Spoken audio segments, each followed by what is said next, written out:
Wake everybody up. Jerry, you have a live mic. Okay, we're back at 1 p.m. If we could have everybody take their seats, we'll go ahead and get started.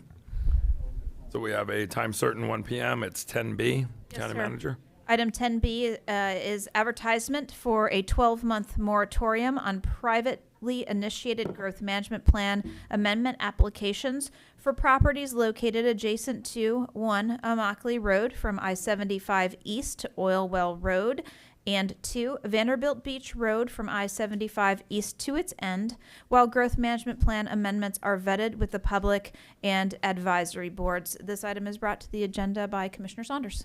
Commissioner Saunders, you have the floor, sir. Thank you, Mr. Chairman. I don't think this will take a lot of time, but I want to kind of explain why I brought this up and what my goal is here. I don't think any of us on this board like to impose moratoriums. They are pretty serious items, and there has to be a good reason to do it.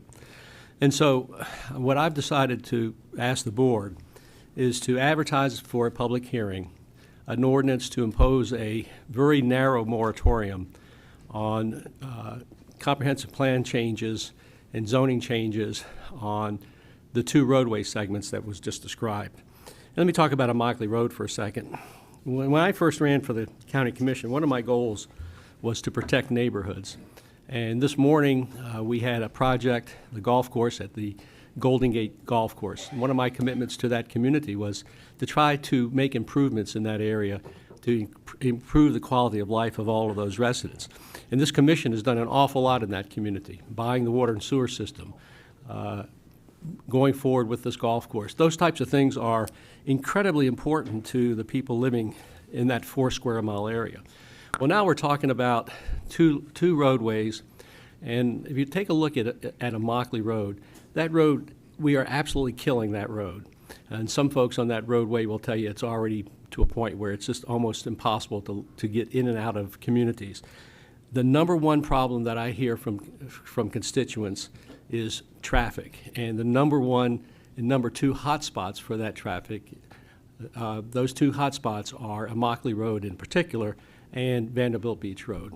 And so what I'm trying to do is put the brakes on projects that are, for properties that are connected to those 2 roadways out east of I-75. And the reason for that is that, we'll take the Ascend project that we just approved. A couple hundred units, doesn't sound like a whole lot. The road trips, there's capacity theoretically on that road for those trips, the way it's calculated. But we're creating hundreds of U-turn motions during busy hours on that road. And all of these projects are doing the same thing.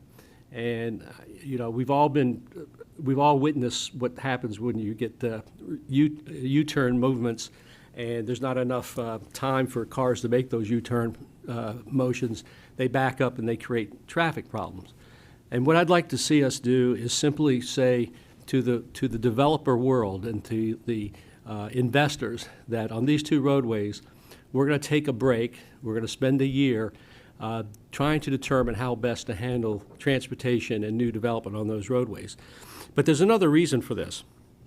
On all of these projects, developers have realized what the magic sauce is here to get these projects approved. We have a comprehensive plan that prohibits those projects. These are in urban estates areas or rural urban estates areas, and some in the rural estates areas. They're zoned for residential, and the comprehensive plan protects that residential property. But what the developers have figured out is all they have to do is do a site-specific comprehensive land use change, and all of a sudden they can get the zoning. And they're doing this over and over again. I understand that there are actually 2 more projects on Immokalee Road, the same thing, where developers have come in, bought residential lots. They're asking for a comp plan change so they can change the zoning. And what we're doing is we're ruining neighborhoods. And so I'd like to ask the board to, we're not talking about imposing a moratorium today. I'm talking about let's have a public hearing so that the public can advise us as to what they think is in the best interest of the county. Now, I know we're going to have a lot of controversy, a lot of developers, contractors, folks like that don't want to see a moratorium anywhere. And I understand that because that's how they make their living. But we also have to recognize, pardon me, the rights of folks that are in established neighborhoods along those roadways. So that's my ask of the board, not to impose a moratorium, not even to take a position on a moratorium, but simply to schedule a public hearing so we can address the issue. Mr. Chairman, I will be making a motion to that effect. I know there's some public speakers, and I'm sure there's some questions from the commission. Let's go with public comment first. Mr. Miller, how many do we have? Mr. Chair, we have 3 registered speakers for this item. Your first speaker is Rayanne Burton. She'll be followed by Kathy Curatolo.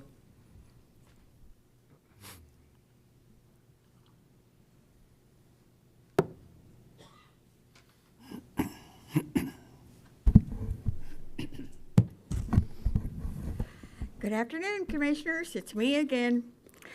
I want to talk about the 10B Board of Commissioners B27434. It's been a long time coming, and it needs to be approved.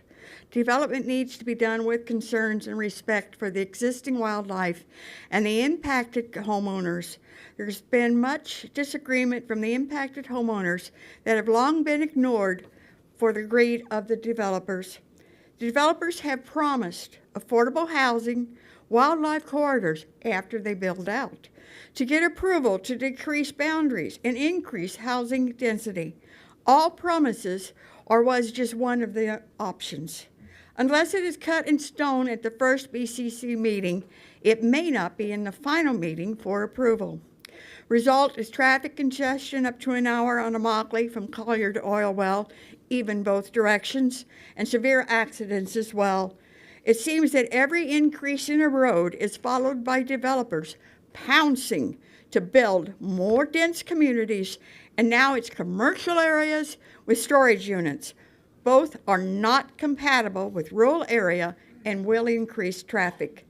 This ordinance will implement a 12-month moratorium, sorry if I pronounced it wrong, on properties located adjacent to Immokalee Road from I-75 to Oil Well and the new Vanderbilt Beach connection from I-75 East to extend. This is needed to get the growth compatible to the area for traffic and homeowner concerns. Please vote yes on this. Thank you. Rayanne Burton of Golden Gate Estates, rural Golden Gate Estates. Your next speaker is Kathy Curatolo. She'll be followed by Mary Tadigan. Good afternoon, Commissioners. I'm Kathy Curatolo. I am the Consulting Legislative Liaison for the Collier Building Industry Association.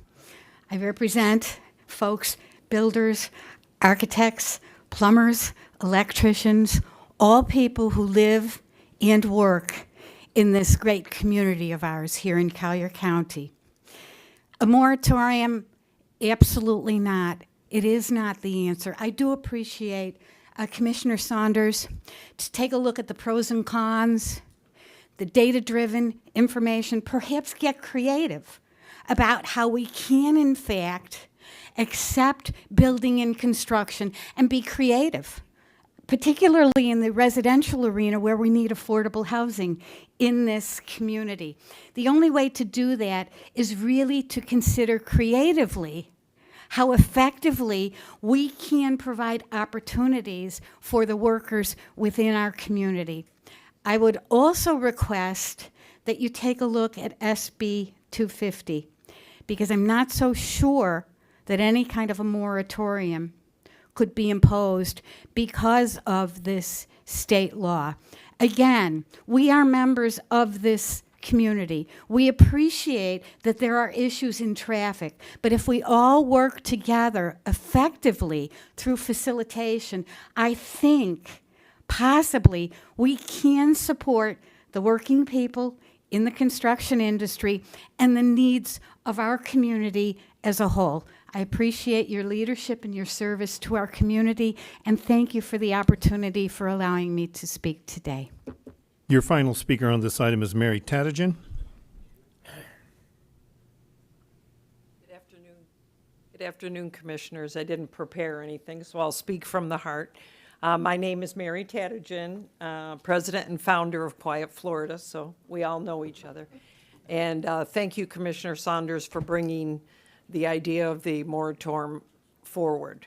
The way I understand it, part of the commissioner's job is to protect the quality of life of residents. Well, I know thousands of us, our quality of life has done a 180. So I'm asking you to vote yes towards the moratorium because, you know, our rights matter too. I understand people need to work. I'm a capitalist. I understand people have to work, but we have to live. When I sit in my home, I listen to traffic, which I never heard before 3 years ago until all this growth explosion. So I'm just asking you to think about us before we build any more. Crime rate has gone up. Fatalities have gone up on our roads. Last year was 50%. People are dying. I just don't know who's responsible for that. I know that sounds sort of drastic, but as a registered nurse of 30 years, our fellow citizens, our tourists, are dying on our roads because they're so congested. On Immokalee last Friday, there was a 4-hour delay. 4 hours. I'm so glad I wasn't stuck in that. But it's horrific. It's our quality of life, like I said, has done a 180. This isn't what I looked forward to for retirement. And I've paid taxes for almost 40 years, like a lot of our residents have. And I don't recall anybody asking me or asking any of us, do you like all this growth? Do you like it? Is this good for you? Because it's not. So yes, please consider the residents of Florida. And I know you have a hard job. I sent you all an email last week, and I know it's not easy that you have to balance all this. And I respect you, and I appreciate everything you've done for us. But the last 3 years has basically been a nightmare for a lot of us. Thank you very much.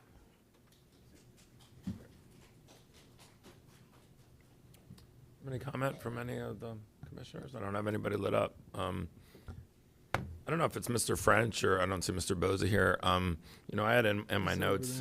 I'm sorry? Bosey's over there. Hiding in the back. We spoke a little bit in my office, but you know, for the record, and maybe just to do a little deeper dive, I had in my notes Senate Bill 250, and I just want to separate rumor from fact for everybody in the room because I got a few emails from some people that said the same thing. You know, you can't do this because I'm not an expert on Senate Bill 250. I know what it is, and we talked about it in my office. But let's do a little bit of a deeper dive. But also, I'll preface this by saying Commissioner Saunders has made it very clear he's not asking us to approve a 12-month moratorium. He's asking to explore the conversation, and it would go through a series of steps. And in the end, it may or may not happen, but it's more of an exploration. But can you give us the short or medium version, Senate Bill 250? What does it do and what doesn't it do? And is this affected at all by it if this went forward in this manner? Mike Bosey, Planning and Zoning Director. One of the things I do want to provide a clarification. I'm the interpreter of the zoning code. State statutes are a little bit beyond my pay grade. We traditionally will defer to the county attorney's office in terms of how state statutes will affect any individual action that's taken by this government. From my understanding, what the statutes say is you can't adopt any development regulations that are more onerous than what was on the books prior to landfall of Hurricane Ian. We were obviously within that 100 mile distance. So in that regard, we've restrained ourselves from adopting any further land development code regulations that would be more stringent, clearly within that boundary. What you're dealing with here is a temporary moratorium on a growth management plan amendment. Amending your growth management plan has always been described as legislative. So that, in that regard, I think maybe it has a different status. But like I said, I traditionally will defer to the county attorney's office that what was being suggested could be defended by his office. Mr. Klatskow, you have anything to add, sir? This county never reduces people's property rights. What we do is expand people's property rights. So if there's going to be a moratorium, it's not going to be for the purpose of shutting down development. It's going to be for the purpose of, I suppose, trying to rationalize what it is we should be doing. Mr. Chairman, I did explore that because obviously Senate Bill 250 is significant.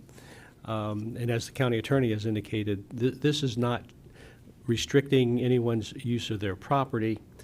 They can still build whatever the current zoning is. It's just simply saying we're not going to entertain comprehensive land use changes for the next 12 months. That's not a restriction that would be covered by that legislation. If we were saying that on your residential property, you now have to have a setback of 200 feet instead of 150 feet, that would be the type of regulation that would be prohibited by Senate Bill 250. So Mr. Klaskow and I did have some conversations about it. I think, Mr. Klaskow, if I'm not mistaken, I think what you're saying is that this type of moratorium would not be in violation of that legislation. No, it would not be. I got everybody lit up here, so I'll go in order. Commissioner Saunders lit up, but he just Yeah. spoke. Commissioner did you have anything else? No, I just wanted to. Okay. Commissioner McDaniel and then Commissioner Hall. Well, just in brief, I don't think a moratorium or even hearing for a moratorium is requisite right now. We all know there's growth. We all know that there's congestion on our roads. We all deal with it every day. I spend an enormous amount of time on our roads. I think that the budgetary priorities that we're in fact putting in place, the discussions we're about to have with regard to the management of how we're prioritizing the expenditure of our taxpayers' money is going to ultimately bring forward infrastructure that's requisite for the people that we already have. It's been the impetus of previous leadership forever, or for quite some time anyway, to forestall direly needed, necessary capital projects to support the population that we in fact already have. And the moratorium is, in my mind's eye, it's poor governance. It's not something that's requisite. I think we have the processes in place now to manage the growth and not take away the right of a property owner to ask for a change. We're not bequeathing that right. They have that right currently and should continue to have that right and ask for consideration. Commissioner Hall. Thanks, Chair. I guess my question is, what would a moratorium do to solve the problems that we have right now? It's the public assumption that if we implemented a 12-month moratorium on asking for a rezone, that's going to solve traffic. And the truth is, it's 3 years out before you see any traffic improvement from that. I understand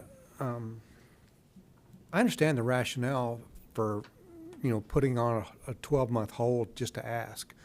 But there's another assumption that says that this board's going to rubber stamp anything that comes along, and that's simply not true.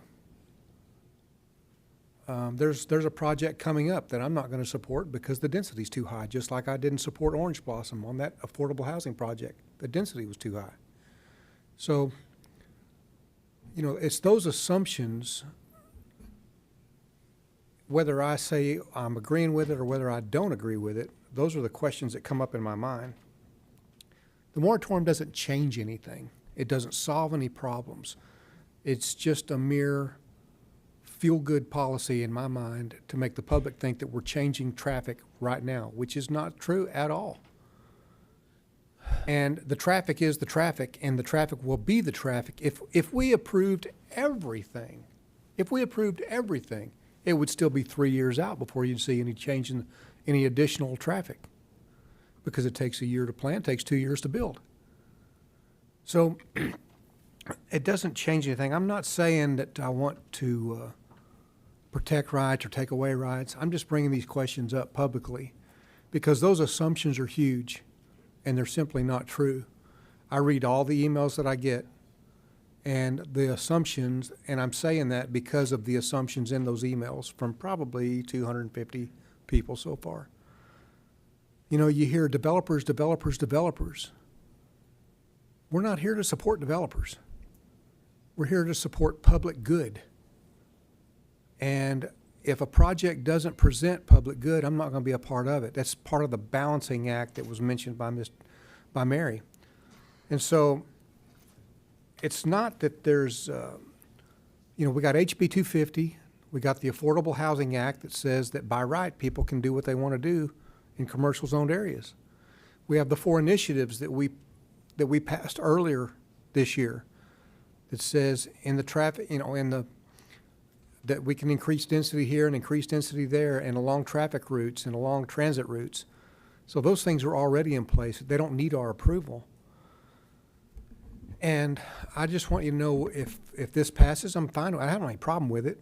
I just want to bring up questions because the fact that if it is approved, I want the public to know it's not going to solve anything. You still have the traffic, you still have the congestion, you still have the issues that you're hoping that this is going to solve. And it's just, and the truth of it is it's not.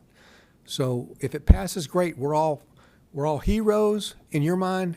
And if it doesn't pass us, we're all chumps in your mind. But we're not chumps because it doesn't change anything. I just want to make that very clear. I don't think we have anything else for you all, but Commissioner Saunders? Thank you. Well, actually, Mr. Bosey, I did have one question because we've heard a lot of land use petitions that have been presented to the board. I'm not. My question doesn't deal with ones that have been withdrawn, but just what we've voted on. In the last year, how many land use changes have we voted against from this board? Just, if you recall. Mike Bosey, Planning and Zoning Director. Over the past year, I can't recall one specific one that we've denied. I will add, though, that the majority of our growth management plan amendments that have come forward have all contained, when they're asking, because it's a policy that this board has developed, if you're asking for additional density beyond what the growth management plan would allow for, there's a trade-off in a percentage of affordable housing that's going to be provided for it. And I think that aspect of providing for the affordable housing has led to the approvals of these, ultimately, these GMP amendments. Well, I appreciate the elaboration there, but I was just asking how many have been denied, and the answer is none that we can think of. Now, what this does do, and I've spoken to hundreds of people in the last couple of weeks. No one really thinks that this is going to eliminate traffic on any roads by doing this. There may be some folks that have emailed that have said that, but I can tell you that folks out there understand that by doing something like this, that doesn't change anything that's on the ground right now. But what it does do, and I think it's important, is it sends a message to the public that we are listening, that we are concerned, and that we're going to consider some steps. In this case, I'm asking that the board advertise this for consideration.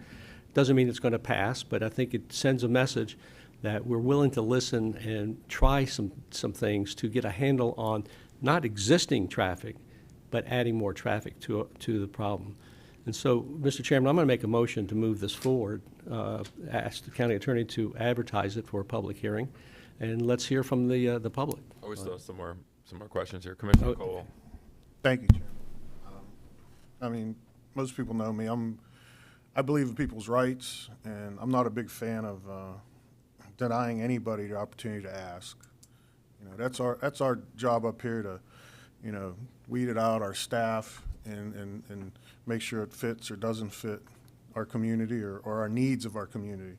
And like Commissioner Hall has preferenced that, we all voted 5-0 to move that initiative forward with our, transit lines to change the density in these areas to help with affordable workforce housing.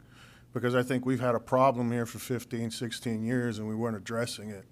And now we're behind the 8 ball, and this board now has to do something. We had 500-600 people packed into a church demanding we do something with workforce housing, because the lack of people to support the way of life everybody in this room is used to. So this is a very fine, delicate balancing act. And when you diminish the developers, which we all live in homes, that some developer took the chance to build or invested their own money to do it, we all benefited from that, everybody in this room. You got to understand, they pay the impact fees. And we have a traffic problem now. And if you diminish the impact fees coming in the future, that makes it that much more harder to catch up on how far behind we are already now with our traffic issues we have on these 2 major roads. Not alone talking about Golden Gate Boulevard, which I think is the worst of the two at times, or the three. So, you know, I think that's what's so important. Now, I don't have a problem with listening and putting it out there, but I think language in this particular moratorium is the most crucial portion. Because when you have people who have the right, they already own their property, they have a right to ask. Just like anybody else has a right to ask of us, their government. So I just want to let you know how I feel about this. Thank you. Commissioner McDaniel. Yes, and you know, this, a lot of this is, at least I feel personally, you know, we had a project not too awful long, couple of months ago, the one on Vanderbilt Beach Drive right across from Island Walk. It was, you know, that was a really, really difficult project. And I know Commissioner Saunders, you voted against it and necessarily, and I understood your reasons why. I didn't support the project because the residential request was all that great. The reason I supported the project was the community benefit that came along with the development that was being asked for. That property, all of Golden Gate Estates, has an underlying use right for a school. And we were all really happy this past spring when the legislation got passed to allow for school choice, and the voucher system was put in place to let your child go, necessarily to let the money follow the child. We're at the tip of the iceberg with the explosion of these charter schools that are popping up right now already. And the current model is K through 12, all in one pile, all in one particular location. I foresee and those require a fairly significant footprint for that to be accomplished, K through 12 all in one. I see elementary schools popping up singularly, which middle schools, high schools individually, which can be accomplished on smaller footprints and are by right approved with the site development plan. No side yard setbacks, little, if any, correspondence with our traffic department with regard to ingress and egress. We were able on that site to enhance side yard setbacks, got a fire hydrant put in for the community and the folks that live down on that First Street South off of Vanderbilt. And yes, there was an increase in traffic from the perceived 7 units, single-family homes that could be there to the however many it was that we actually approved. But certainly the impactfulness of the development that we approved was significantly less than the by right that the property owner had to put a charter school with 1,000 kids and 2,000 trips in the morning in and out to deliver the child, and 2,000 trips in the afternoon to pick the children up. That was the impetus for me to support the request that property owner brought forward. It was, I think Commissioner LaCastro, he says it far too often, is I hated it less than the underlying uses that property owner in fact had the rights for. So I understand why. I just don't see the need for us to take the time to go through the process to have a hearing on a moratorium when we already have processes in place that will redirect how we're going to be satisfying the needs and the quality of life of the residents that we in fact already have. That's the priority that I look for us to do going forward with the budgetary maneuvers and the reprioritization of how we're expending the taxpayers' money.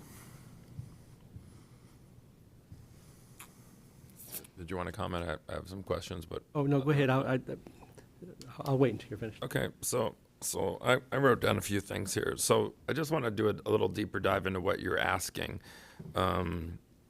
You're asking for a hearing to discuss this possible moratorium and see if there's an appetite out there to do this, correct? I mean, let me take this in smaller chunks. That's correct, right? That is correct, yes. The one thing Commissioner Saunders did say that I fully agree with is he says, and I'm paraphrasing a little bit, but there usually isn't an appetite up here by commissioners to impose moratoriums across the board. And the reason I know this is because I raised something earlier this year, and I didn't use the word moratorium because I knew it was a 4-letter word, but I wanted to take a pause on storage units for just a few months in my district, and I couldn't even get a second, to the motion. And I'm not saying that's apples to apples. It's not like it would have done something exponentially different, and it was probably 10 years too late because we can't unbuild, all the storage units that are on US 41 where there could be maybe a better collection of resources for the citizens in my district. But having said that, the moratorium's a strong word. But the next step here, let's say we approve this. So I want to understand what we would be approving or disapproving. Would be a hearing that would involve citizens, builders, everybody to come, and there would be some sort of discussion. Because initially, I wasn't reading this. I was jumping to the end and making it sound like we're asking the county attorney to draw up the ordinance with all the right kind of language, and then we would vote on it, and then boom, it would be approved, and there'd be a 12-month moratorium. But what I'm hearing is there's a middle step, which would be public comment, which would be explain it to me so I understand what I'm voting for or against. Yeah, the ask will be for the board to just direct the county attorney to advertise an ordinance for a public hearing. The ordinance is very simple, but that would give us an opportunity to hear from the public on as to whether this would be something that they would want. That would give us an opportunity to evaluate the impacts of it. It would not, by voting to move this forward to a public hearing, does not necessarily state that you're supportive of it. It just simply says you're supportive of letting the public come here and express their will. So I'm supportive of that, but what I think is in the verbiage here, I think we're speeding. I think the public hearing would allow the public, the electricians, the builders, everybody to come together and then bring us back options. By saying in here a 12-month moratorium, who decided 12 months? I mean, there might be a hearing and a whole bunch of, I'm sorry? It's law. Yeah. Okay. But the hearing could, so this is my question, could the hearing bring us back other options that are different than what's being asked here? Could it be something that's softer, less long, less restrictive, more restrictive, or it's this or nothing? So I get that it's law, but if we're having a hearing, isn't the hearing about trying to figure out what solutions are out there, or it's this or nothing? What I would suggest, Mr. Chairman, that when I make the motion, I'll suggest that we advertise this for a public hearing where we hear this proposal and any other proposals that the commission may have in that regard. So that would be open to any discussion. But we would have on the agenda an ordinance that we could vote on if we wanted to impose a moratorium, or we could simply ask the staff to evaluate other alternatives that we may come up with. So this is really to get the dialogue moving. Yeah. I mean, one thing I try to pride myself on is consistency, and whether I agree or disagree with something, when somebody proposes something that would allow the public to give us feedback and it would generate discussion and, like you said, multiple options, me personally, I'd have a hard time ever voting against that, because basically I'm deciding for the public before they got a chance to speak. So, I don't know that I'd vote for this moratorium just blanketly. I don't know that I'd vote for it just right off the top. But what you're asking for is a hearing so that we can get some input. And I just think if I didn't support that, I'm basically silencing citizen input, pro and con. I would hope that those builders, those electricians, those plumbers would be very, very involved in this hearing and speak up as well, so that we could hear from all sides. But I'm not in the habit of silencing citizens. I like to hear citizens speak at the podium. I like to have public hearings to get citizen input. We're here to represent citizens. Every vote we make up here isn't always agreeable to everybody, but every vote we make is not in a vacuum, and it's with lots of input. So before I could decide something like this, I would want all of that valuable input and have people to be heard from both sides.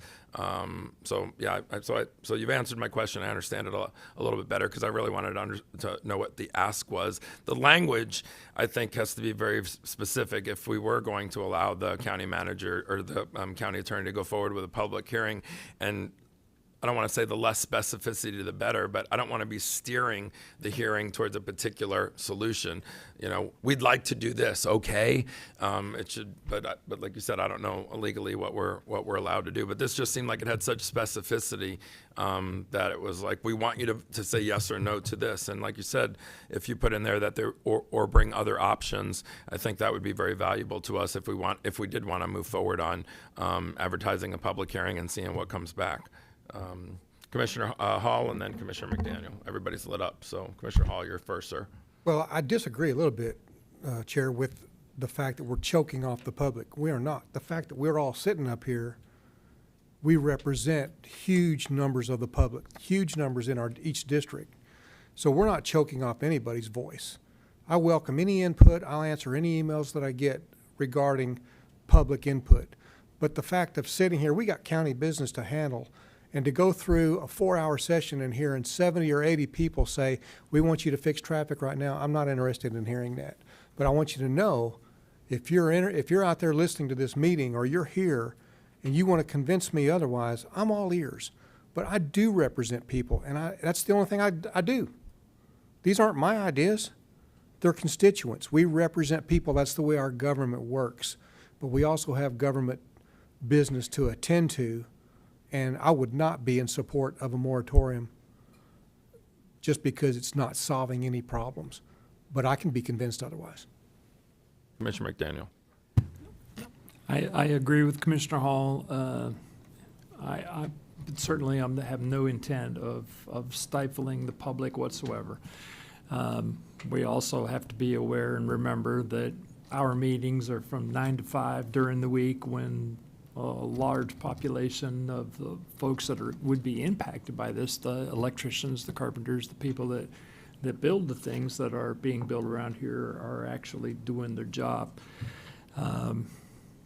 I would support a hearing coming forward with staff recommendations for alternatives for how we better manage the growth and development that we have. That can be even part of the budgetary discussions that we in fact having coming up. I'd support that. But to come in here, as Commissioner Hall said, and give consideration to a moratorium,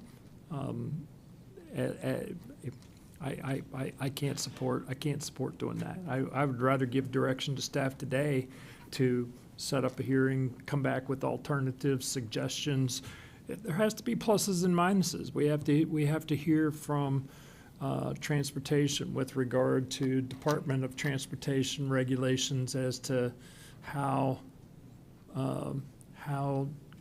congestion management is managed in other areas, other communities, other metropolitan areas that are significantly more impacted with regard to their transportation deficits. I would rather we do something like that than give consideration to a moratorium. I know Commissioner Colwell's lit up, but Commissioner Saunders, you lit up next. Oh, no, I Do was you have gonna- a comment to that? I just want to keep the conversation like. Yeah, I was gonna kind of, I knew Commissioner Colwell was next, so I was just gonna, that's why I pushed my button, so I finish after he's finished. Okay, sir. All right, Commissioner Colwell, you're next, sir. Thank you. You know, I received some emails in reference to this agenda item, and it was funny because they were either vote yes or vote no for the moratorium today. And I think a lot of citizens felt that that's what we were voting on today. And I'll be honest with you, I didn't realize this was just an early on layer of what we were doing today. I thought it was going to be a deeper dive. But, you know, that being said, I think the citizens that already knew about this were under the assumption we were voting on a moratorium today. And we had 3 people come in and speak on it.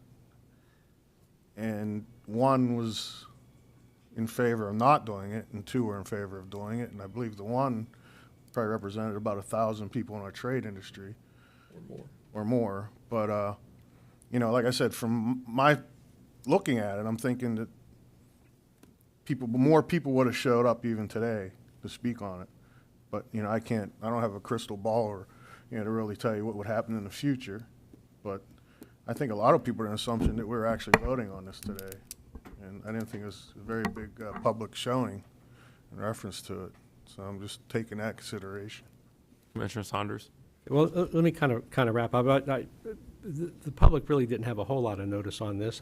We put this on the agenda last Monday or Tuesday, and so with holidays and everything, I'm not surprised that there isn't a big showing here because, again, this was just a discussion of moving this forward. And I thought I was pretty clear in the executive summary that this would be to direct the county attorney to advertise for a public hearing to have this discussion at a future date, because that's what the executive summary says. So I'm not sure that the public would have been under that misunderstanding. I'm sure some would, but regardless of that, let me see if I can kind of wrap up something, because I wanted to have this dialogue and assure the public that we understand there's a huge problem on these two roadways, and especially on Mockley Road, and it's not going to get better, but we have to stop the problems increasing. So I'm going to make a motion, and I think I'm going to try to capture what everybody said and at least move this on for a further conversation.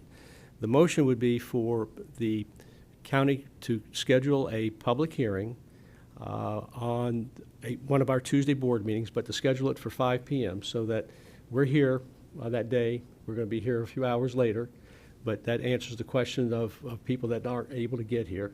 Have a hearing on the issue of trying to improve the situation on Immokalee Road, which may include directing the county attorney to advertise an ordinance for a moratorium.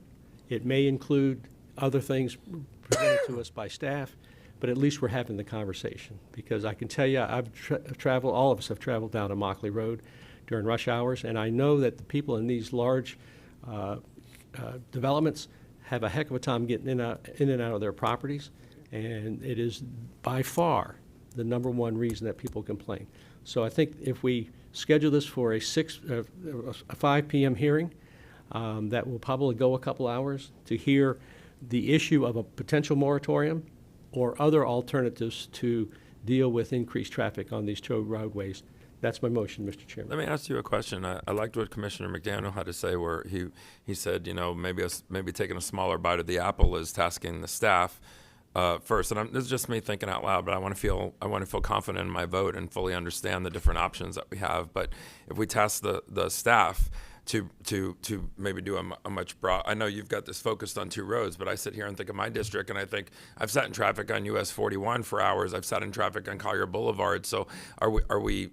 I know that this is your area, so you're zeroing in on this, but if we're really trying to do something that's comprehensive, maybe we take a much broader approach. And before we have 70 people come to the podium to just speak about these two roads, would there be an interim step, similar to what Commissioner McDaniel was saying, of having the staff take a much broader approach where our traffic folks, our engineering folks are preparing us for a possible hearing, but preparing us more with their recommendations and analysis of not just these two busy roads, but I got busy roads in my district that aren't being talked about here, and so I'm wondering if something more encompassing would be more effective. With all respect to my colleagues here, I don't look at the clock. I don't count the number of people that are at the podium. To me, if we have to stay in here till 2 o'clock in the morning so that citizens have a voice, that's what they elected us to do. So I wouldn't vote against the hearing because I thought it would take too long or there'd be too many people. And what you hear a lot of times in emails isn't what you hear sometimes in here, because I agree with Commissioner Colwell. 90% of the emails I got, people thought we were voting yes or no on this. And some of that is just miscommunication. That's the effectiveness of the chambers. And you don't have to have 70 people there. The one lady that spoke from the construction company and the plumbers, if they get their act together, they don't have to come in here with 100 electricians. It can be an organization that represents that group. And it's the same for citizens who live in Golden Gate or elsewhere. Sometimes when you flood the podium with 70 people, in the end, it sort of waters down the message. So we try to encourage people to have sort of a collective voice and maybe pick one or two speakers to sort of represent. But to sum up, I think there was merit in what Commissioner McDaniel had said, and I don't know if he wants to elaborate it anymore, but I like the step of utilizing our staff to have a much broader approach before we just do an immediate jump to a hearing at 5 p.m. on just these two particular roads, with our staff not having done any kind of major interim step. What's your thoughts on that, Commissioner Saunders or Commissioner McDaniel, if you wanted to clarify more of what you said? In terms of what I'm asking for, I realize that it is a very small, discrete area. And I think it makes it a whole heck of a lot easier for our staff to focus on two roadways and come back in a couple of weeks, or 3 or 4 weeks when we have our next meeting, with some ideas. But if we open this up countywide, all that's doing is kind of killing it, because that is a huge, huge task. So my motion is to have this hearing, to have staff evaluate other potential possibilities for solving problems going forward on those 2 roadways. If we're able to solve the problems there with some things that staff come up with, or with a moratorium, whatever it is, then we can use that as a blueprint for other areas. But to open it up countywide. Okay. just- Would you revise your motion, though, to direct the staff to do something first before we announce the hearing? I mean, I know that this jumped to sort of the final step, and this may be a step that happens sort of next, but I feel like there's a step in the middle that we're sort of jumping over, and we're not getting the input from the staff to analyze this. I don't know, County Manager, what? Commissioners, you're about to hear the AUIR, which is what we do every year to analyze the entire road network. So I think Commissioner Saunders is focused on these 2 roads, as he has now narrowed his focus to that. If you have questions about the rest of the transportation network, Trinity Scott will be prepared to discuss that in the AUIR as we do every single year. Well, it takes 3 votes to do anything. And I know there aren't 3 votes at this point in time to impose a moratorium. I think there may be 2 1/4, but there are 1 1/2 maybe, but not 3. So we need 3. Well, we wouldn't be. We only deal with whole numbers up here. So I want to move this ball along more quickly, and that's why I'm asking and that's why I've made the motion to have this hearing sooner rather than later, where a moratorium is a possible consideration, along with any other considerations that staff can come up with. So let's deal with the more discrete issue, and if it works, great. We can apply that to other roadways. If it doesn't work, then we'll try something else. But that's the motion, Mr. Chairman. I don't want to open it up to the whole county, because that's too complex. It's just too big. And I think taking some baby steps here would be important. So the motion is to have the staff establish a public hearing at one of our regular meeting days. We don't have to have a special day for this, but to set it at 5 o'clock, and considerations of things such as temporary moratoria or other things that staff can come up with to help solve the problems or keep the problems from getting worse on these 2 roadways, Immokalee Road and Vanderbilt Beach Road. That's the motion. What would be your timing of when you would expect that this might happen? I'd like to have them come back the 2nd meeting in January. That should give plenty of time. This is not an issue that staff hasn't been grappling with for months, if not years. And I think this sends a message to the public that we are concerned and we want to try to make things better.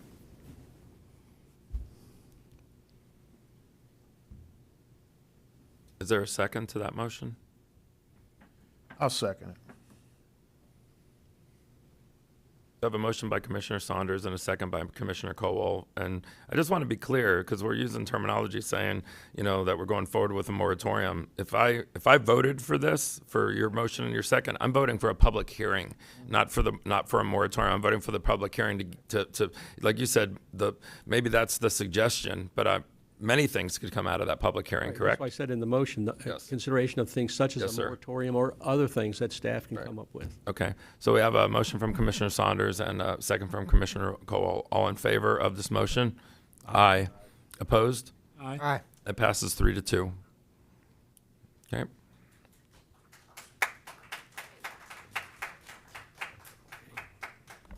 What's next? Commissioners, that brings us to companion items 9B and 9C. 9B is a recommendation to approve an ordinance amending the Collier County Growth Management Plan to change the designation of property from Estates Mixed-Use District Residential Estates Subdistrict to the Estates Commercial District, 13th Avenue Southwest Commercial Infill Subdistrict with an urban Golden Gate Estates sub-element of the Golden Gate Area Master Plan element to allow up to 171,500 square feet of gross floor area of self-storage and mini warehousing. The subject property, consisting of 5.53 plus or minus acres, is located southwest of the intersection of 13th Avenue Southwest and Collier Boulevard, north of Green Boulevard, in Section 15, Township 49 South, Range 26 East, Collier County, Florida. Its companion item is 9C. This item requires that ex parte disclosure be provided by commission members. Should a hearing be held on this item, all participants are required to be sworn in.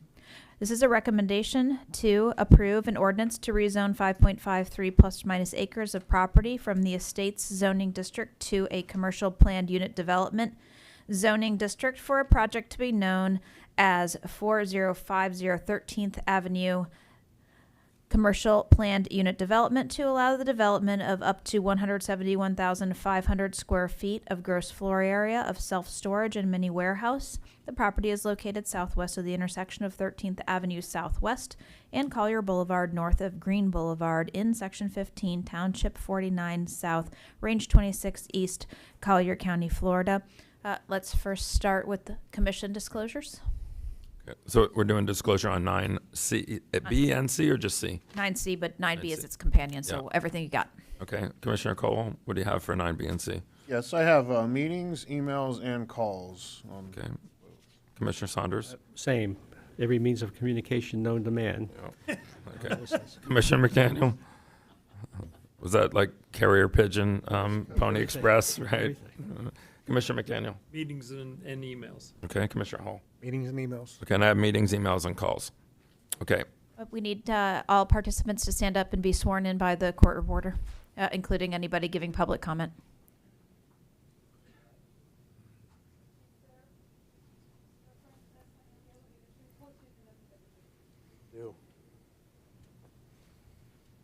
Mr. Davies, begin. Thank you, Madam County Manager, and thank you, Mr. Chairman. Good afternoon, Commissioners. Noel Davies with the law firm of Davies Duke on behalf of the applicant, Shamrock Builders, Inc. Since we were last in front of you in October, we did meet with the neighbors again in my office. Unfortunately, it did not go as we had hoped. We tried very hard to find some middle ground, but we're too far apart. Unfortunately, we have made several additional changes, which I will walk you through shortly. And we do appreciate the efforts of the neighbors. They certainly put together some very nice presentations last time. However, I did want to provide some important clarifications as you consider this project today. We are not bigger than Waterside Shops.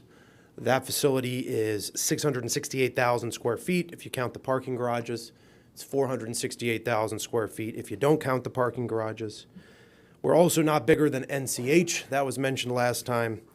Their size is 549,000 square feet. We're also not the first self-storage in the estates. Approximately 130,000 square feet of self-storage was approved at Orange Tree and Immokalee Road. That project is in the rural estates. We're in the urban estates, and they are immediately adjacent to residential. There's no power stations at that site, and there's much less buffering and landscaping than we've committed to. They are also 45,000 square feet per acre, whereas we are just over 30,000 square feet per acre. Gross size is not the only consideration when evaluating a project like this. In addition to buffering and landscaping, it's really more appropriate to assess these types of projects on a square footage per acre basis. You've got to look at the land area that the square footage sits on, not just the gross square footage. All due respect to the neighbors, this was misrepresented a bit last time, so we went ahead and did an analysis of some of the specific examples. We did send that analysis to your staff, and you'll see on this slide here that there are 10 different projects, all of which are significantly larger than our project. They all have much more square footage per acre than we do. You can see that the average land area is 2.26 acres, and the average square footage per acre is 45,000 square feet. They also have, in these examples, significantly less landscaping and buffering than we do. They are not sitting next to the two power stations. So comparisons to other projects need to be done on an apples to apples basis, not in a vacuum based solely on gross size. Our project is on 5.5 acres, and our original square footage per acre was 31,465. That has since been reduced down to 30,358 square feet per acre. We have reduced the drive-ups as well. Drive-ups will only be 10% of our square footage, but there is growing demand for those types of units because land costs have gotten so high. If there is continued interest in looking only at gross size, we are not the largest self-storage in the county. There is a project located at 13099 Tamiami Trail East, which is 199,000 square feet. There is an existing facility there that is 94,000 square feet, and they have been permitted for an expansion of 105,000 square feet for a total gross size of 199,000 square feet. So not only are we much smaller than the 10 other facilities from a square footage per acre standpoint, we are also smaller than that particular facility from a pure gross size standpoint.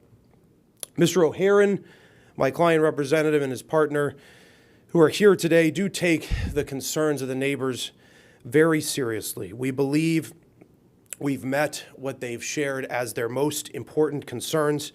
We cannot meet every single one of them from every single person, but we have tried to provide as many assurances as we can. We've listened to them. We've worked closely with them throughout the project's history. There will be no traffic on 13th, which was always their chief concern. There will also be no construction access on 13th. And we are agreeable to changing the architecture to a coastal contemporary aesthetic, which we're happy to have memorialized in our development commitments language. This is all in addition to the buffering and landscaping that we have increased even more since our last hearing. Specifically, we now have a setback from 13th of 199 feet. This was increased from 148 feet last time and provides even greater separation from 13th. It pushes the buildings as far away as possible. Only 100 feet of the southern parcel is being used. Everything else is being clustered together on the northern parcel so that the buildings are almost exclusively on the northern parcel, with the exception of that 100 feet that bleeds into the southern parcel, and that was one of the neighbor requests. And Mr. Vanass is telling me that it's the opposite. That's correct. So I gotta get my compass out here. Everything is clustered towards the back parcel, let me just put it that way, away from 13th. Excuse me, commissioners. Boy Scout. To the south, yes. South. Thank you, thank you. So in addition to that, of course, this is beyond what your code requires. And in addition to the buffering that's provided already from the power stations. We're still more than happy to provide the covered bus stop and the dedicated parking area on our property for parents so that the school children in the neighborhood can safely ride the bus to school. Mr. O'Haron is going to be personally involved throughout the construction and operation of this facility. He is very committed to being a good neighbor throughout construction and during operation, and will ensure a safe and self-contained project that has little to no impact on the other property owners. He is also happy to have a developer commitment included that would prohibit him from coming back to this board and seeking any sort of future expansion of the project. This was another request of the neighbors, and we're happy to do that. I'd like to walk quickly through the evolution of our site plan. Here is our first master plan. You can see the access point on 13th. We worked very hard with your county staff to get access onto 951. Here is that second master plan showing the access on 951. We then pushed that access down. Mr. Davis, can you just flip back and forth one more time? I just want to. So that's the first Trying to compare. showing access on 13th, the left-hand side. Okay. And then this shows access from 951 Collier Boulevard. We pushed this access point even farther south so that there is so that it's as close to the boundary as possible. So this And we is your also proposal added right here. a left turn in. Well, we made one more change, Commissioner, which is to add, you'll see here in the red, the 199 feet of separation. So significant changes since the original iteration of this master plan, which includes the left turn in as well as the 199 feet of separation from 13th. You'll also see the clustering that I mentioned. So this is the 100 feet example. Here are the buildings clustered on that back parcel. 100 feet of the parcel closest to 13th is being used. And then you see the water management, separation, buffering, landscaping to 13th. Since our last hearing, my client has tried his absolute best to rework these plans, as I've pointed out, provide the additional reductions, provide the additional separation, provide the additional accommodations. Here are all of the items that we've worked through since we last saw you. One, we've reduced the square footage an additional 3,600 square feet. Two, we have reduced the drive-up units by over 40%. Only 10% of the units on the project would be drive-up units. Three, at the neighbor's request, we are agreeable to the coastal contemporary architectural aesthetic that I mentioned. I've included some examples on this slide that were suggested by the neighbors, and we're happy to construct the buildings in a substantially similar manner to this style. Four, we have increased the buffering separation, as I mentioned. This is an additional 51 feet of separation. Five, we've pushed the buildings as far back as possible, and have clustered them on that back parcel. Only 100 feet, as I showed you in that slide, is being used on the front parcel. Six, the neighbors have asked that we commit to not coming back to you for future expansion. I mentioned that. Mr. O'Haron is committed to this latest version of the plan and will agree not to seek any future expansion from you. Seven, our commitment remains as to the no traffic on 13th. Eight, there will be no construction entrance or any activity at all on 13th. All ingress and egress to and from the site will be from 951. We remain committed to this, including the construction of the left-in turn lane from 951 northbound. And that access point, as I mentioned, is pushed back as far as possible so that there is maximum separation from 13th and also no need for any U-turning movement at the intersection of 13th and 951. 9, the covered bus stop with parking area for parents will be constructed as part of the project to allow a convenient and safe way for children on 13th to get on and off the school bus. And 10, we remain committed to our significantly enhanced landscaping, all of which is above and beyond what your code requires. This site is bound to become commercial at some point. It abuts an arterial road. It's very close to sizable commercial nodes, and it has the power stations right next to it. Quite frankly, something could come in here that has much more activity, much more adverse impact than this self-storage project.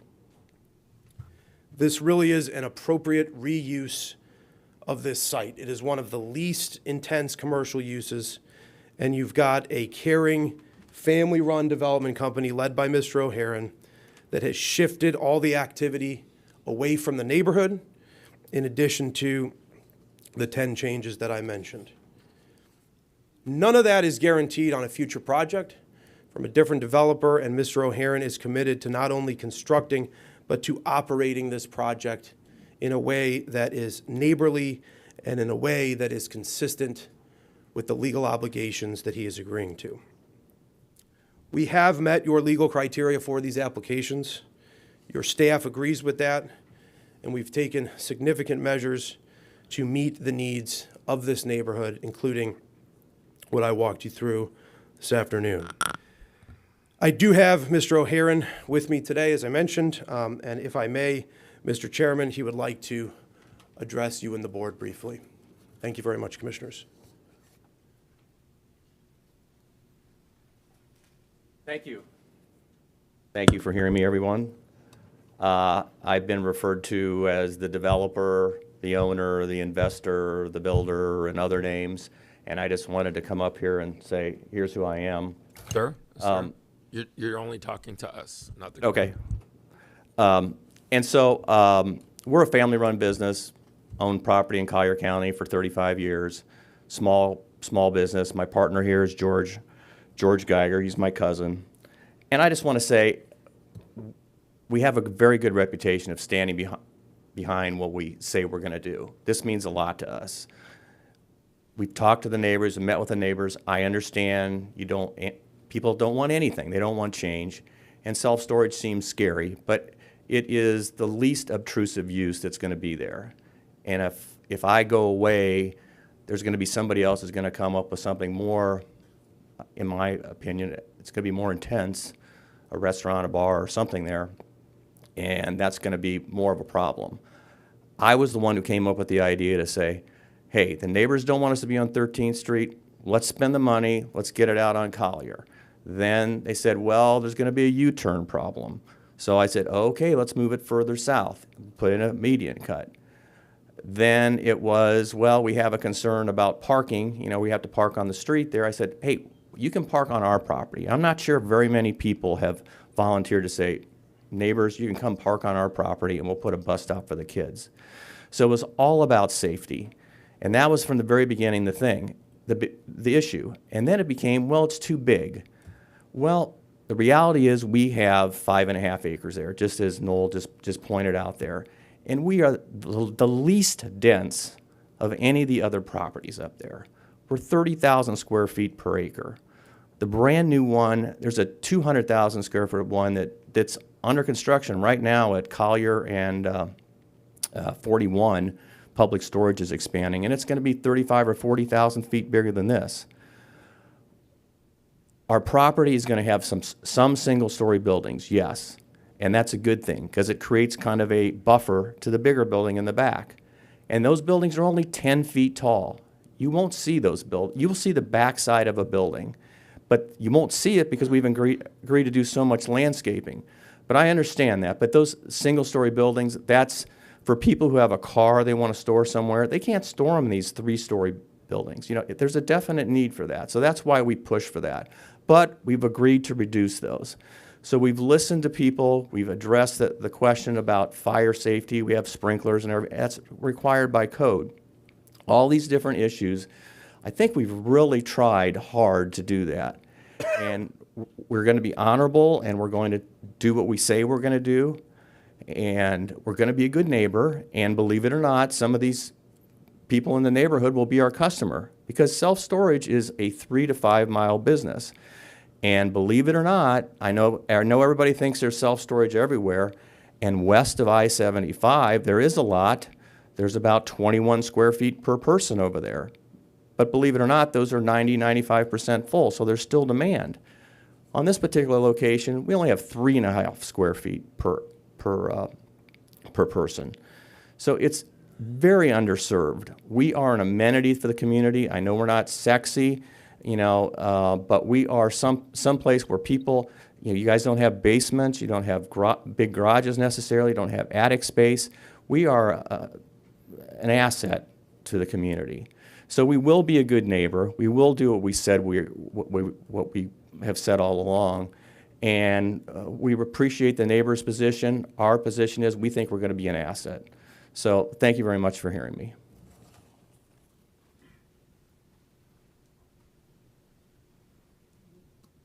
That concludes applicant's presentation, Mr. Chairman. I have a question for you. So in the reduction that you've done, as you've sort of trimmed out the edges, I remember one thing in the initial presentation was how many units were drive up, and did that get reduced a little bit? So there's a little less of that. It's been reduced 40% since the last hearing. Okay. So 10% of the units would be allocated to drive-ups. Okay, that's significantly less than draft number one.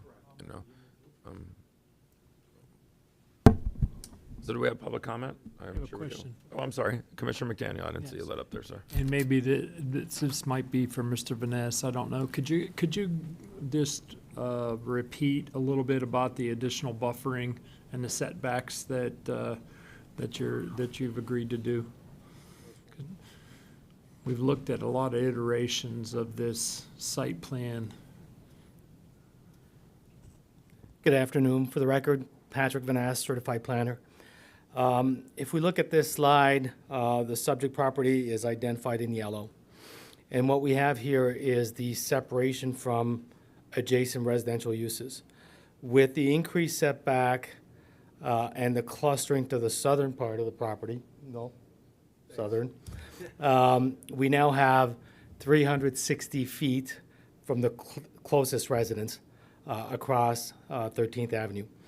If we look at where the two FPL substations are, on both of those sides, we have over 500 feet of separation.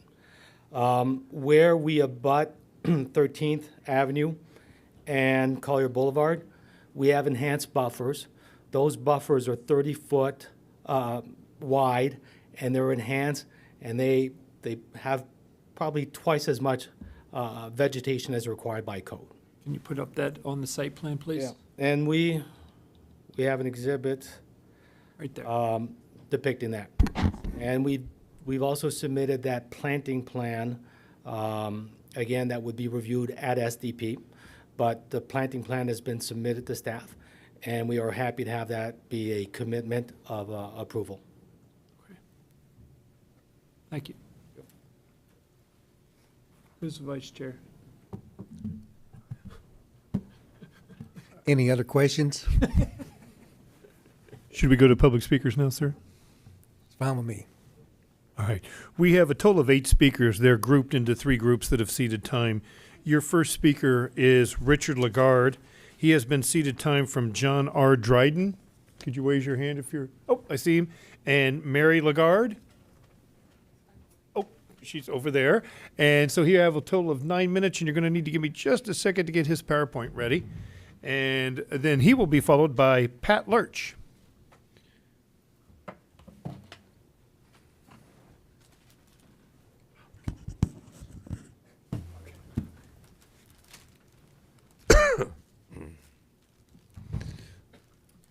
Good afternoon, Commissioners. I would like to just do a quick recap of the objections raised by the neighbors at the meeting back in October and discuss sort of what's happened since then.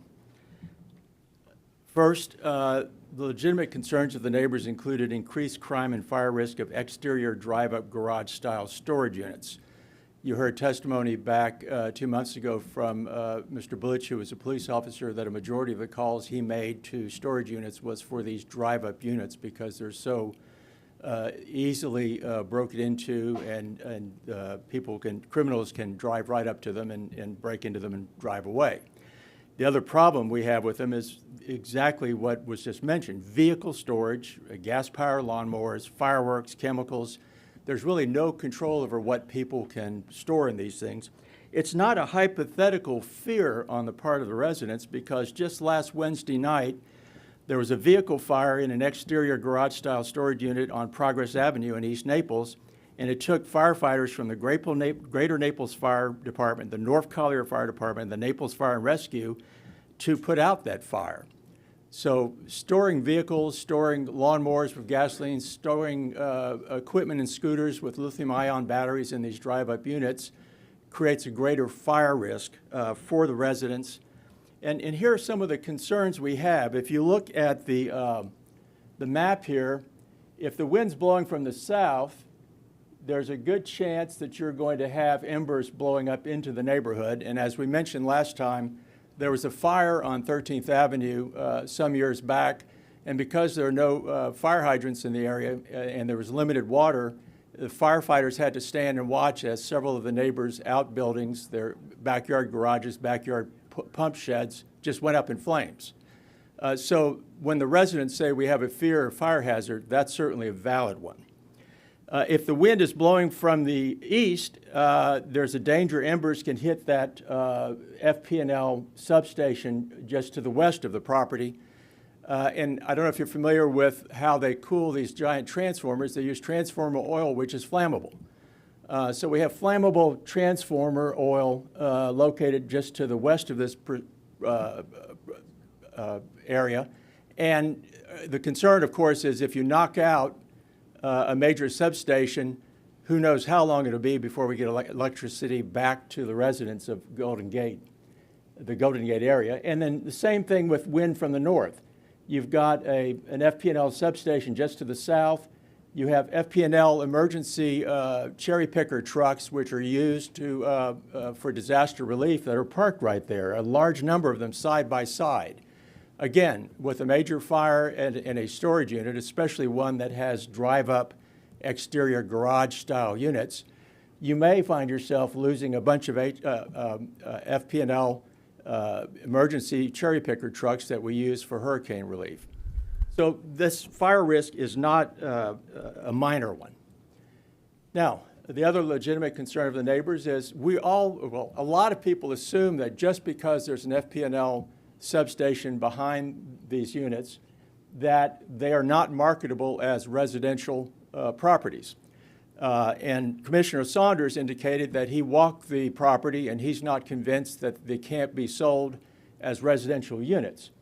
There was never a good faith effort to mark these as residential. We showed you in October many photographs of FP&L substations around Collier County where there were multi-million-dollar houses located right next to those substations. And I think, Commissioner Call, you mentioned that you jog past one every day. You don't even know it's there because of the foliage, the tall trees.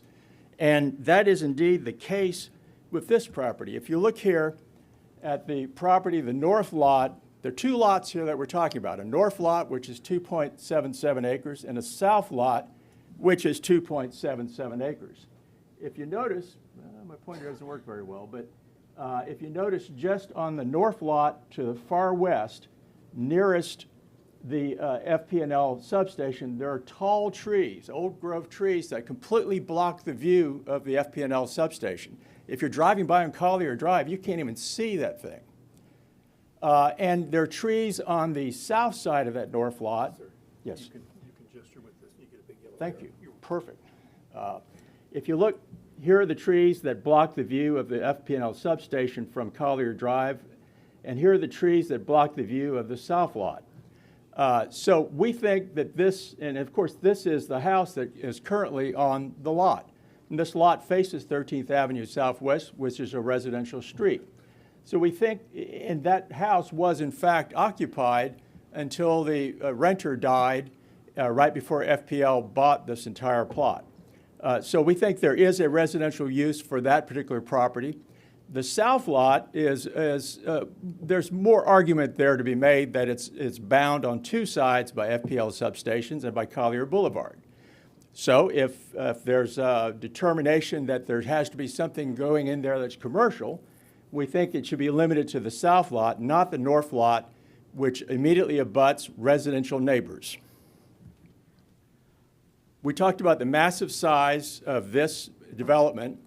The average Collier County CubeSmart is 68,000 square feet. And they're talking about 167,880 feet. It's massive. It's a very large development. Now, there was some argument about the waterside shops, the size of them. My understanding is we got these sizes from the tax assessor's records as to the square footage of the shops. Of course, that does not include the Barnes & Noble, which is a very large development. But the waterside shops themselves, we believe, is probably closer in line with that figure. But what is not disputed is this is bigger than the Amazon Distribution Center, and it's almost as large as the Super Target in North Naples. Now, in October, we made a proposal. We said, doesn't it make sense to develop a CubeSmart type of development on the south lot and leave the north lot as residential? That satisfies the needs of the local residents to have a residential property on a residential street. And apparently the developer did not agree with that proposal. And we also pointed out the fact that just 3 miles away on Vanderbilt Way, there's a nearly new CubeSmart. This is all interior, no exterior garage-style units. And that's a 92,070 square foot development on 2.37 acres. Now, if they wanted to develop a normal-sized development, a normal-sized self-storage unit like this one, they've got 2.77 acres to deal with on the south lot. They could easily do that and still have the north lot reserved for residences or residential development. Now, Commissioner Hall rejected a lot of our suggestions or concerns at the last meeting, but there were 3 that he said were fair asks. Remove the exterior drive-up units, and apparently the answer to that is no. Change it to look less industrial. I'm not sure. This is the first we've heard that they're doing a coastal modern design. We haven't seen it before. There was no discussion of that or presentation to the neighbors, so I can't really comment on whether that's an improvement or not. And Commissioner Hall said they should reduce the size to normal self-storage. Now, average self-storage, again, is 65,065 square feet. The reduction they made from the last presentation was from 171,500 to 167,880. That's only a 2.3% reduction. That, in my mind, is a token reduction. It doesn't really address the concerns of the residents, and we don't think it was a good faith effort to accommodate the residents' concerns. So with that being said, I want to thank you for your consideration, and I hope you'll reject this.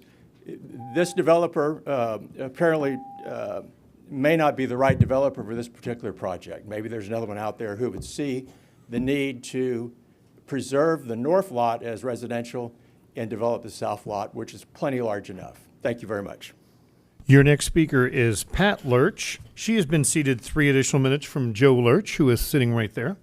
And she will be followed by Andrew Blitch. Pat, you'll have a total of 6 minutes. Thank you. Good afternoon, Commissioners. It's nice to be back up here again, but I'll tell you what, I love you all under different circumstances. And last time I was here on October the 10th, Commissioner William McDowell said to me, I hope no one will ever have to negotiate with Pat Lurch. Well, I am here again, and I wanted to negotiate with you, which I don't like that word, negotiate. But also, I want to have the last word, but they switch with me, so I don't get the last word. Anyway, what I want to bring to you is about the meeting that they had. And if you want to even read the letter, I could not believe. They sent it to everybody that had meetings before and spoke, and it says, as we expect you know, Mr. Blitch, Mr. Davies met with Mr. Blitch and Mrs. Moss and Mr. Moss Thursday, 11/16. Then they shut that down, didn't say what they meant about, didn't say what they want to meet us with. And it says, we would be more than happy to schedule a meeting or call with anyone else who would like to do so before the Board of Collier County Commissioners hearing. Please let me know. You're invited to a meeting and you don't know what you're meeting about. I've never had a meeting invitation that I didn't know what was going to be on the agenda. Neither did they ever see, nor the pictures of what the new warehouse was supposed to be. Had no idea what that thing was going to look like. Didn't have a plan, a plot, nothing. So how in the world, I honestly, Mr. Lagarde, he did an excellent job trying to show and bring out what they're trying to plan, because nobody knows about it. And another thing I want to mention, we talked about the roads. We talk about how crowded they are, and they are. And you're going to a Mockley Road and about a moratorium. But right now, Collier Boulevard has 37,000 vehicles traveling that road every single day. My thoughts are, I'd like to have a moratorium, but you know how we can really solve this whole problem? Not to put that warehouse on this very, very, it's going to be enlarged, very busy with street, with all the traffic that's coming. 37,000 vehicles a day. That's almost, it's not even like the Indiana 500. But it does whiz around there. So how in the world are you even going to get the building materials into Collier County, Collier Boulevard, into the lot to build this property, this warehouse? There's no way you can possibly get that land or get those materials, the concrete, take all the trees down and all the bushes. And we come down the streets and we see the electric plant, we go, ooh, but when we hit that grassy knoll, when we see that house, when we see the woods, we know we're back in residential estate land. And it gives us a soothing feeling. And when I had some time off, I didn't have any time off, but they kind of pushed me aside. We're doing other things, and that was great because I had time to spend with the Lord. And what I got, because I'm a person of action. I don't like to sit around and waste time. So anyway, but what I got was, and I was told, and I spread, Isaiah 40:31. But they that wait upon the Lord shall renew their strength. They shall mount up with wings as eagles. They shall run and not be weary, and they shall walk and not faint. And I'm telling you, I followed that, and I am ready to run. I'm ready to mount my wings as eagles and not faint. And because this land is God's land, and He will use it accordingly. He will put what is good there, and He will let us know what He wants and what should go there, what it is plotted for, what it has been taken care of. It's already done. Houses or guest houses. That is what belongs there. Now, if you want to talk about the traffic being so bad, that doesn't need a warehouse with all that traffic on this beautiful land. It is serene. You can take a chair out and sit in the shade, and you feel so peace, so serene and quiet, even though the traffic is running around. It does not deserve this warehouse. Your final registered speaker on this item is Andrew Blitch. He's been seated 3 additional minutes from Tom Moss. Tom, could you raise your hand? And Lisa Moss. He will have a total of 9 minutes. Mr. Blitch. Thank you. Good afternoon, Commissioners. Andrew Blitch here. I spoke at the meeting in October, and if you remember, at that meeting I listed several concessions that I had offered to the applicant. They were things that I was willing to accept for me to be okay with the project moving forward. And I had stated that they had said no to all those things at the time. If you remember, I had asked for more security. I asked them to eliminate the drive-up units completely. I asked them to change the look of their project to a higher-end look. I asked them for the setback to be greater, and I asked them for larger landscaping, and I also asked them to reduce the size of the building to be around the size of an average size storage unit. I had mentioned at the meeting that the average storage unit in Collier County is somewhere around 70,000 square feet.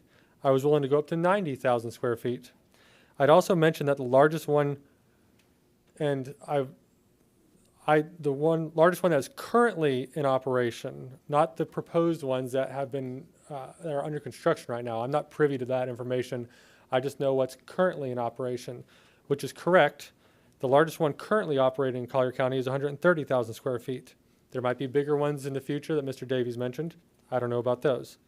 So 130,000 was the largest currently in operation in Collier County, and they were at 171. I made all those suggestions. Mr. Hall, you had stated that eliminating the drive-up units was a fair ask. And you also stated that reducing the size to a normal size storage unit was also a fair ask. And it looks like they have done neither. Mr. Saunders and Mr. LaCastro, you both instructed them they needed to talk with us and negotiate. They didn't really do that either. Mr. Davies did reach out to me shortly before Thanksgiving and asked for the meeting. I went there to the meeting representing the neighborhood, and I brought 2 other neighbors with me, Mr. Tom and Lisa Moss. Mr. and Mrs. Moss. I was hoping to hear their updated plan at the meeting. They didn't say what the meeting was about, so we were just going in with all ears, waiting to hear what they had to say. But we weren't told anything. Mr. Davies asked us what we wanted, and I had just restated the same things that I had mentioned at the last meeting in October, those same exact bullet points that I talked about. He said he would let his client know about those things. We'd asked Mr. Davies what changes they have made. However, he refused to tell us. So we didn't hear anything. This is the first time we've heard any of this stuff. So the meeting was a waste of time. Mr. Davies' assumption or assertion that he attempted to negotiate with us in the last 2 months is not true. That meeting was not a negotiation. He refused to share any information. I tried. I gave him the list I wanted. There was nothing in return. So there was no negotiation on their part. So today is the first time any of us neighbors have seen the details of this project, and I only found out about the square footage yesterday in my meetings with Mr. Saunders and Mr. McDaniel. I was surprised when I heard they only reduced it by 4,000 square feet. So they did not take your advice to reduce the square footage by a meaningful amount. They didn't eliminate the drive-up units, and they didn't listen to you when you told them to negotiate with us. This project is still too big, still unsafe, and it still goes against the Golden Gate Area Master Plan. For those reasons, we are asking that you vote no on the project. Thank you.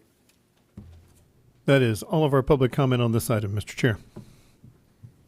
Mr. Davies, you have a rebuttal or comment to some of those? I mean, there are some pretty black and white things that even I wrote down because I'd like to know the answers to those.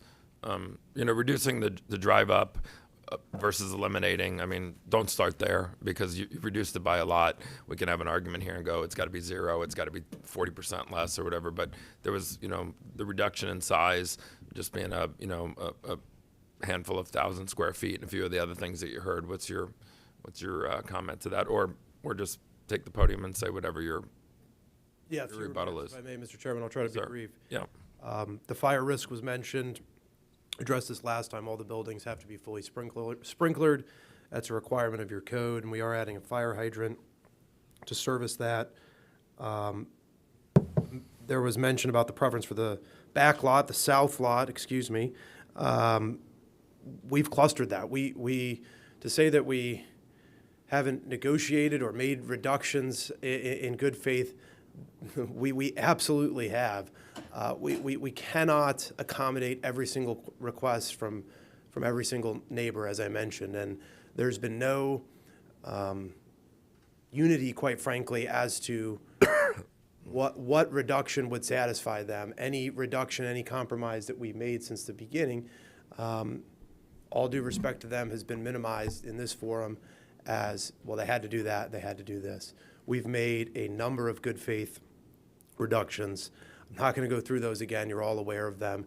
And we did that in earnest since your last meeting, as you asked us to do. Their examples, again, we took a deep dive on some of the examples that they provided last time. I shared with you our thoughts on that. Again, with as much respect as possible, I question the accuracy of that. I stand by my prior testimony that you've got to look at apples to apples comparisons, not simply the gross size. We're not the largest. There's a larger facility. But when you look at the apples to apples, when you try to find the square footage per acre, there's 10 facilities, as I outlined, that are significantly larger than ours. We're at that 30,000 square feet per acre. And you have to take the land area into consideration when doing the analysis here. It cannot simply be looked at in a vacuum. The other thing that's missing from examples that they provided you is buffering and landscaping. We looked at the specifics of the buffering and landscaping of the other facilities. They're nowhere near to what we're providing. We're providing above and beyond code. I walked you through those master plans. That number has increased since day one. all the way to where it is now, with a 199-foot separation, everything on that back parcel, and only the 100 feet of the front parcel being used. I dispute the testimony and the recollection of Mr. Blitch of our meetings. I just disagree with his statements. That's not what transpired. We have worked very hard, as you heard from Mr. O'Haron, to accommodate what they've asked us to do, but we cannot accommodate every single request from every single one of them. So with that, happy to answer your questions, Mr. Chairman, happy to answer the questions of the commission. Thank you. Commissioner McDaniel. Do we have a picture of coastal contemporary architecture? Yes, we do. Is it in the package? It is here. Cool looking. I don't remember seeing it. It's in there. When's that icon on it? Where is that, Pat? Here.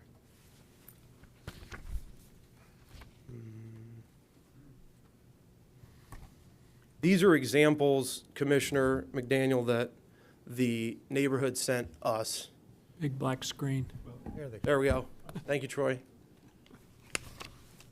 They sent us some links to examples of what they called coastal contemporary architecture. These were on those links, so we put them together so that you can see what it would look like. We're happy to agree to something that is substantially similar to this aesthetic. Sure.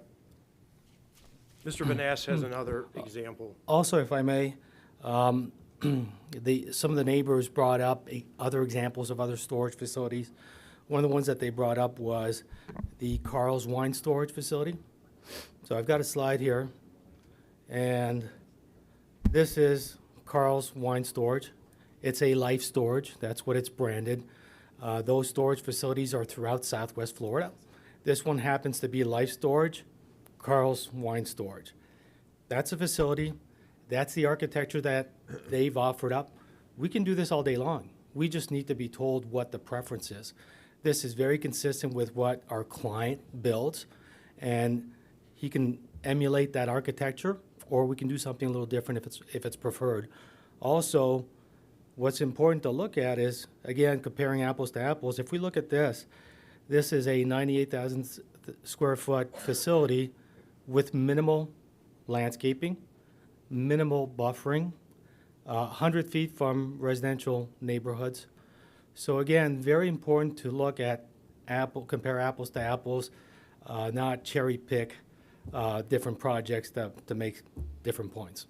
A quick question for Mr. Bosey. Do we have a definition of coastal contemporary in our code with regard to the architectural standards? Mike Bosey, Planning and Zoning Director. We don't have a specific listing of coastal contemporary, but we do have a licensed architect within Ms. Cook's staff who would be familiar with that type of style. So perceptively, if the project were to go forward, that a semblance of order in that regard to that commitment could be attained.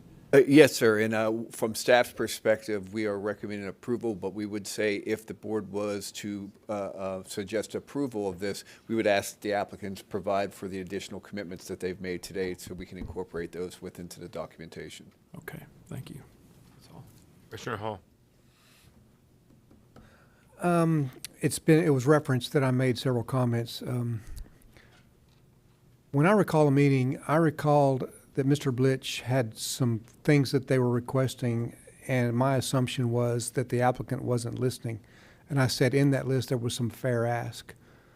I don't ever recall saying anything about reducing to normal size or getting rid of the drive-up units. If that's on record, I said it. I just don't recall it.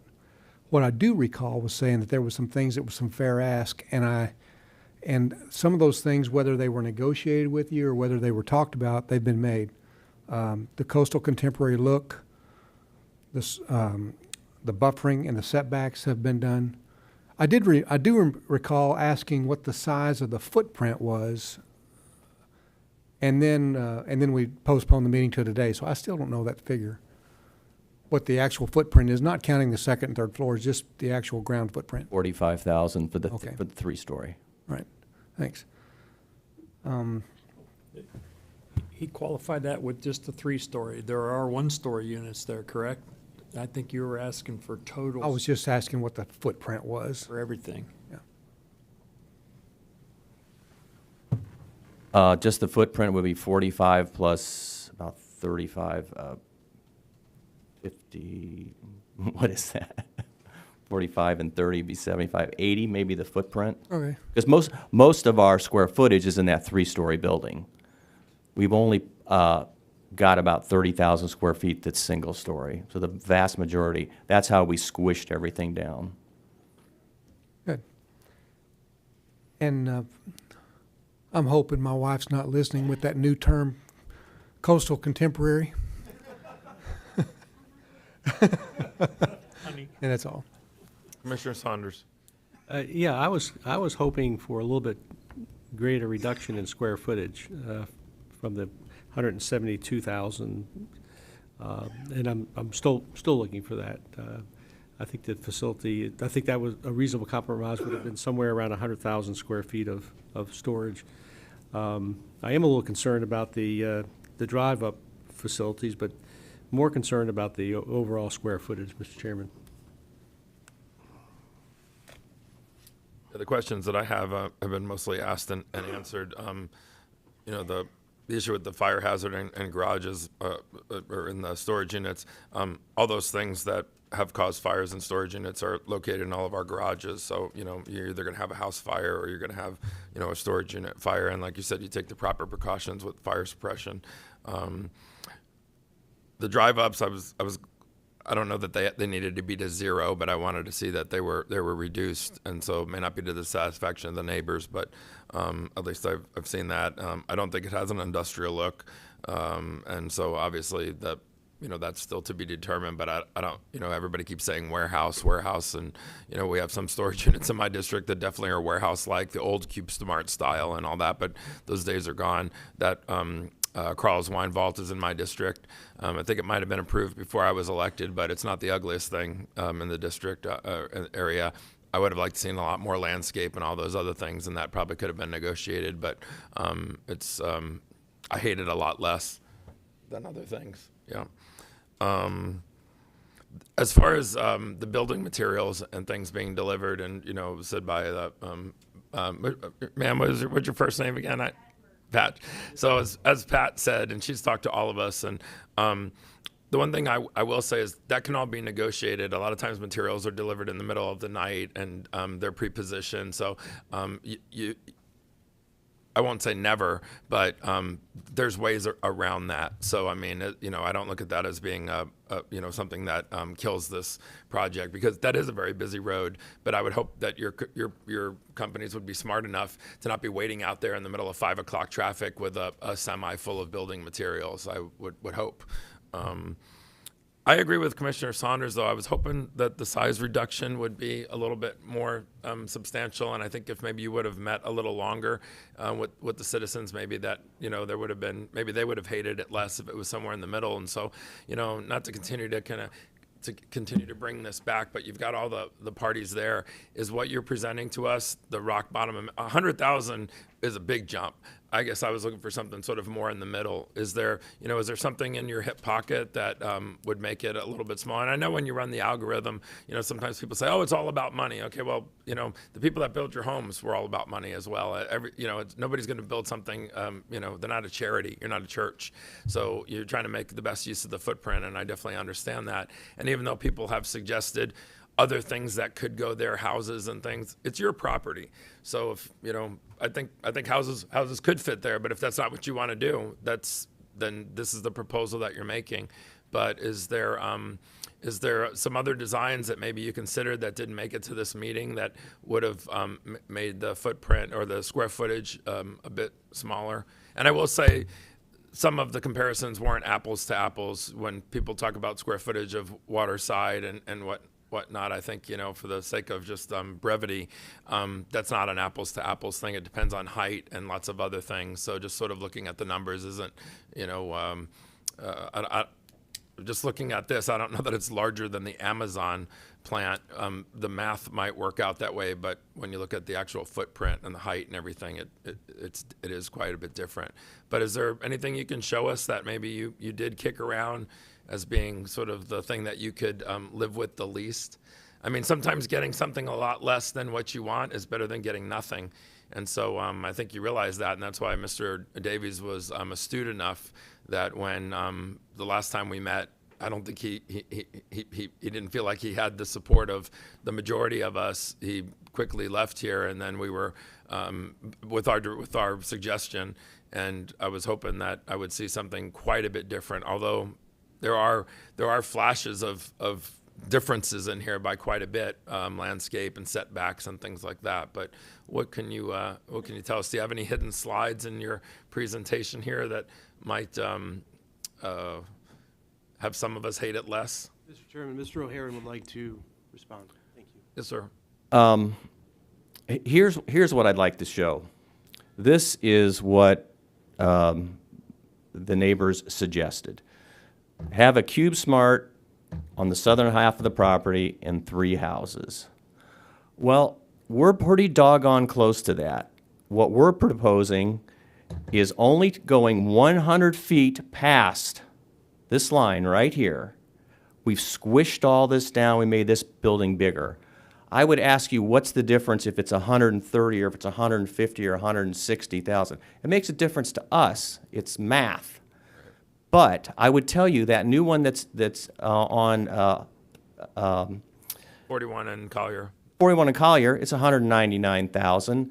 The other one that you approved in the other states, it's 135,000 square feet. I have 5.5 acres. To just randomly say, I'm already agreeing to do 52% of the spot of the overall property is green space. So the answer of 167,000 square feet, to make it any different, it had to go down 30, 40, 50,000 square feet, and that just doesn't work. So we've done all these other things. We've listened. We've changed the entrance. I understand if you don't want anything, nothing's going to work. But we can't make it 100,000. We can't make it 150,000. We would like to keep it like we are right here. Be a good neighbor. Be a good servant to the neighborhood. Do what we're going to promise and do and execute what we said. But to just randomly say we need less square footage when we're only encroaching 100 feet into the other property. Yes, sir. Commissioner Cowell. Thank you, Chairman. If my memory correct, I think I initially saw this probably about 9 months ago. I think, yeah, about that, before you guys even went to Planning Commission. And I have to admit that, the citizens that came and spoken to me and what I've heard here in the last 2 hearings before us, and I listened to the Planning Commission hearing that day too, you cannot say they have not given or agreed to some things that you have asked for. Because in the first couple sessions I've heard in the Planning Commission, a majority of the concerns was the safety of the children. The majority of the concerns was the street on 13th Street. And that was 90% of the concerns that you as citizens was opposing at the Planning Commission. And over time, until we got to where we are today, I believe they had made some concessions, made some big concessions to satisfy what the neighbors are asking for. And you can't compare, once again, I get it, there's fires, like Commissioner LaCastro said. We all have cars in our garages with gas in them. We all have lawnmowers. We have electric weed eaters with lithium batteries. I mean, it doesn't make it unsafe to live in your home. Things happen, they do happen. But you show a picture of a fire a few nights ago on a facility that was probably built over 30 years ago. Probably doesn't know fire protection in it. Do you know how many other businesses were burnt due to that fire? Do you know any other residents that caught fire from embers? I mean, I could show you a lot of pictures of things, but that don't mean it's what's really going to happen. And I know in today's modern construction, these things are all taken into consideration because of that, because the older structures are not sound, and they do have fires. And, our fire suppression systems and what they're held to by code are a lot different. And listen, I've been a police officer in this town for 20 years. And I bet maybe responding to an issue at a storage unit or high crime area, is very, very, very, very low for this county. I don't know what it is in Houston or a large metropolitan area where the police officer or the gentleman said he worked. I can't compare that to the service we provide here in Collier County when it comes to safety. So we do have to take those on consideration when we make our decisions up here. We all raise our right hand, and I take that oath very seriously. And I personally checked the numbers on some of these examples, and they were in the appraiser's website. And when I saw the numbers, I was surprised that some numbers were quoted here before me, and it's in plain view that the few samples that were used were quite larger than what we're being posed to us today, and trying to say that they were smaller, footprint. So I take these things seriously, and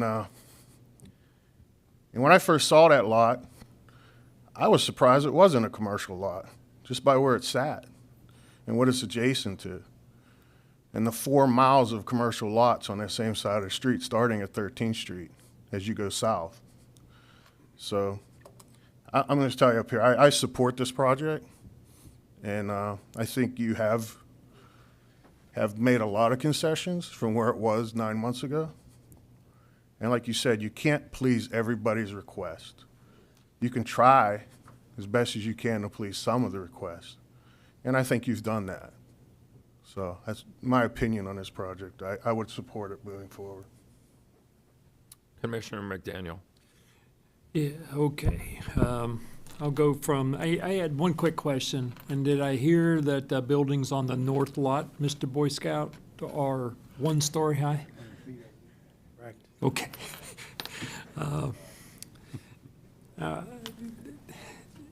I concur with Commissioner Kowal. The property is not conducive for residential development. In its location, proximity to a 6-lane highway. I did understand, I think in the last hearing and maybe even again today, that there's no construction access on 13th at all. All access will be ingress and egress out on 951. Correct. I agree as well that the new codes, fire suppression, so on and so forth, will at least reduce the risk of fire. The height of the north buildings being held to 1 story would be equivalent to the site plan that was shown with the 3 single-family homes to the north and the 90,000 some odd square feet to the south. The prohibition of no future expansion like that. The bus stop on the developer's property, paid for by the developer for the kids and the parents to be able to park. The increase in side yard setbacks and the enhanced landscaping, those are huge from a sight and sound barrier as well as just overall aesthetics. And then last but not least, if we could put a button on coastal contemporaryism, I think the architectural style will be an enhancement as well. So, I mean, if we're okay, I'd be happy to make a motion for approval. Commissioner Saunders. Thank you, Mr. Chairman. I'm not going to support this project, and there's a couple of reasons. Again, I mentioned earlier that the developers have found the secret sauce to getting these types of projects done. They come in for a site-specific change to the comp plan, and I think that sends a message that the comp plan really is not something that is that seriously taken into account when these types of projects come in. We amend it site-specific, and I think we need to stop doing that. The other argument that this is on a 6-lane highway, well, we have a lot of 6-lane highways with a lot of residences on them, and if you use that logic, all property adjacent to 6-lane highways throughout the county isn't really appropriate for single-family housing, and I don't think that that's correct. I think that there's a lot of residences on 2.5 acre and 5 acre lots adjacent to a lot of 6-lane highways. And Golden Gate, I mean, not Golden Gate, but Vanderbilt Beach Road is a perfect example. Immokalee Road is a perfect example. And then, of course, you've got 951. And the fact that there's a lot of commercial to the south that's fine, but I think there's a lot of residential to the north on 951, to the north of 13th Street. I was a Boy Scout leader, so I think I got the direction right. And so I think that we're sending a message that any property on a 6-lane highway, regardless of what the comp plan says, is ripe for commercial development. And I just don't think that's the right message. So I'm not going to support this. I was also disappointed that there wasn't a greater reduction in the square footage as well. Commissioner Cole. I'd just like to bring it to the attention that, that this is not automatic just because, you're saying we have a lot of residential on 6-lane highways. I mean, this doesn't mean that this is some carte blanche that we're going to go change everything. This is a piece of property that has a 6-lane highway to the east. It has a FP&L power plant to the south, and it has an FP&L power plant to the west. It's a little different than what a normal piece of property along a 6-lane highway would be. And I just want to make that clear that, we take everything, and I take everything seriously, and I take everything in consideration. And I take that in consideration, that those do exist on this piece of property. And that particular situation probably would not arise pretty much anywhere on our other 6-lane roads in Collier County. So I take that in consideration, so. Second the motion. I'm going to support this project, but I want to clarify a couple things. I would have liked to seen it a little bit smaller, but I think as commissioners, we have to sit up here and look at the big picture. And so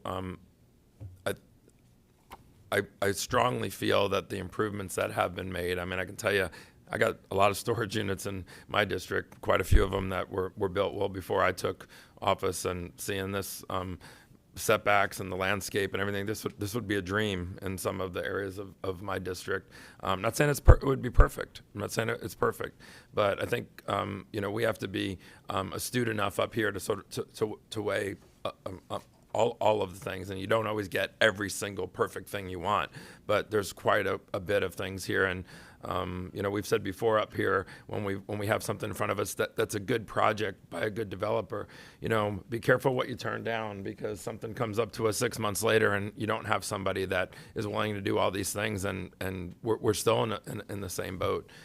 So I think, did somebody make a motion to approve? Commissioner McDaniel made a motion to approve. Commissioner Hall, second. So I got a motion from Commissioner McDaniel to approve, and a second from Commissioner Hall. All in favor? Aye. Aye. Opposed? Aye. So it passes 4-1. Commissioners.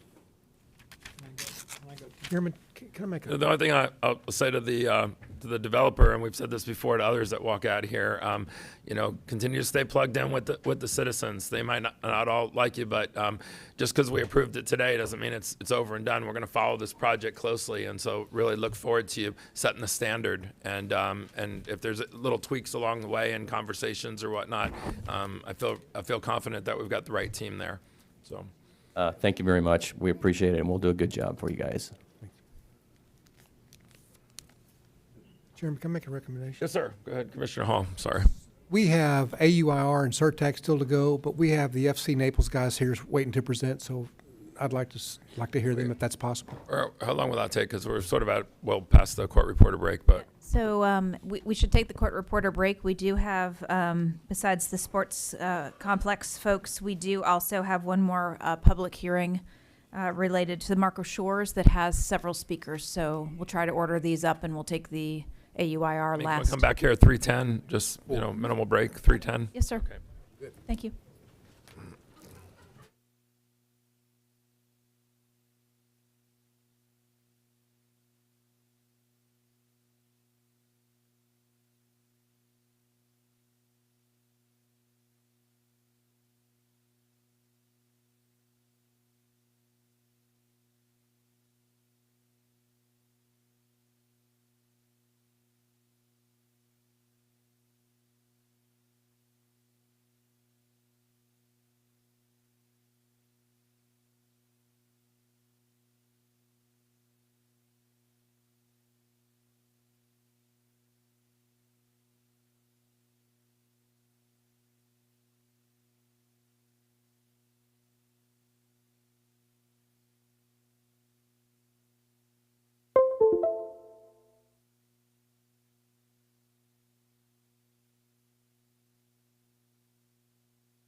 Chair, you have a live mic.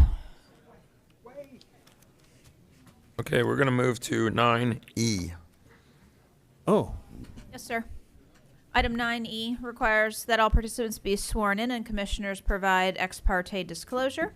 This is a recommendation to approve an ordinance amending Marco Shores Golf Course Community Planned Unit Development, ordinance number 81-6 is amended to increase the maximum number of residential multifamily dwelling units from 1,580 units to 1,670, adjust off-street parking standards, and add an airport disclosure and permitting commitment for property located near the Marco Island Executive Airport on the north side of Mainsail Drive and 1.7 miles east of Collier Boulevard in Section 26, Township 51 South, Range 26 East, Collier County, Florida. First, Commissioners, any disclosures? Commissioner Cole, I have meetings and emails. Commissioner Saunders. Okay. Meetings and emails. Sorry. I had the same thing, emails and, Commissioner McDaniel. Yes, meetings and emails. Okay, Commissioner Hall. same. Okay, and I had meetings and emails as well. And we all need all participants, please, to stand and be sworn in by the court reporter.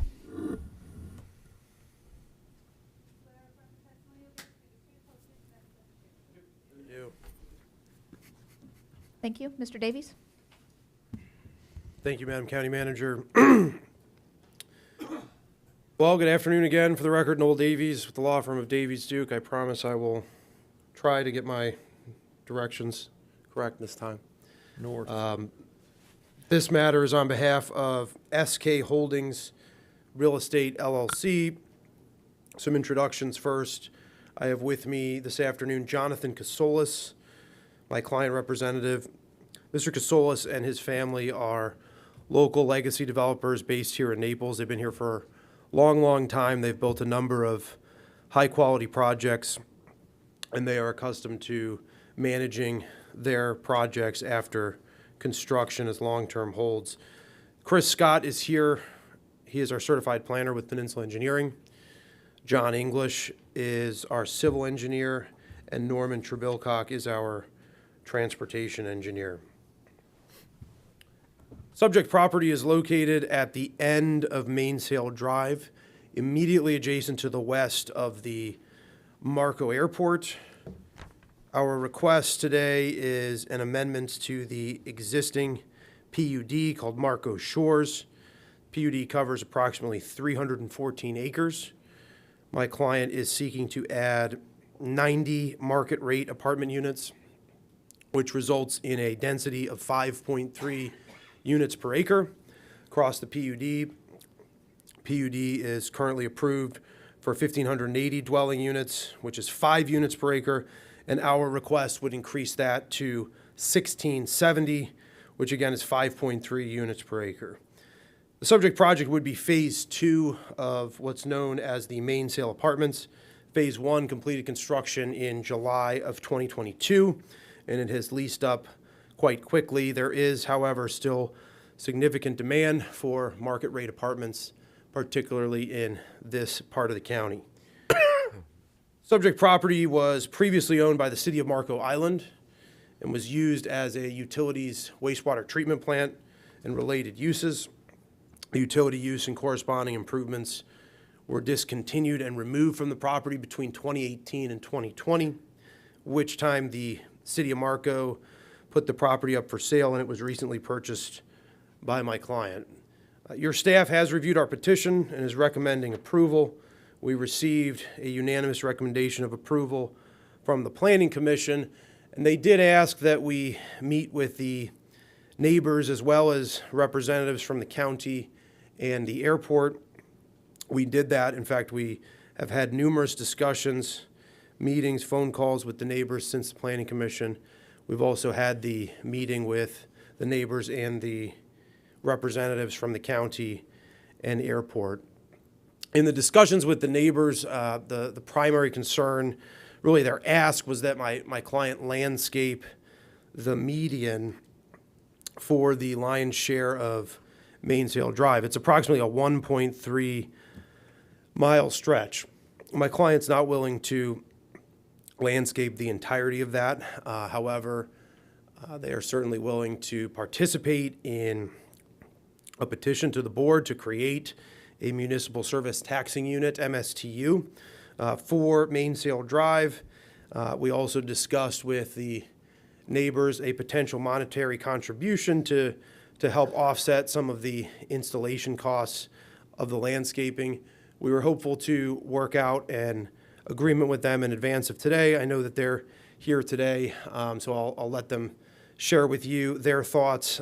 We were working towards some sort of cost-sharing agreement where my client would agree to share in the costs of a future MSTU and again pay for some of the installation, not the entirety of it, but certainly his proportionate share and even more than that. So an agreement was not reached in advance of today, despite our efforts. But again, we remain willing to do what we can to participate in any future median landscaping project, which I believe is their primary concern and request. With that, I would like to turn it over, if I may, to Chris Scott, our client's professional planner, who will walk you through the rest of the presentation. Thank you, Commissioners. Thank you. For the record, Chris Scott with Peninsula Engineering. I'm a certified planner, and I'll be as brief as possible. I know it's been a long morning and still have quite a bit on your agenda. Again, this proposed PUD amendment to the Marco Shores planned unit development would allow for the phase 2 of the Mainsail apartment project for an additional 90 market rate units. Based off of the transportation impact statement, that would equate to an additional 35 p.m. peak hour trips. As Noel had mentioned, the master concept plan would need to be updated. The site was designated for utility and park, although the entire site was only ever used as a utility site with City of Marco utilities. So it would be redesignated to match the existing apartments as a residential parcel 2A designation. I'd also like to note, obviously, we are right adjacent to the Marco Executive Airport. So we are within the airport overlay. We have included a couple of developer commitments related to that. Per the overlay, the maximum height that would be considered an obstruction is 100 feet above the runway elevation. The PUD currently limits the height to a maximum 58-foot zoned height or 72-foot actual, so it would be below that obstruction. The developer commitments would require notices to renters within the apartments that they may experience noise, vibrations because they are adjacent to an airport, and would require the developer to provide any of the FAA obstruction permit information to the county at time of site development plan. The PUD amendment request is consistent with the requirements for an amendment to a PUD. The land is suitable. Again, it's no longer going to be utilized as a utility site, so redesignating the master concept plan for residential use is ideal and suitable with the surrounding development. It does conform with the growth management plan. This second phase has the same design team as the first phase, so the same architect, same engineering. Most likely we'll use the same contractor and builder for it, so it will match aesthetically with the first phase and would be an integrated development. The PUD still maintains the required open space throughout the development. There is the ability to accommodate this expansion, and it will conform with all of the development regulations within the plan unit development. So with that, I will note county staff and both the Planning Commission have recommended that this go with a recommendation of approval or recommend that this be approved, and I'm available for any questions if you have them. Where's Mr. Bosey? Is he here? Sir, why don't you give us your official take on what they're requesting and how it coincides with other things we've done in the area and how it's cohesive to Mainsail Drive. Mike Bosey, Planning and Zoning Director. As indicated within the applicant's presentation, CCPC did recommend approval to the Board of County Commissioners. Staff is recommending approval to the Board of County Commissioners. We think 90 additional market rate units has value within an area that has a lack or a shortage within housing choices. The one issue that remains, and it's somewhat outside of the planning considerations, was the landscaping within Mainsail Drive. We most certainly recognize that the applicant has an obligation to participate within the proportionate share of those improvements.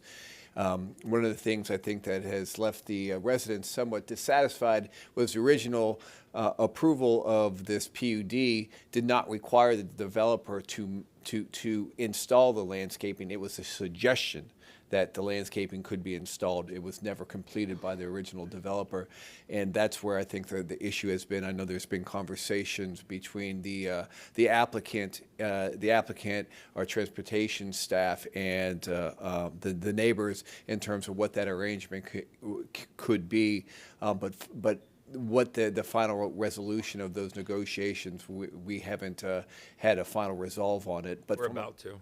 Yeah, from a planning standpoint, we think it makes sense to add these additional 90 market rate units in addition to the 100 that have been developed as part of the first phase. We think there's capacity within the road system. So finally, it's just a matter of the working out the final negotiation between.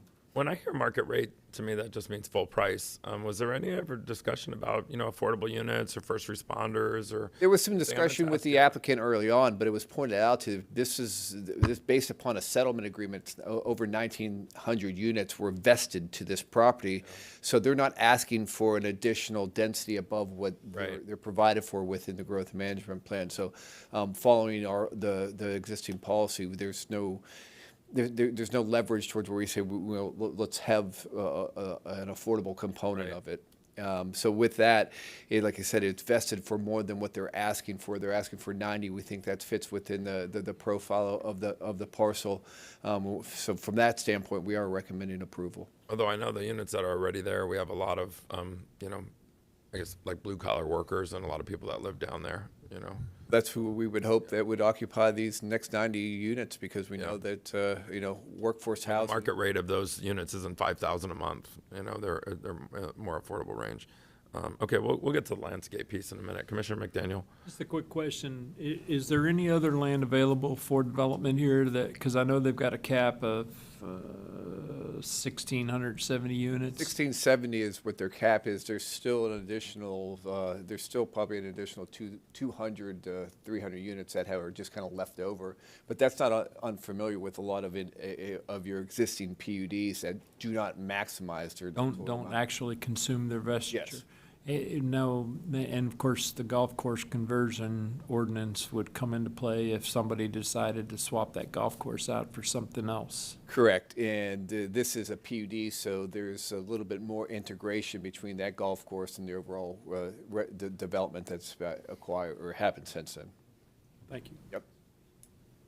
Okay, let's get into the landscape piece, because there's a little bit of disinformation floating around. This is in my district. I've heard from a lot of the citizens, met with a lot of the citizens, met with the applicant, and and mostly met with you and with Ms. Scott. So Trinity, if you want to come up here as well, some of those things we're going to talk about here, we already know here, but for the sake of this, formal vote, it's not realistic to say the county needs to do, make the landscape on Mainsail Drive look like Naples Botanical Garden. And I'm not saying that's what the citizens are asking for, but there's, we can do anything, but we can't do everything. And there's some very specific rules on how the landscape can work.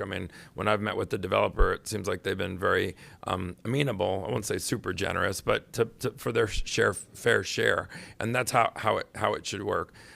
Trinity, give us the short version of, that stretch of road, the county's not going to invest $2 million or whatever the number is, and I'm just throwing something out on landscaping it from Collier Boulevard all the way down to the airport. The developer's not going to landscape it from Collier Boulevard all the way down to the airport. Give us the short version of the right way that it could be done. We talked about this in my office yesterday, but for the sake of everybody else. For the record, Trinity Scott, Transportation Management Services Department Head. This particular roadway is not eligible for landscaping through the landscape beautification plan. That is limited to arterial roadways at the request of the board, at the direction of the board to install and maintain. There are two mechanisms that could be utilized to add and ultimately maintain landscaping along this corridor. One is a landscape maintenance agreement. One already exists at the beginning of the roadway near Collier Boulevard where you see the flagpole.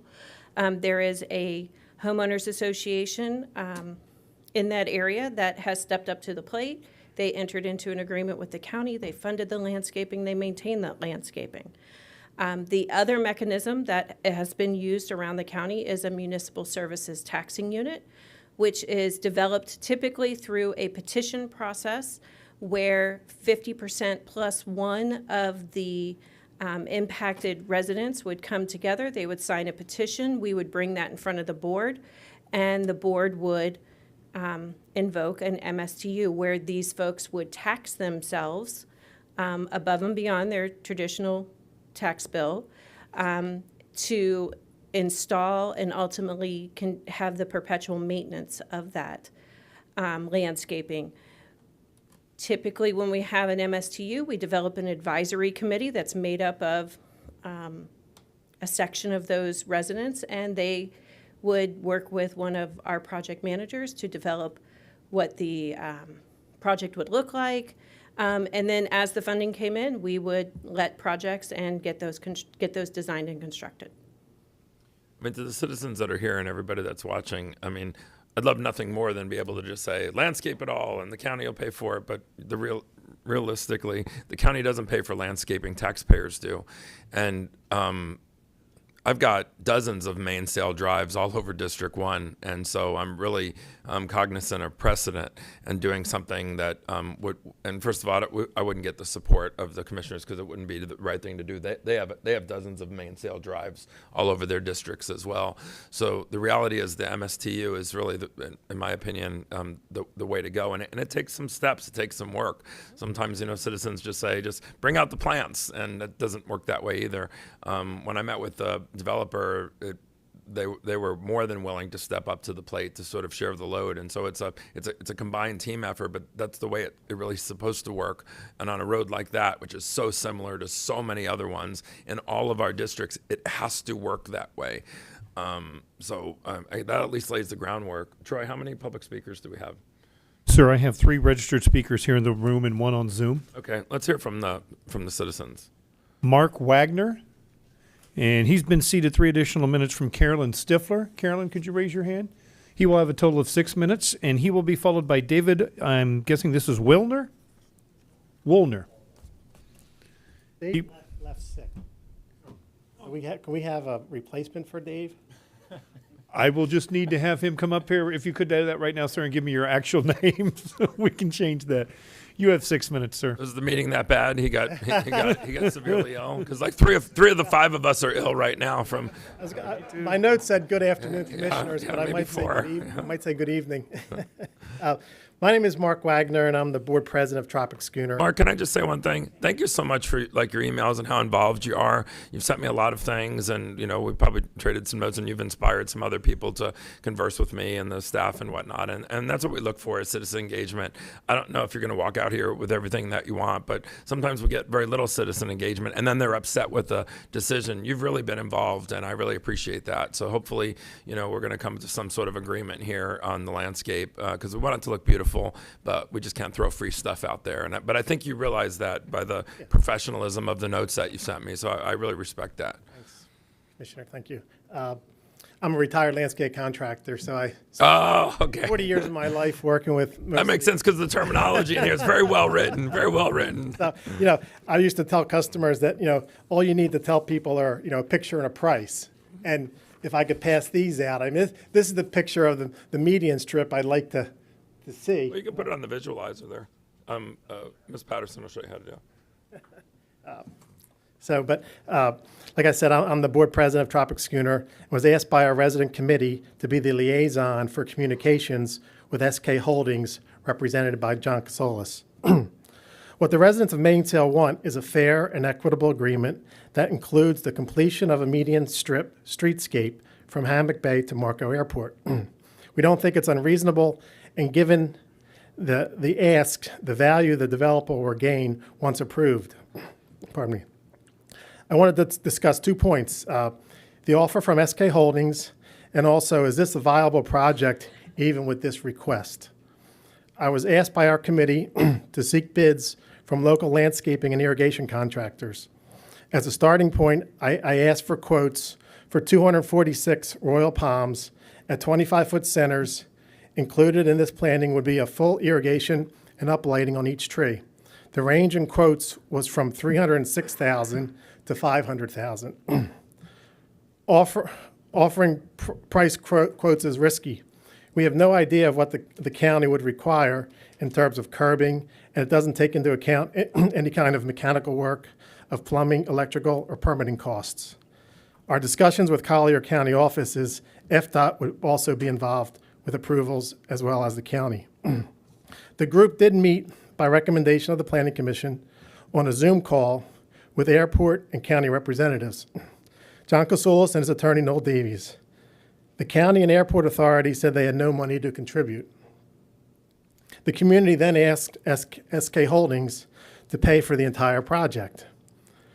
The offer that was received was a $50,000 in-kind donation towards the project and an MSTU contribution, which would be 31% of the apartment's taxing unit. We came up with a number of $306,000, so 31% of the $306 was $95,000. So gave us a total contribution of $145,000. It should be noted that the SK Holdings $145,000 contribution would be 47% of the project. 45% of Mainsail Drive is from the entrance of Tropic Schooner to the airport. So 55% is west of the airport, 45% is from the Tropic Schooner entrance to the airport, meaning there's a big chunk of it that also, as far as taxing authority, City of Marco Airport doesn't pay any tax. So that kind of complicates the MSTU, but so it should be noted that the SK Holdings $145,000 contribution would be 40% of the project, 45%, like I said. So really the tangible benefit that the residents of Mainsail receive is 2% of the project, being that 45% is already basically their driveway back to the airport. John Casolis, president of SK Holdings, stated that this project cannot support the entire cost of the median strip, and that is why he can't only contribute the $50,000 as an upfront expense.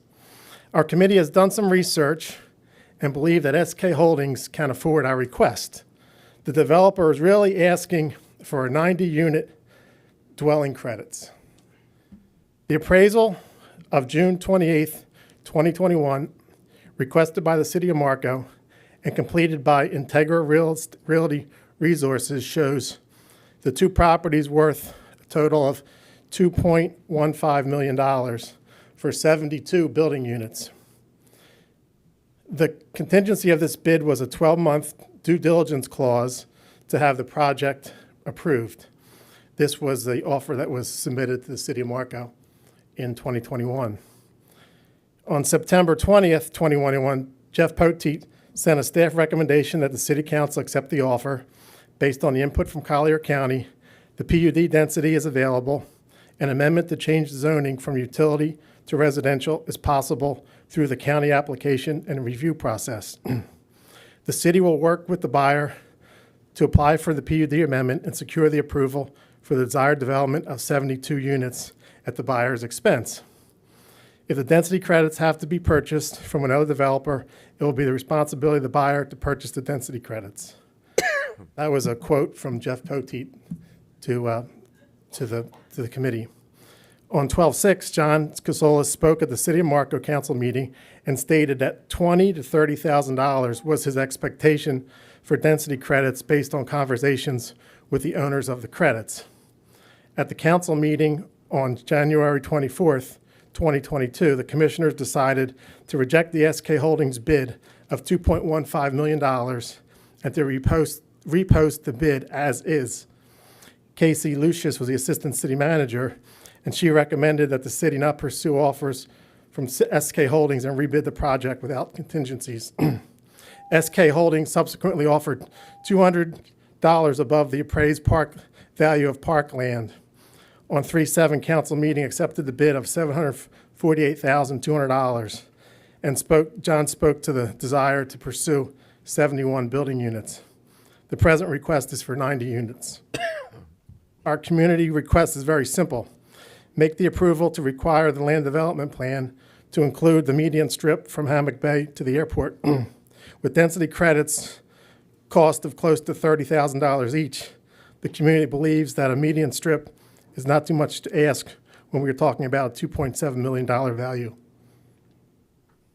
Okay, end of my speech.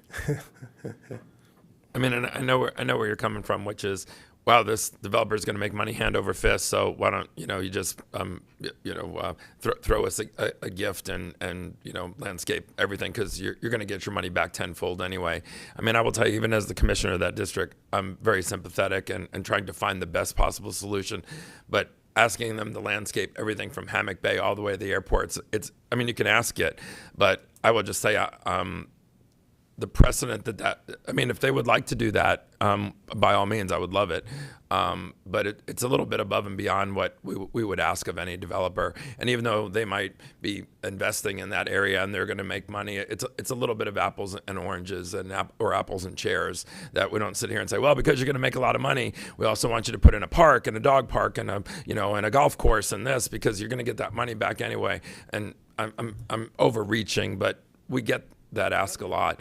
I mean, I'm very familiar with that area. I drive that area a lot because I visit the airport a lot, and I have friends that live on that stretch. When you were talking about the Royal Palms, you know that those could not be installed, right? So I might have missed it in your presentation. I mean, that was just yeah, because then the medians would have to be widened, and there's a whole thing. So we're not talking about that type of landscape there.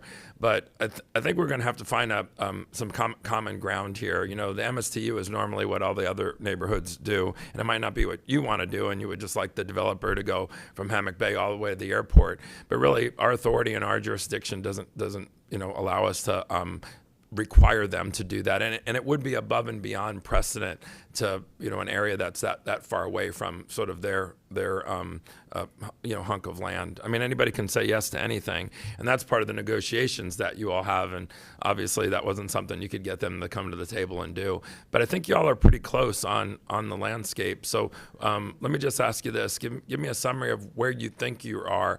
Everything what you said in the beginning is not really realistic, of having the county or the landscaper just do it all and say thank you, because also it has to be maintained, and that's why we have a very formal process in the county of going through an MSTU, and so that it's not just, they planted all the plants and then they left and then 6 months later everything's dead. It has to be a program, not just a planting.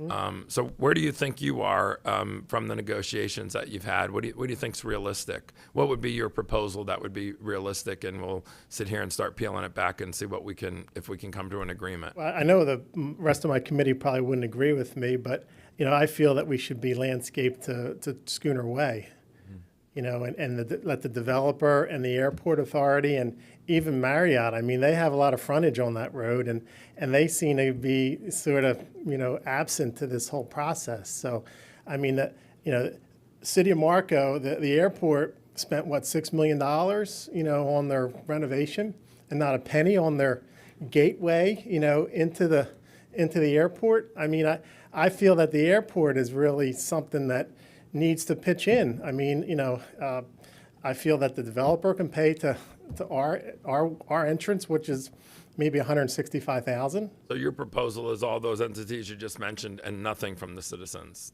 Well, we would accept the MSTU on a maintenance project moving forward, which we would have to do.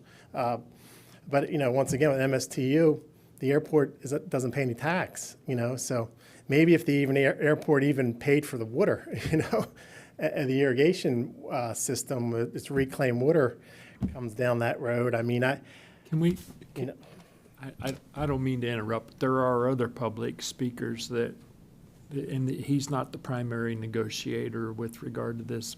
We have other public speakers.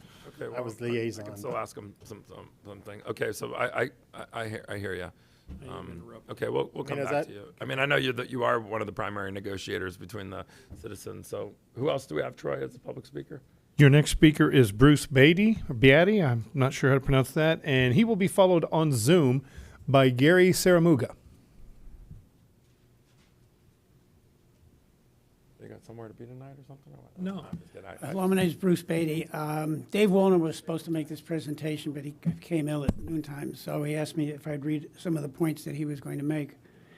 Now, some of the ones that he was going to make, Mark has already gone over, so I'm not going to waste everyone's time. But one of the things that Dave wanted to mention was that when the original POD for the Hammock Bay development on Bourgeois Drive, the developer WCI was required to landscape the same median in exchange for their for being allowed to build 3-story condo buildings years ago. The landscaping never materialized because WCI went bankrupt after the condo project was completed. In those days, the developer was not required to put up a bond for the required open work. So here we are later still wondering whether Collier County will recognize the need for a safer roadway for the many walkers and bicyclists who use this road. In conclusion, he did say that given that this project entails PUD master plan change in density, a zoning change, an increase of a couple hundred cars, and a $2 million equity boost to the developer, we don't feel that $350,000 to $400,000 investment in landscaping would be an unreasonable trade-off.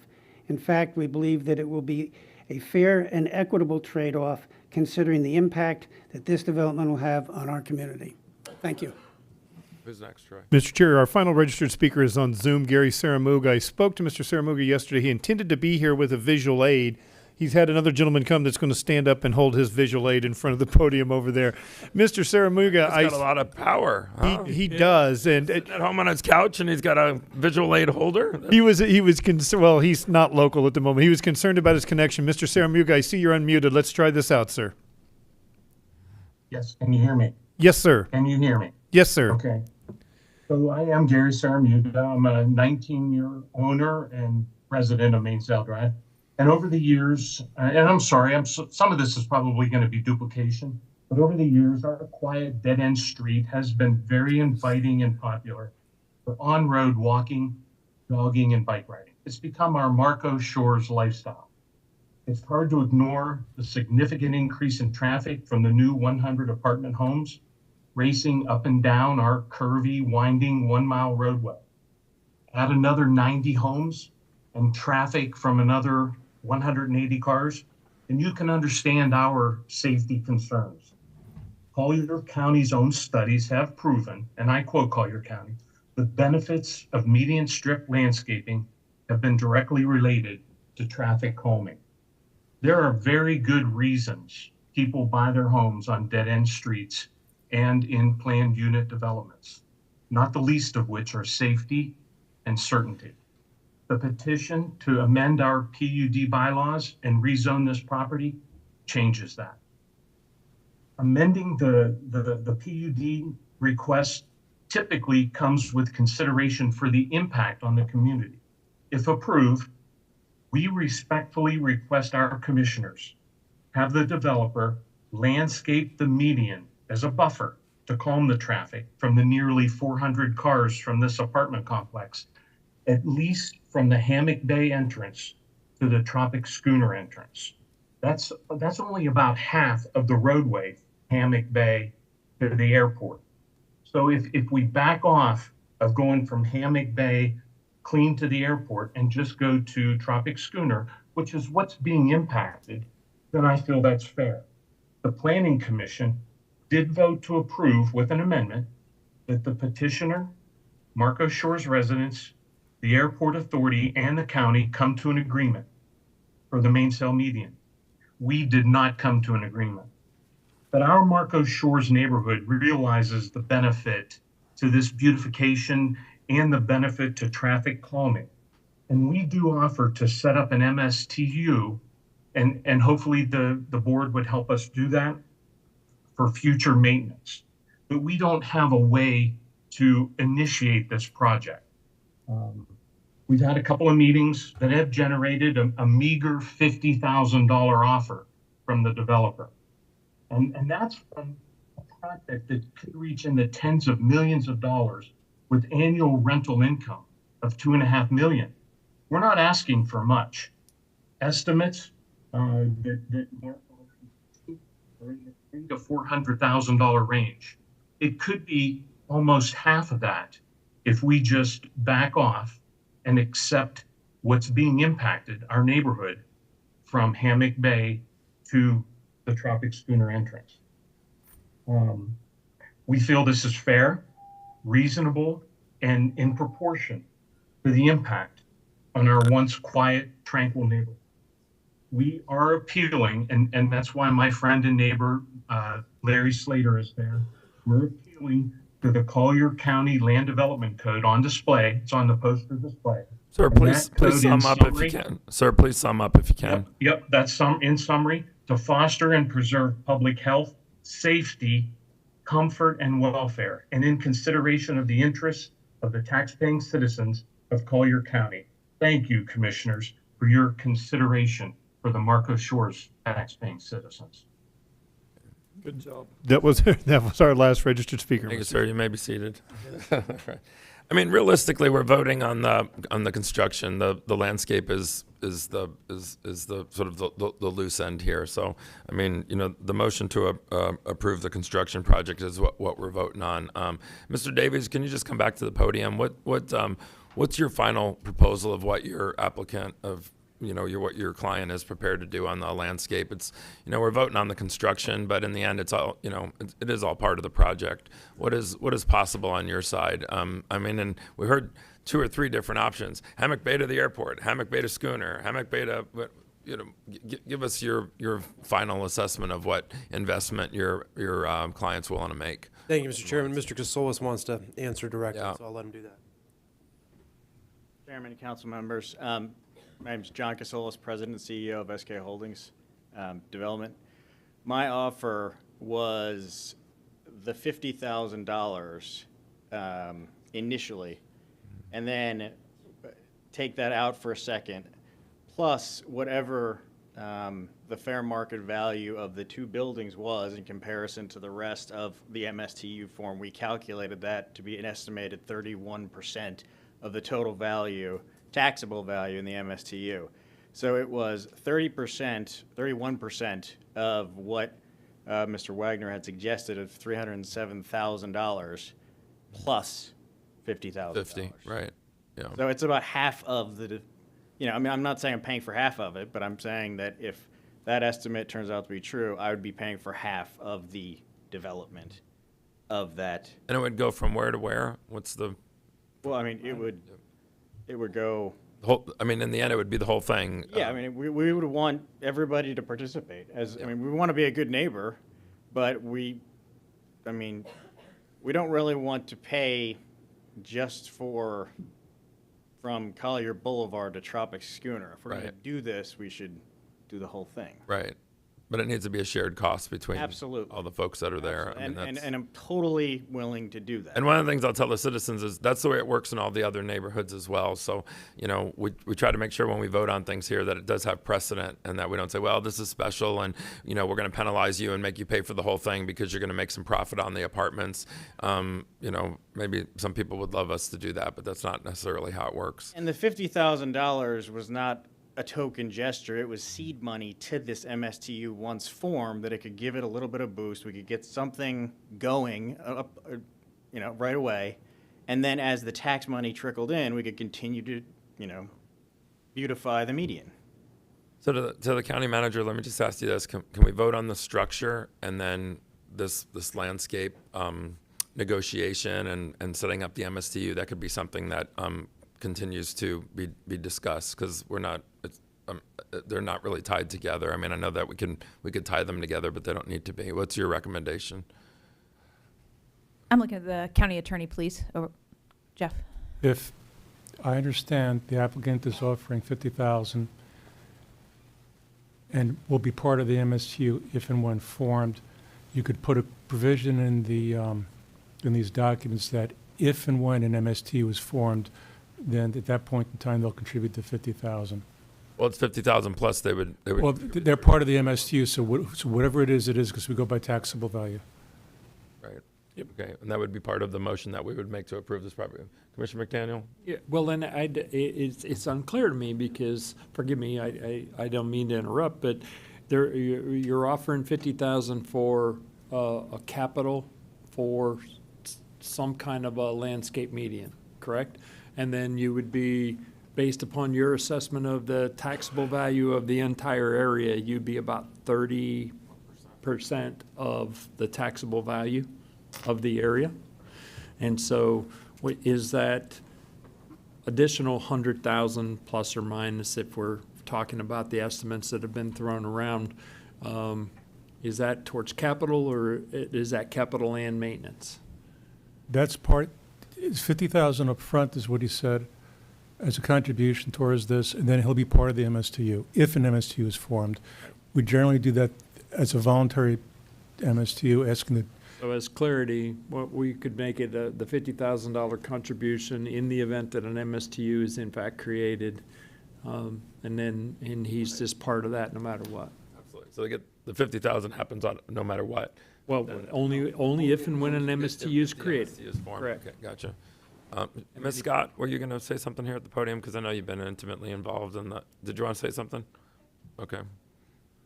Mr. Davies? I'll take a crack at restating it. Okay. So 50,000 if and when an MSTU is formed. Correct. That's a contribution from the applicant. And then I think what Mr. Casolas was trying to share is that based on the taxable value following construction and the way that your regulations on MSTUs work, that his share on a go-forward basis, once it's created, would be at that 31% number. If the numbers work out a certain way. And with your discretion, but I know that Mr. Casolas is agreeable to that today.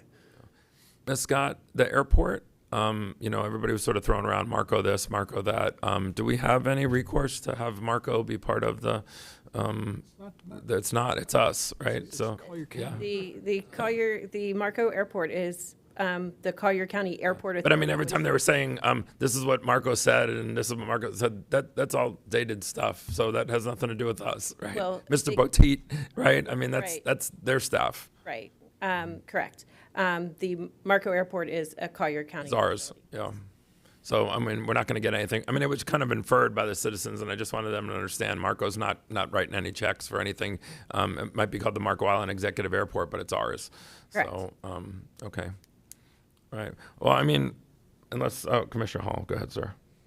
Well, the way I see it, it's just a little token money when the developer's paying it, but it's too much when I have to pay it.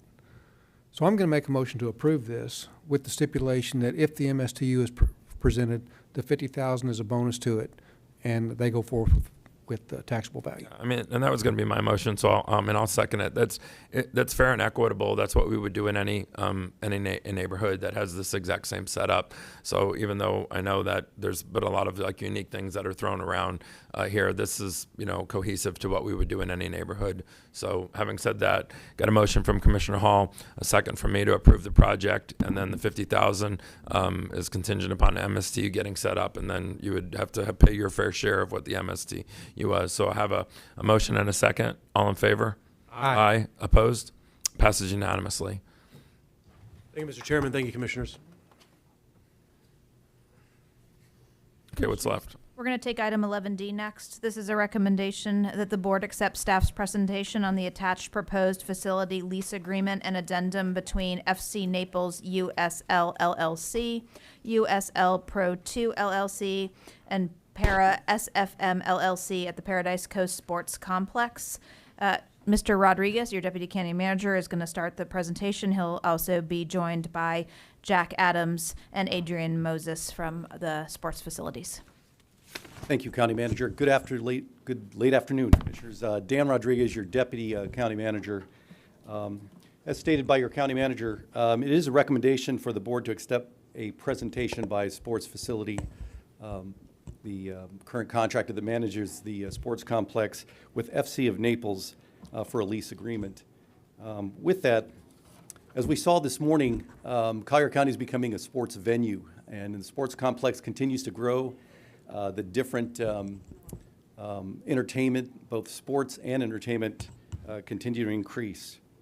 The vision of the administration was to find and secure a permanent tenant that would bring a national sports team to our sports complex. Not just a partner to utilize the facility, but a partner that would bring the funding and a sizable investment to consider Collier County as its home base. Thanks in great part to Sports Facilities team. They have a proposition for your consideration. But before we get into the details of that, I just want to clarify how we got to this presentation based on our contractual arrangements with Sports Facilities. As you know, Collier County entered into an agreement with Sports Facilities Management Group November 12th, 2021. We're now going into our third year with Sports Facilities. And as you saw this morning, they continue to make great progress in bringing additional sports venues, increasing revenues, and helping to retire the costs associated with the operations of the sports complex. Though we're not quite where we want to be, we are certainly on the track to increasing those revenues. And this proposal is going to help us get there. In addition, just last year, in November of 2022, Sports Facilities entered into a board-approved agreement with FC Naples United Soccer League that provided for an exclusive period for USL to locate a team ownership group and to negotiate a stadium use agreement with Sports Facilities Management.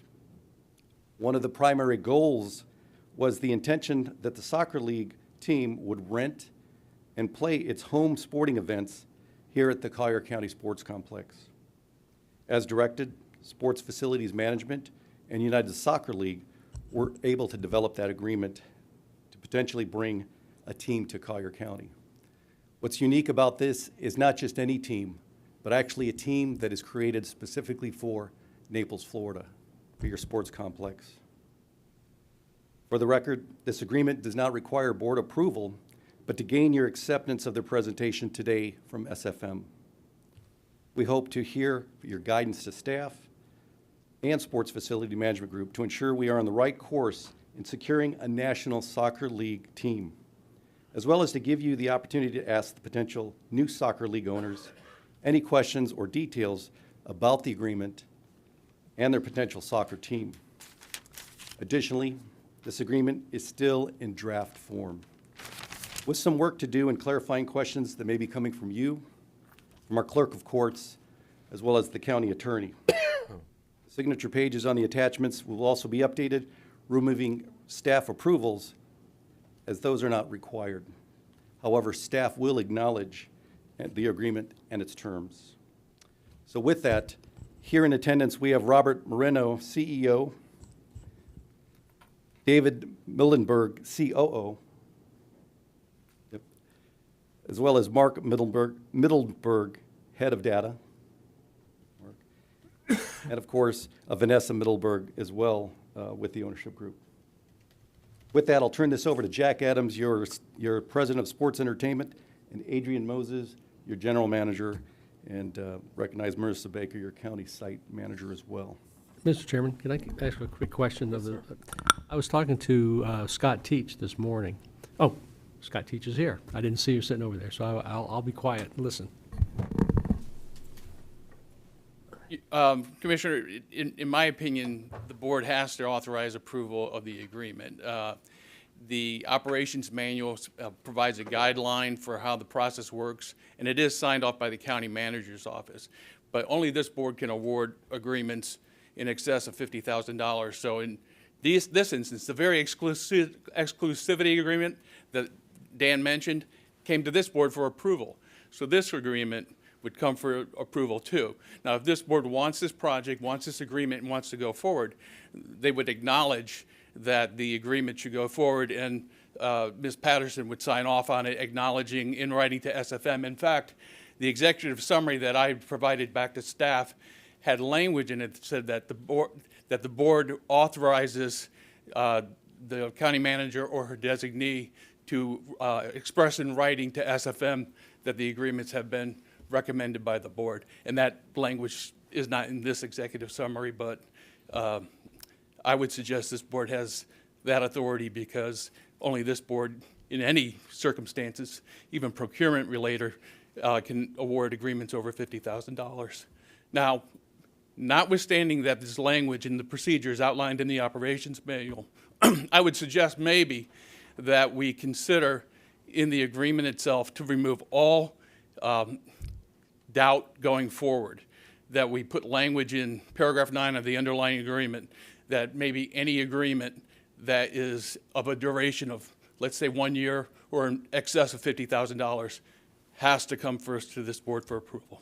That would be my suggestion. Commissioner McDaniel. Yeah, and then that's one of my concerns is does the contract that we have with sports facilities management say that now?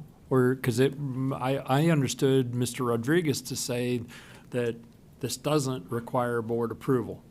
The operations manual, which is a requirement of the agreement, provides that the partner event to sign a term sheet, and then the term sheet goes to the county manager's office for approval. We have brought 2-year consideration. There have been sponsorship agreements. I don't know of any sponsorship agreements that haven't been brought to you, right down the street, car dealership. Those agreements were brought to you for your consideration, and on the bottom of these agreements allows a place for them to initial. But we're not talking about a car dealership down the street. We're talking about a contractual arrangement with SFM. And I'm saying booking events, sponsorships, all these things are laundry listed in the agreement. In the agreement with SFM. They have the authority to sign these things under paragraph 9. The operations manual sets forth this procedure where the county manager signs off on these things. The intention was that they would be brought to you for your acknowledgement, and then she would sign off on. Okay, so it does require approval of this board. That's my recommendation. Yes. Because and forgive me, Mr. Chair, in my office yesterday, Dan, and Ms. Patterson, you both said we weren't approving anything today. We were accepting a presentation. But when I'm reading the detail in the backup, there's an 8-year lease, there's commitments of revenue, payment, there's so on and so forth. And I didn't see, candidly, clear delineation of deliverables and measurables from the lessee, where we were receiving certain things and certain items and certain milestones and deliverables that gave me concern about entering in. Not that they're bad people, not that this is a bad idea. It just seemed like there were a lot of still open-ended items that needed to be addressed. And Commissioner, let me just add one thing further. The reason why is the agreement also provides that in the event that our relationship with the manager is ever separated, that those agreements are assigned over to the county or our new manager. And so, for example, this agreement, our office received November 21st or 22nd, around that time for the first time. We had never seen the negotiations, weren't involved in any of that. And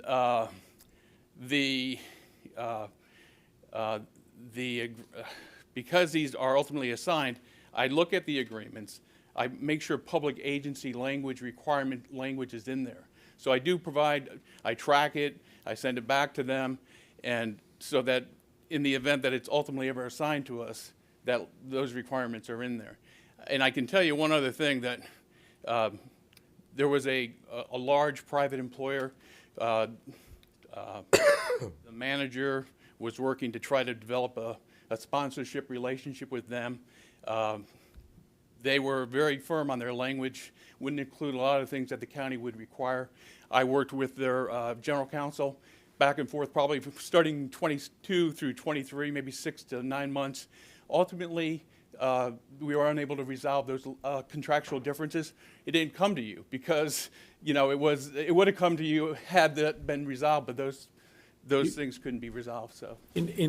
And again, I'm not afflicted with that mental issue called a law degree.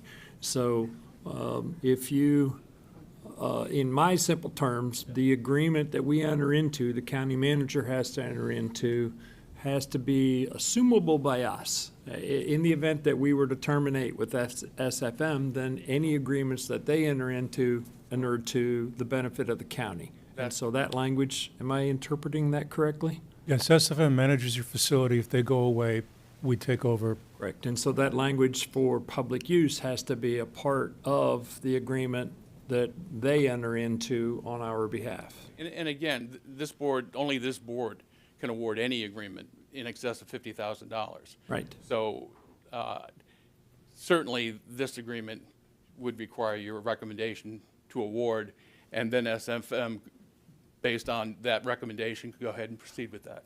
By agreement, the county manager is authorized to enter into these agreements without you, but the ordinance requires anything over $50,000 to come to you, and the ordinance trumps the agreement. So the representation that it doesn't require our approval is not necessarily your opinion. I don't see the value going into that. I'm just saying that since it's over $50,000, it needs to come to you. Okay. Commissioners, we're not looking for your approval today. So I understand what the county attorney and deputy county attorney are speaking to, which is slightly different than our understanding. However, we're not ready to enter into this contract today. As Mr. Rodriguez put on the record, there are still things that you may tell us that need to be dealt with, as well as several other house cleaning and technical matters that need to be addressed. So this is here simply for you to hear the presentation. We need to make sure that conceptually you're in agreement with the direction we're going, as well as any specific concerns that you have at this time with these agreements, and we will most certainly proceed forward at the direction of the county attorney on how this needs to be approved. Okay. And again, I'm not trying to throw disparity on a potentially wonderful thing. I mean, there's an enormous amount of good that can come from this. I just want to make sure that it's tight before we go into it. I saw, I think I mentioned to you yesterday, this was an 8-year agreement, and that was a requisite of the lessee in order for them to make a $30 million investment to get into the league and have the team. Yes, sir. Great. This represents nearly a year's worth of work, but there are definitely some of those details, as Mr. Teach said, he's been working, he got this copy the end of November. We provided it similarly to the clerk recently, so there are still some things that need to be addressed, as well as what the 5 of you may tell us about what you'd like to see. And we'll see that in final draft before it's executed. Yes. So sir, today you'll have to- so I can be still for now and hear the presentation and all the good stuff, and then we can worry about the technicalities when that agreement is entered into.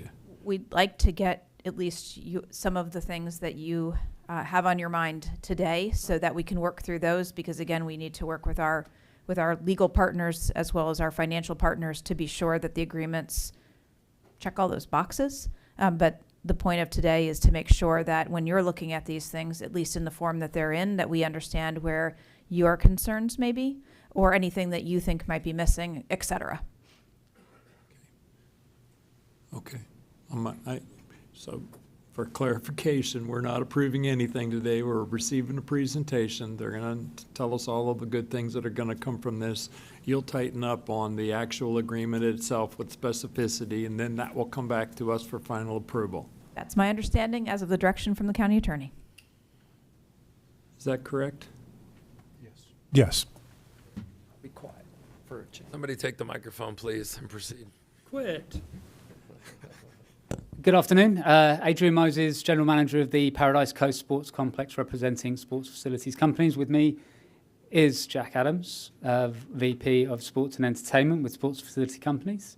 It's my pleasure to present to this opportunity to the board and to Collier County.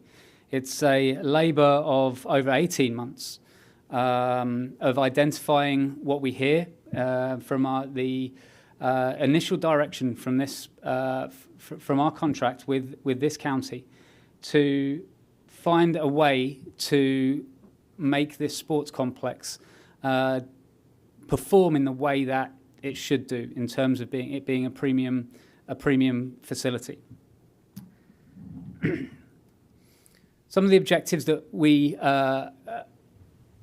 were trying to obtain is to secure an anchor tenant in the stadium.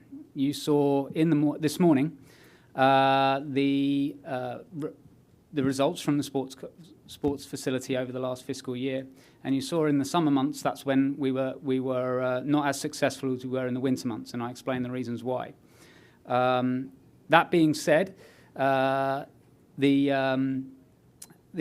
other objectives were to continue to showcase Collier County as a sports tourism destination, increase revenue and retire the cost of the sports complex, impact local businesses and the local community, and also to have community pride and build and have some civic pride and promote community activity with entertainment. The soccer provides the most consistent schedule in terms of the way that the league is designed to be an anchor tenant for the stadium. The soccer league typically in this country runs the summer months, starting in late spring, ending in the fall. We had approaches from the two major soccer leagues, which is Major League Soccer, which is MLS, and we also had approaches from USL to utilize this facility. So it's not like this was the only option that we had available to us. The more compelling bid came from USL in terms of the way that they wanted to present. And last November, as you've heard, the board approved the negotiation period for us to go out and find a suitable ownership group to fill this anchor tenant role. We were introduced to 3 different groups by USL. And I put FC Naples in inverted commas because the team name still has not been solidified. The ownership group wants to go to the community on the nomenclature of the team, and we regarded FC Naples, in our professional opinion and in my opinion of working in 16 years in soccer in this country prior to my role here, as the best option for Collier County. The operating team, Dan had introduced them. I think you've met all of them, but there was a few name errors.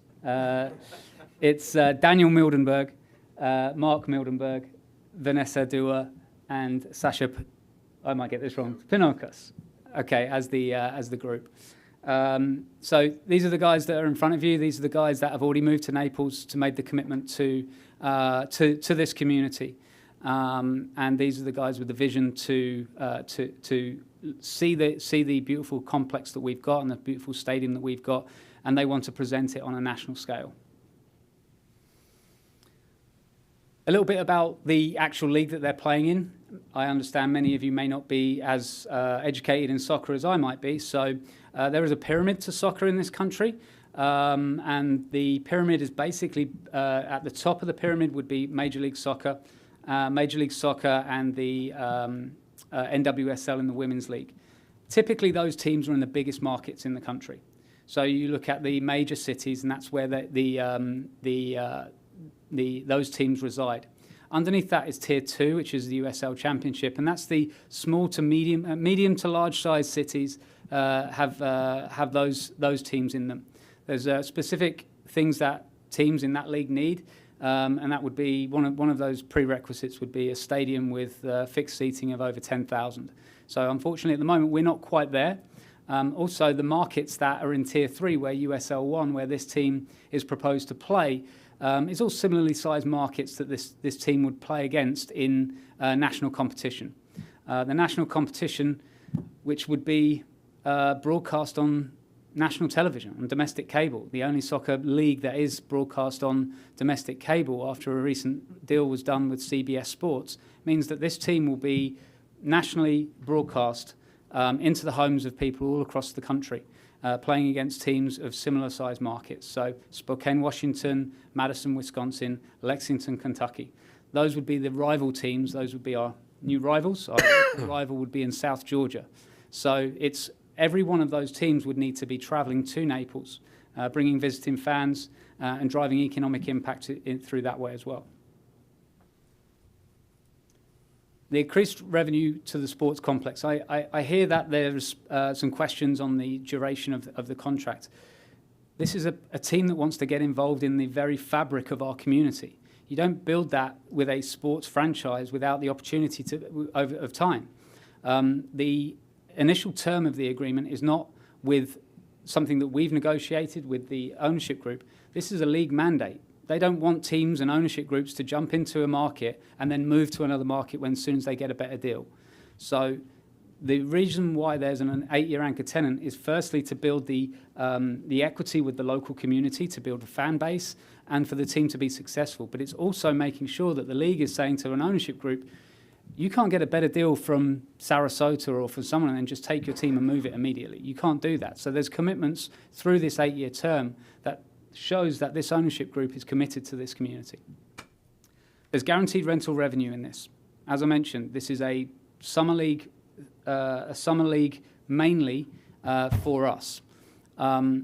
You've seen where our revenue is. You see where we need to improve, and this is an opportunity that allows us to guarantee that rental revenue for the next 8 years in that period of time. It's an increased opportunity to guarantee, to capitalise on food and beverage revenue from the crowds that this team will drive to our stadium. Currently, we use the stadium in the summer. The rental revenue isn't as high as what this group would pay, and the crowds that come do not move our needle in anywhere close to what this group has the potential to do. In addition, there's guaranteed sponsorship investment. The sponsorship value of the stadium assets is based upon how many eyeballs will see the stadium. With the eyeballs and the butts in seats that this group will provide, we now have value to those sponsorable assets. And we are driving a guaranteed revenue to Collier County through that. In addition, there is performance-based commissions back to the county based upon the sale of sponsorship assets in the stadium. This does not include naming rights of the stadium. This is only assets within the stadium that can be that's essentially temporary permanent. So signage that can be put up and taken down. There's also additional revenue opportunities through other team-related events, such as away game watch parties and other events around large soccer teams. It's not very often that you get the opportunity to put a brand new franchise into a community. It's not very often that the World Cup comes around. It's every 4 years. The World Cup in 2026 is in this country. So the plan is that we're putting a soccer team in our community the year before a World Cup comes to this country. That's an opportunity that is exciting to me as a soccer fan and as someone who's been involved in soccer, and I hope it drives it raises the pulse around the room here as well, because as much as soccer is a growing sport in this country, it's the world's game, and the ability for us to capitalise on that doesn't come around every 5 minutes. The guaranteed revenue that I discussed would be a minimum of $120,000 a year in rental revenue for the stadium. The annual sponsorship investment would be $125,000, which means it's close to $2 million as a guaranteed revenue for the complex over the term. The term that we would be providing them is not carte blanche access to the stadium. This would be 21 dates initially for use of the stadium. So we would retain access to the stadium, retain it for local community use, and we would be driving a major source of revenue to Collier County through this partnership. How about for when they want to do practices and things like that? So 21 games in the main stadium, but they'd be on the other fields, right, throughout the week, throughout the year, correct? Yeah, that's a great question. The team needs to practice. The team will practice during the day, and that's when we typically are maintaining the complex, and it's not a rental period time. So you don't see their practices cutting into any other revenue generating type things, and they're revenue generating, but their practices and things like that. Do you know about how many fields they're going to tie up, and is that sort of stuff been talked about? I know it's not a gigantic team, so they wouldn't take up like 10 fields or anything, right? No. So no, having been involved in Major League Soccer and managed a training facility for Major League Soccer teams. The Houston Dynamo had one training field for the first team. See, we're just dumb Americans, but we know a little bit about European football, right? Just football.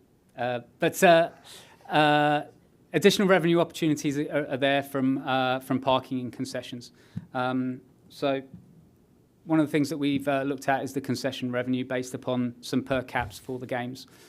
We have a profit split organised with this agreement, and we believe it is an incredibly strong deal for the county.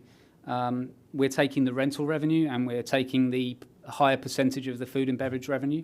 All of the risk of the team is with the individuals to my left. They're the ones paying the players' wages because this is a fully professional league. They're the ones paying for the team to go and play in the away games where they're representing Collier County on a national stage. So the profit allocation for the food and beverage projections is a consistent, and it's a very it's a large amount for us. So they get a 50% split of the profits from food and beverage, right? Is that what I'm reading here? Yeah, after the first $50,000 of revenue is retained by us. Okay, got it. So there's no point where there would be a more than a 50% split, and it is the net profit. So that's after taxes and after the cost of goods and staffing as well. So all of that is just the net profit. Impacting the local economy, I mentioned that, with the games that they're playing, we've got visiting teams. Each visiting team is going to need hotel rooms. There are mandates that the league have that they have to provide a certain amount of hotel rooms. There's an estimated 700 rooms required for visiting teams. That's transportation as well. So the additional visitation from travelling supporters. I envisage us putting together packages for travelling supporters that we can sell, ticket packages that include excursions into everything that we have to offer, impacting the local community and the local economy in a bunch of ways. And then, as I mentioned, the nationwide recognition through televised games, the ability through our Paradise advertising to be in essentially markets that we wouldn't spend money in. But now there's a natural way that this team will carry our brand into markets where we don't spend, and drive additional eyeballs and additional revenue through travel and tourism through them participating in this national league. This is a graph that was put together to essentially explain where we were about the additional local impact. With a per diem spend for players and coaches and where those numbers came from. Finally, it's more of all of those other slides were head aspects. This slide's more of a heart one. It's high level entertainment for the local community. During the summer, that's every other week, the ability for people to go and watch professional athletes in our backyard at one of the best stadiums in the league, if not the best stadium in the league.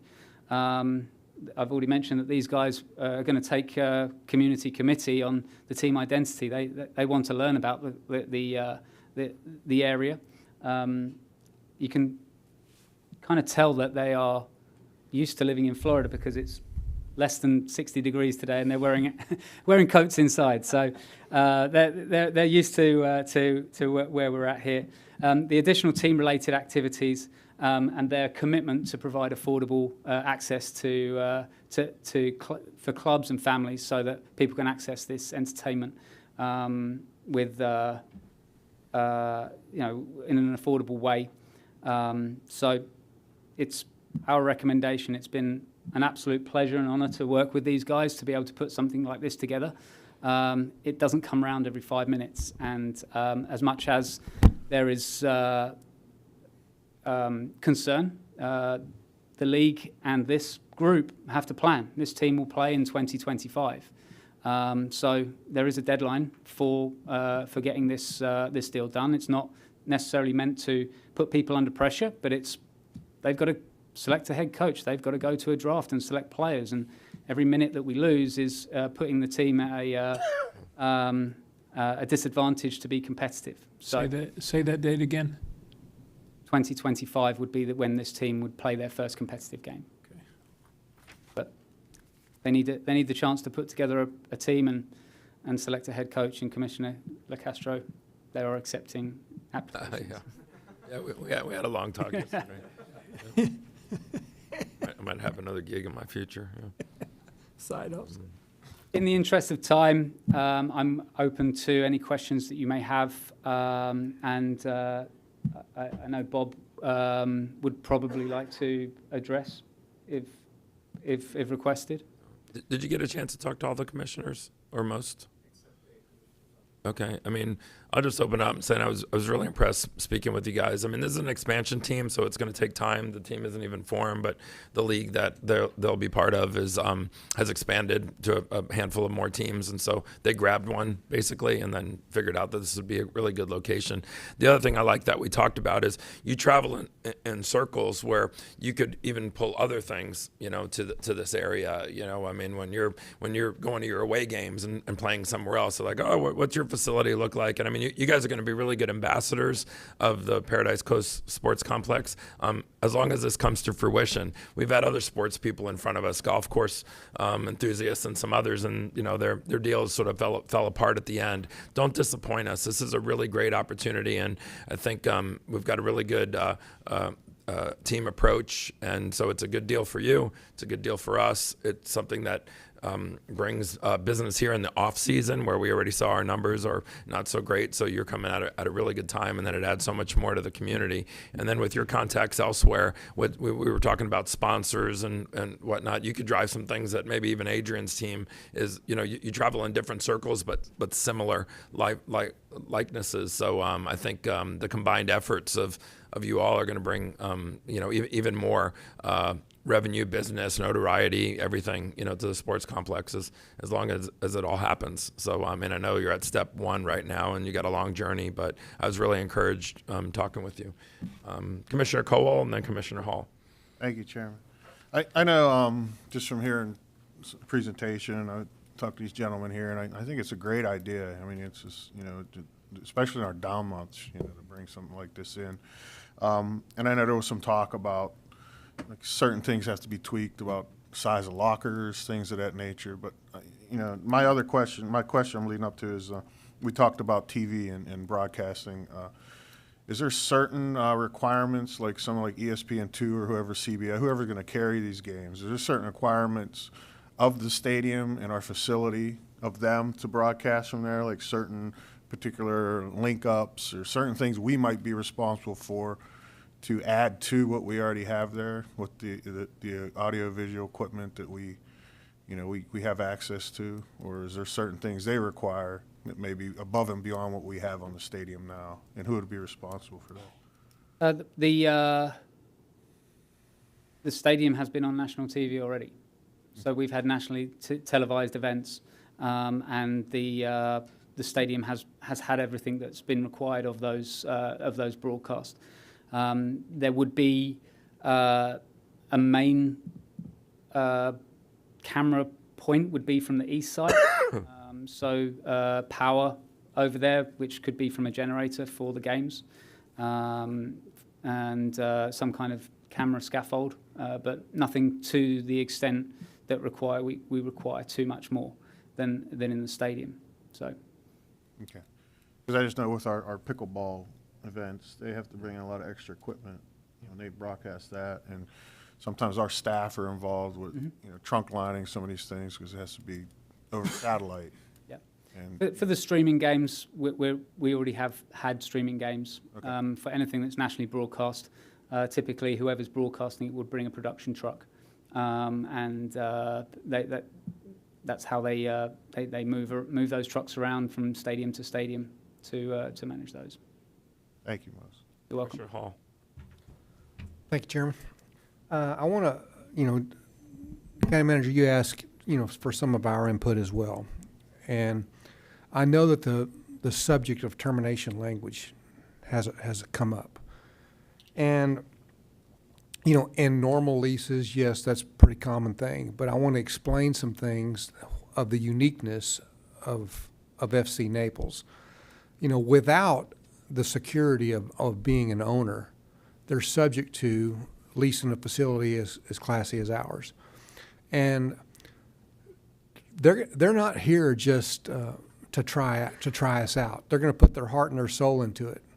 Besides being the ambassadors that Commissioner Castro mentioned, they're building a brand, a culture, and a major business to benefit Collier County. And it wouldn't be fair for them to enter into any agreement that says that some future board at some point could just willy-nilly just say, hey, we're going to take this and we're going to expand our landfill and we're going to kick you out.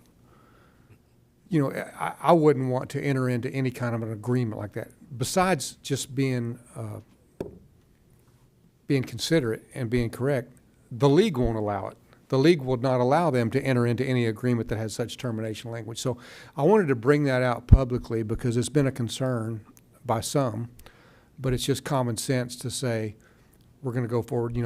There's other escape clauses. If they don't perform, then that's on them. But they wouldn't be subject to us just, willy-nilly deciding to do something different. I understand this is a 20-year commitment. Yes, but it's the first 8 years and then continue. And then they have the option to extend. So really, it's a potential 20-year commitment that you're looking at, not 8.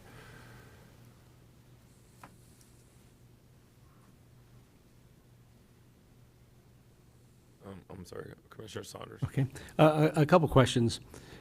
On the field itself, the stadium that we have there, is that 3,000 seats in the stadium? Is that number correct? Or It's a little more than 3,500 fixed seats. And then we have, I think the capacity takes us just shy of 4,000 with the suites and the party decks as well. So on the east side of the stadium, Yes. where you have the the field area there, is it appropriate? Would it be appropriate for ticket sales to for fans to have perhaps a cheaper ticket, but to be on that? So theoretically, then the capacity would be getting close to 5,000 or 6,000, 5,000. Yeah, we have a manifest for 5,000, and our model is we've already sold more than 4,000 tickets for an event, and that's the Division 1 lacrosse games that we had this year in February. That was over 4,000 people utilising those very spaces. The space that we didn't utilise for those games, because it's lacrosse, and if you know lacrosse is a game, it's pretty dangerous to be behind the goals. So we didn't sell space behind the goals there because you get hit by a lacrosse ball. It's not the same as being hit by a soccer ball. Yeah, I can imagine. So theoretically, then there'd be a capacity of about 5,000, maybe a little bit more if necessary, but that would be sufficient for what the league would require, and that's enough for what your needs would be. Then, in terms of parking, I know we've had some issues with parking. Do we have and I know we have some space out there for additional parking. What is the plan for, let's say you have a tournament and you're going to have 4,500 fans there, and half of them are going to be, they're going to be maybe one car per 2 people, so 2,500 cars, let's say. What kind of parking capacity do we have for something like that? And how would that be managed? Our data shows that it's 1 car to every 3 people from the events that we've had. We came nowhere close to even filling our parking lots for the lacrosse events.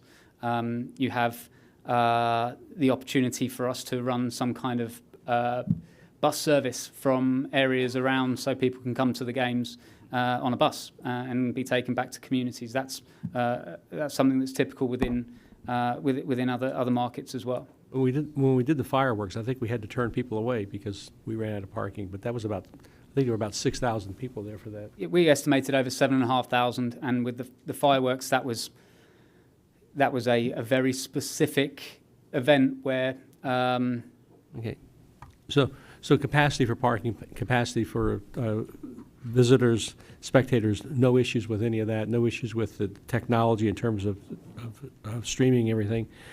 I like the concept. I will tell you, I was having a little bit of trouble getting my arms around this being a amateur sports facility, but now we're going to have a professional team.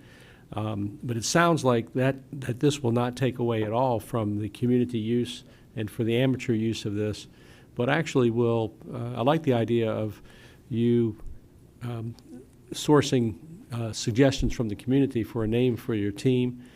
I think that in the long run that would be really pretty incredible for this community. So I like what this is.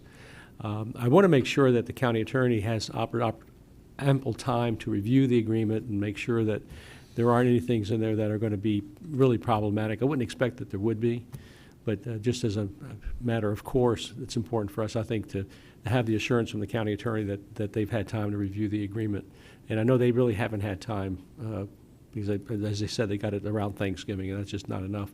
So I assume that there's someone that the county attorney can interact with on your team, and I'm not looking for any termination provision. I agree with Commissioner Hall that as long as you're performing, and there should be some termination for cause. I assume that that's in there, but in terms of for convenience, that I agree that would be unreasonable on our part. But I do want to make sure the county attorney has an opportunity to fully review this. Before I go to Commissioner McDaniel, just one other thing that we had talked about yesterday that I thought was exciting too is the ability for these pros to do like soccer camps with the local, over the summer, when kids are here and have nothing to do. So brings even more people to the, so the potential is there as long as, like I told you, as long as you guys don't screw it up, right? Okay. Commissioner McDaniel. Yeah, I don't think that early termination without cause is a realistic expectation, but I think it's important for us to remember we're not entering into a lease with the USL. We're entering into a lease with a private entity who's yet to join, correct? Have you joined the USL?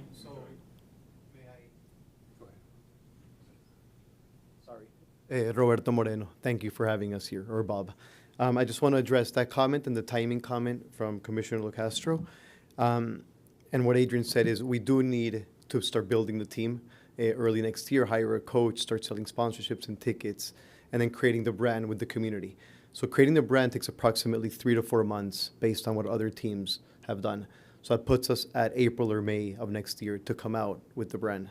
That's why there's a little bit of a rush. And then to your comment about being committed, we have signed with the USL, everything is done. The only thing we're missing is this lease agreement. So as soon as that is signed, we're ready to do a press conference and a community event to announce this. So there's nothing else pending. Outstanding. My other concern is the revenue share on the food. I currently have been, and you'll get this lesson next year when you move into the chair position on the TDC, the county buys the food products for our cost of goods sold with regard to our food vending, and we really don't have any control on the disposition of those from a sales standpoint. And we've had 2 amendments to the budgeted requests that originally were submitted where we did really good. We sold a whole bunch of food, but we have to go buy more. And so I'd like to tighten up the language a little bit with regard to the revenue sharing on the other side of that. I don't like participation in profits. I would rather participate necessarily on a lower level on the gross sales that are there. Ms. Patterson asked for a concern. That's a concern that I have. And I would prefer that we move away from this difficult to describe profit level and move into a percentage of gross sales along those lines. That's something that I would like to see us do. I mean, it'd be a small number. Smaller number, certainly, yes. But when the county is the one that's buying, my understanding is that the county is the one that is buying the materials to be prepared for food sales and so on. And then we don't have any say-so over the disposition of those, but we get to put more money in to go buy more. I think that some twist could be done there. Commissioner Chair- Saunders. Yeah, I did have one other question. We have basically a 20-year agreement, and we have a flat fee. I think I'd like to see some sort of a CPI increase or something in that was my fee. I don't know if second that's point. built in there, but I think a flat fee of 100,000 or 150,000, whatever those numbers are, today, that's means something in but 15 years from now.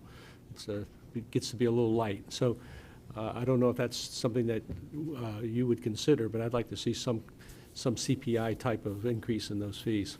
Yeah, there's a natural increase in the amount of revenue that we get, in that the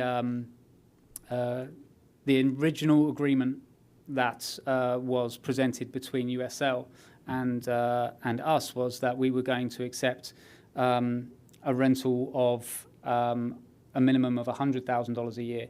It was $105,000 a year at $5,000 per game.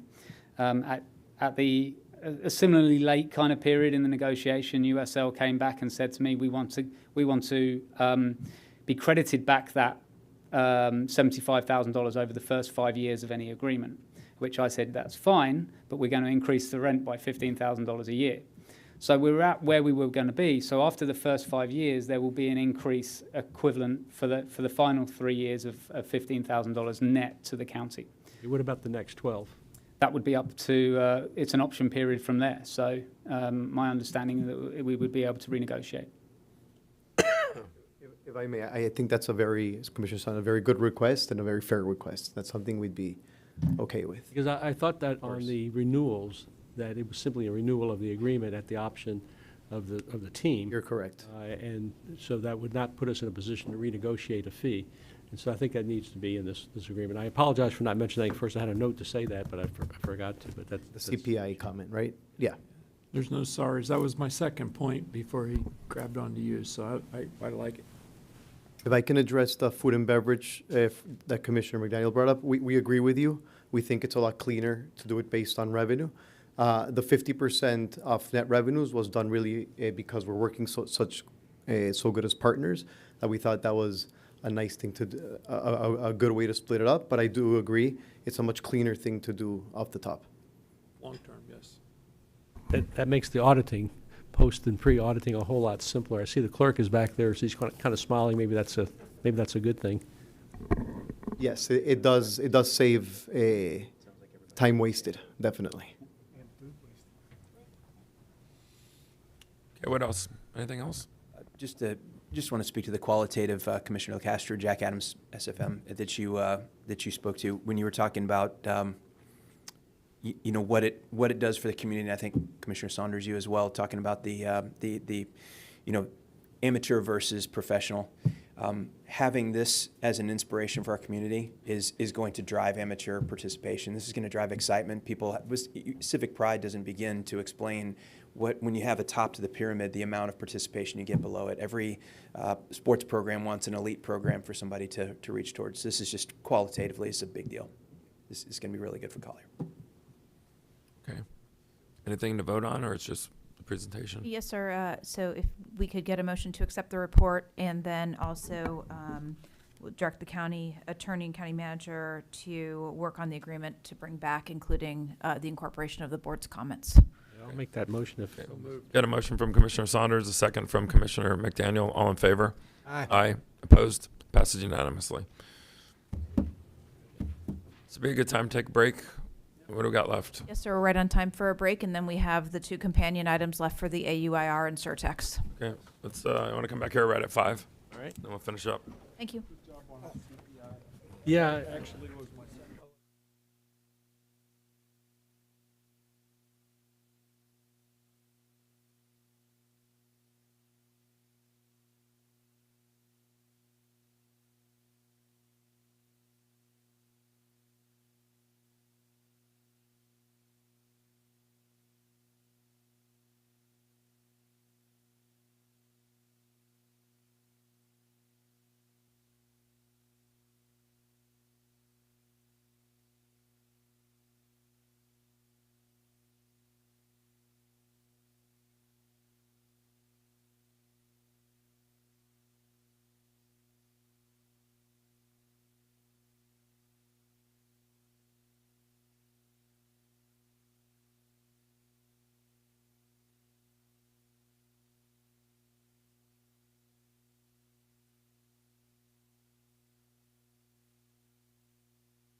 Posey, it's all yours.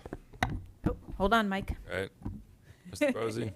We have companion items 9D and 11A. First, 9D is a resolution relating to the capital improvement element of the Collier County Growth Management Plan. Ordinance 89-05 is amended, providing for the annual update to the schedule of capital improvement projects within the capital improvement element of the County Growth Management Plan, based on the 2023 annual update and inventory report on public facilities, and including updates to the 5-year schedule of capital projects contained within the capital improvement element for fiscal years 2024 through 2028, and the schedule of capital projects contained within the capital improvement element for the future 5-year for fiscal years 2029 through 2033, providing for severability and providing for an effective date. Its companion item is item 11A, relating to potential future surtax, and I will read that into the record when we get to that item. So with that, Mr. Posey.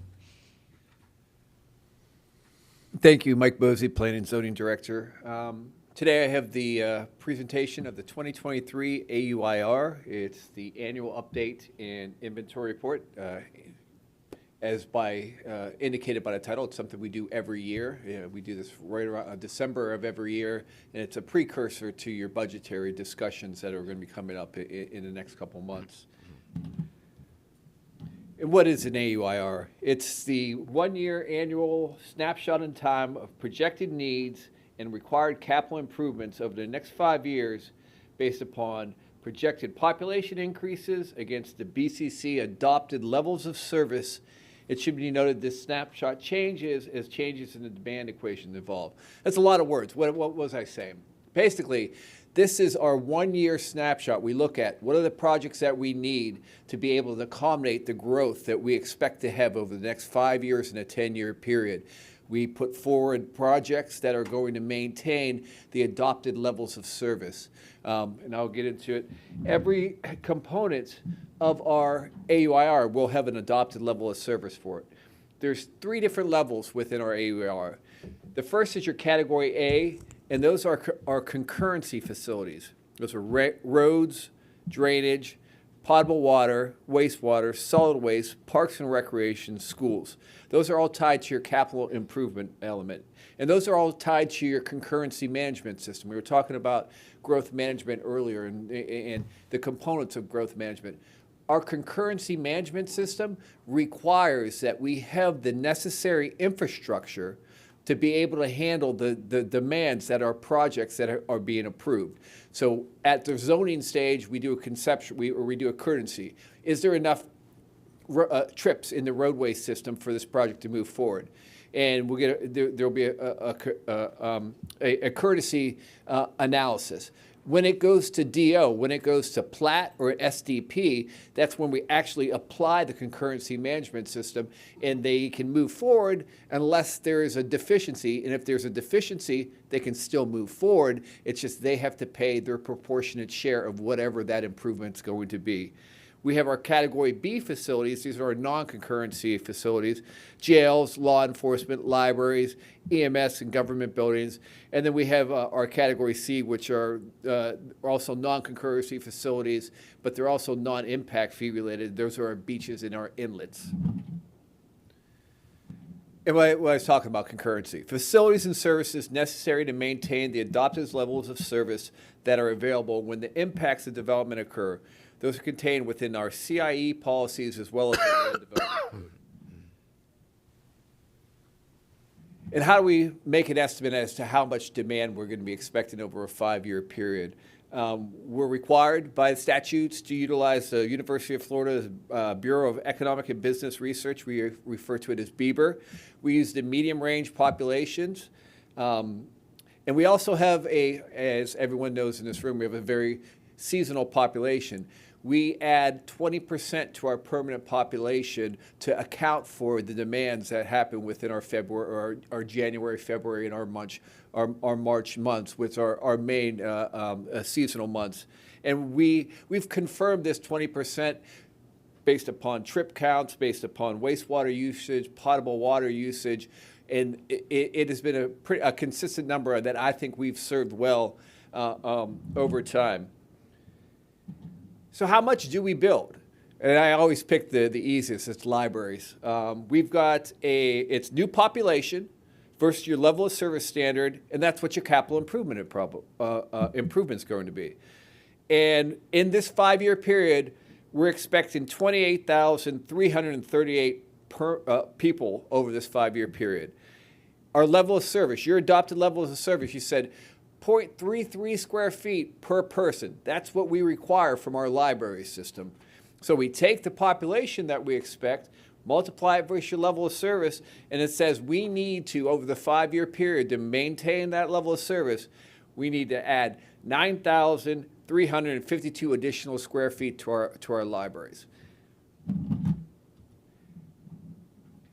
This is a chart, and I think it would probably surprise a lot of people who live in the county, and it talks about growth, and it talks about growth rates. If you look at 2017, it starts at 2017, ends at 2023, our current year.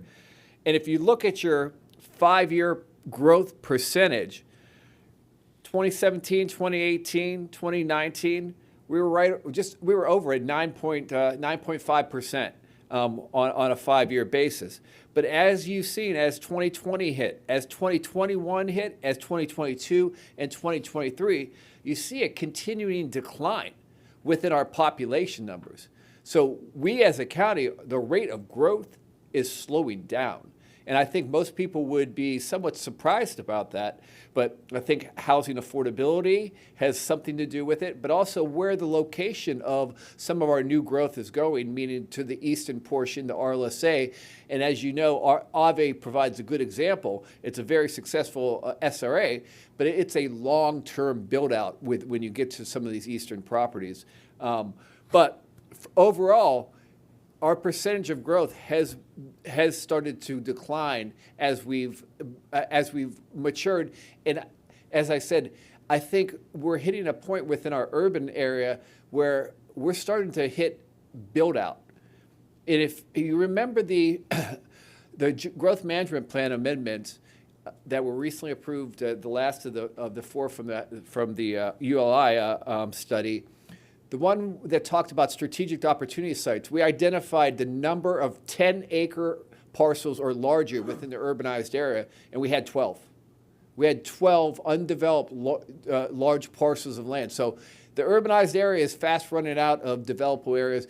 One of the things I would say as a side note, one of the things we continue to stress as a staff, the need to develop more of a redevelopment component to our growth or to our land development code, recognizing that a lot of the development opportunities that are going to take place in the urbanized area are redevelopment opportunities. I think the Courthouse Shadows apartment complex that's just right across the street from us is a good example of what you're going to see.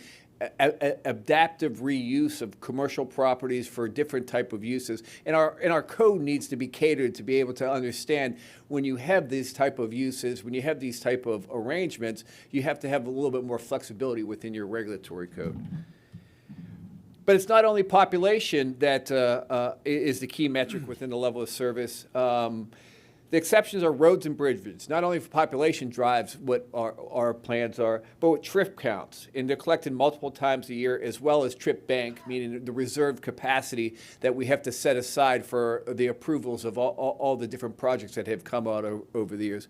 Wastewater and water, we utilize historic demand usage plus population projections plus additional capacity reservation. That policy stems back from right about 2000. 2000, we had an issue within the North Collier. We had an overflow in a sense of our wastewater system, and because of that, the board provided the utilities department a directive to be a little bit more conservative in our estimation of the needs within that system. Stormwater, they're based upon the basin studies related to the water management plans, which set the baselines. Solid waste, which is our landfill disposal capacity. And I always like to highlight the work that Carrie and her group do.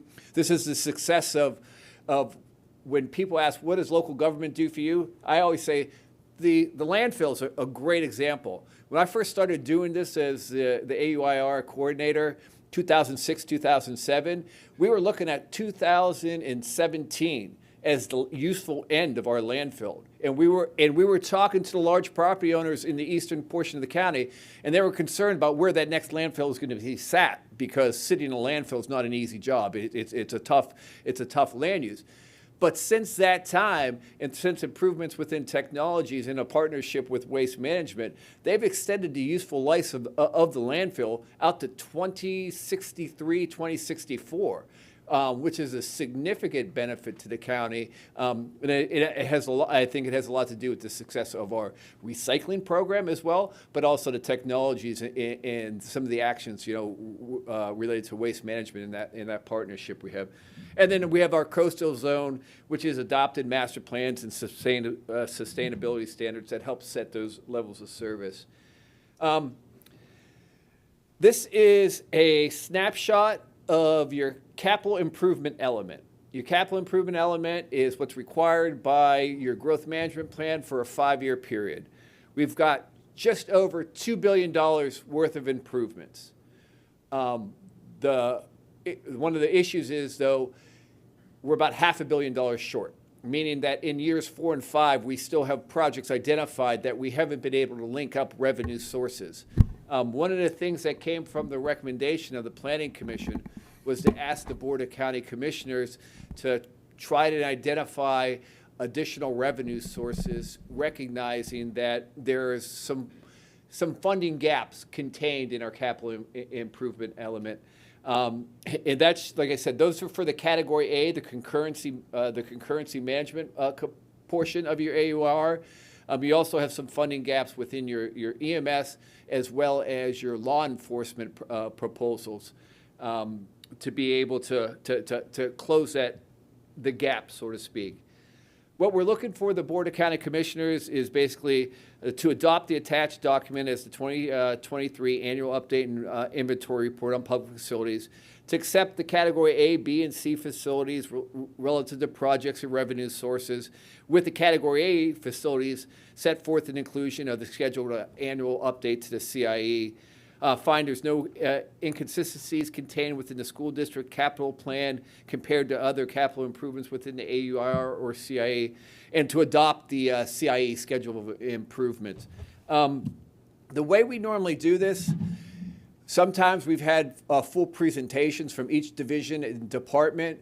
I've got a list of some of the highlights of some of the projects that are contained within our transportation, our stormwater, some of the other capital projects. However you would like to do, would you want individual presentations, or you just want me to highlight some of the high points in terms of the projects that we have moving forward? They just hit the high points. Well, from a transportation standpoint, I was really excited about looking through their 5-year capital improvement program. They identified 6 bridges within the estates to improve mobility within our eastern portion of the county. We've got 47th Avenue Northeast Bridge, Wilson Boulevard South Bridge, 13th Street Northwest Bridge, 62nd Avenue Northeast Bridge, 10th Avenue Southeast Bridge, and 16th Street Northeast Bridge. And the nice part about these bridges in this bridge study is it was designed, and it was the input from EMS, from the sheriff department, and the fire district. They provided the input as to what bridges would provide the greatest reduction in response times to be able to access the very portion of the estates. So when we say, well, how did we choose these locations, it was chosen by our safety providers, for our first responders, to be able to provide the greatest improvement within services. From a road construction project, we've got Veterans Memorial Phase 2, Wilson Benfield, which is from Lord's Way to City Gate North, Oil Well, which is Everglades to Oil Well, Goodlet Frank Road, Parkway to US 41, Everglades Boulevard, VBR to Oil Well Road, Goodlet Road, VBR to Mockley Road, Wilson Boulevard to Golden Gate Boulevard to Mockley, and Vanderbilt Beach Road, 16th to Everglades. Those are the major road improvements that we are expecting.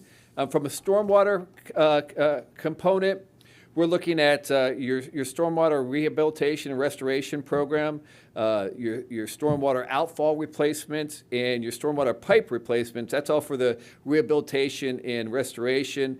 And then you've got infrastructure maintenance projects, stormwater channel dredging, stormwater crosscuts street for culverts, Golden Gate City outfall replacements, Lely Gulf Estates, and Bayshore Gateway CRA, just to name a couple of the stormwater projects that we have indicated within the 5-year plan.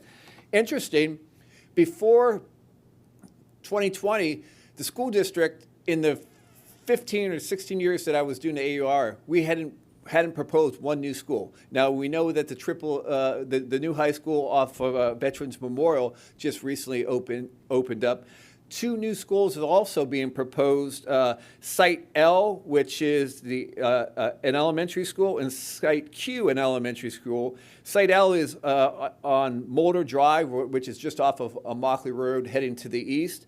And then Site Q, the elementary school, is in Ave Maria. As I said, that's kind of where the growth is migrating to. Law enforcement is another area where we have some identified needs that we have to fulfill for the SO office. First on the proposed was the forensic science facility. We also have a District 1 substation and a District 5 substation that we've been looking to replace over the last couple of years that we're going to make some headway on as well. And then finally, your EMS, your emergency services. We have DeSoto Boulevard, Old 41, Heritage Bay, Immokalee Collier, and Fiddler's Creek, all scheduled within this first 5-year period.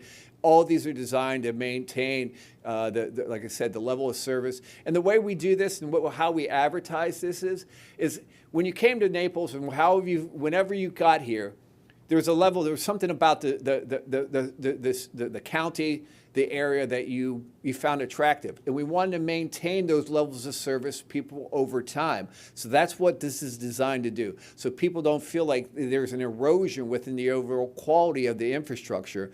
And it does become challenging because as we reach 410,000 permanent population, that's a population of 500,000 people within our seasonal months. When those hit, sometimes the way you experience your road system in January, February, and March can be a bit taxing.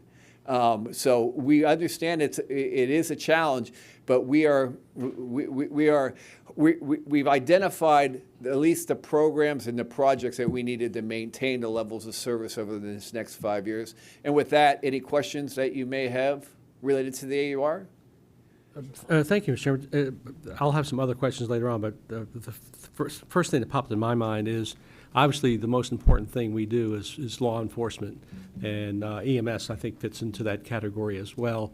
And so my question is, you're indicating that we have a $500 million shortfall in the next 5 years.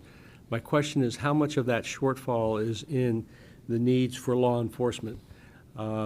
Obviously, we can change our levels of service and eliminate some of those shortfall, or some of that shortfall. But I'm really curious about what your projection is for law enforcement and also for EMS, because you mentioned I think 5 stations for EMS. So what's the shortfall there? Well, the $500 million that I identified was only for the Category A facilities. In law enforcement and EMS are both Category B facilities. So all those facilities are fully funded? EMS and law enforcement both will need additional funding from the general revenues. Okay. That's what I'm asking. We have a budget in place right now. We're obviously, with Commissioner Hall's leadership, we're going to be doing the program-based budgeting, and that's going to perhaps free up money from one area so we can move it to another. But I want to focus just on I want to focus just on law enforcement and EMS as to where we are with any potential shortfalls, because those are areas that we cannot afford to fail to fund fully. So while Mike is pulling up the law enforcement numbers, let me talk to you about both of those facilities a little bit. You'll be seeing in January, we're going to be coming back to you to talk about the award of the bid for Station 74, which is the DeSoto station. Now that is a large facility intended to house multiple agencies besides just EMS. So the funding strategy on that one is been sort of in work on how best to do that.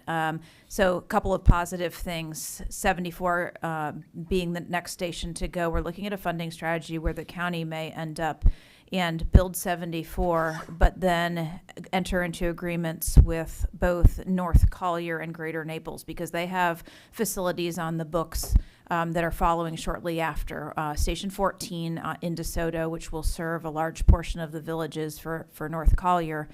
And then in a couple of years, Greater Naples is looking to site a facility down towards Fiddler's Creek, another area of need. So if we can start to leverage our resources differently, it's going to look a little bit differently than what we've done before, but actually probably work a lot better for the rest of us. Mentioning also the old 41 station, which we do have some surtax dollars that will be applied to one of these stations or multiple stations. The old 41 station, we currently own property. It is a small and constrained piece of property that could fit an EMS station, but is not conducive to a good co-location.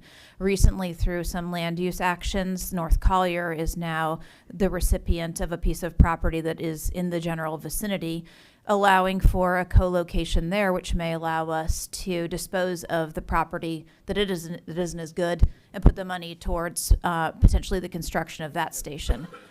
Along with Chief Choate, who's our new Executive Director of Public Safety, we're also looking at the placement of additional EMS units at existing fire stations where we don't have EMS units to provide coverage in some of these areas like Heritage Bay and down in East Naples. We do need to work on that level of service. EMS has one of the most complex level of service layerings of all of our areas. They have an impact fee level of service, a functional level of service, and a response time level of service. Having said all of that, we're trying to change our thinking a little bit in that we have a lot of fire stations and a lot of public safety facilities. So equating always constructing a new EMS station may not be the model moving forward when we have the ability to place EMS units in existing facilities. So the shortfalls in EMS, is this EMS we're looking at, Mike, up now? This is law enforcement. This is law enforcement. Okay, we'll put a tag on talking about the shortfall in EMS. That one is a work in progress, but one that we are aggressively addressing. So I think we have some solutions there that are going to help us with that funding shortfall situation. Next up is law enforcement, and here, so you know that we have the forensics building that is getting ready to go out to bid. So that's a big piece of this. Obviously, board had made the decision to put the second floor on that facility. Additional funding will be going to that facility via the sales tax. The other two really important pieces here, and representing that about $4 million plus or minus of additional funding needed in the 5 years, is related to the station or the substation needed up in the north part of the county, which we are actively looking for appropriate sites. As you can imagine, that is not that easy because there's just not that much available up in the north part of the county. So that's a work in progress. Again, the availability of co-location makes this both financially easier and easier because we're not looking for vacant property. A better story to tell about the East Naples substation location because of that co-location that I mentioned with Greater Naples for EMS. There's the ability that law enforcement may be able to co-locate there. It's a larger site. So that number is something that we're going to be working on over the upcoming years. It's not a good answer for what the actual specific shortfall is, acknowledging that there is one, but also starting to look at these co-locations and shared facilities a little bit different to be able to get over that hurdle with the funding. you had all the shared locations, you had best-case scenario there. You just have kind of a ballpark of where you, or how much you would still be short if everything came together the way you would hope it would. I think on EMS, our shortfall is gonna look a lot better. It may be a couple of $1 million, but because again of this different thinking about the co-location, we may have upfront costs to do our station, but then we're gonna be able to go into the other stations without having to front money.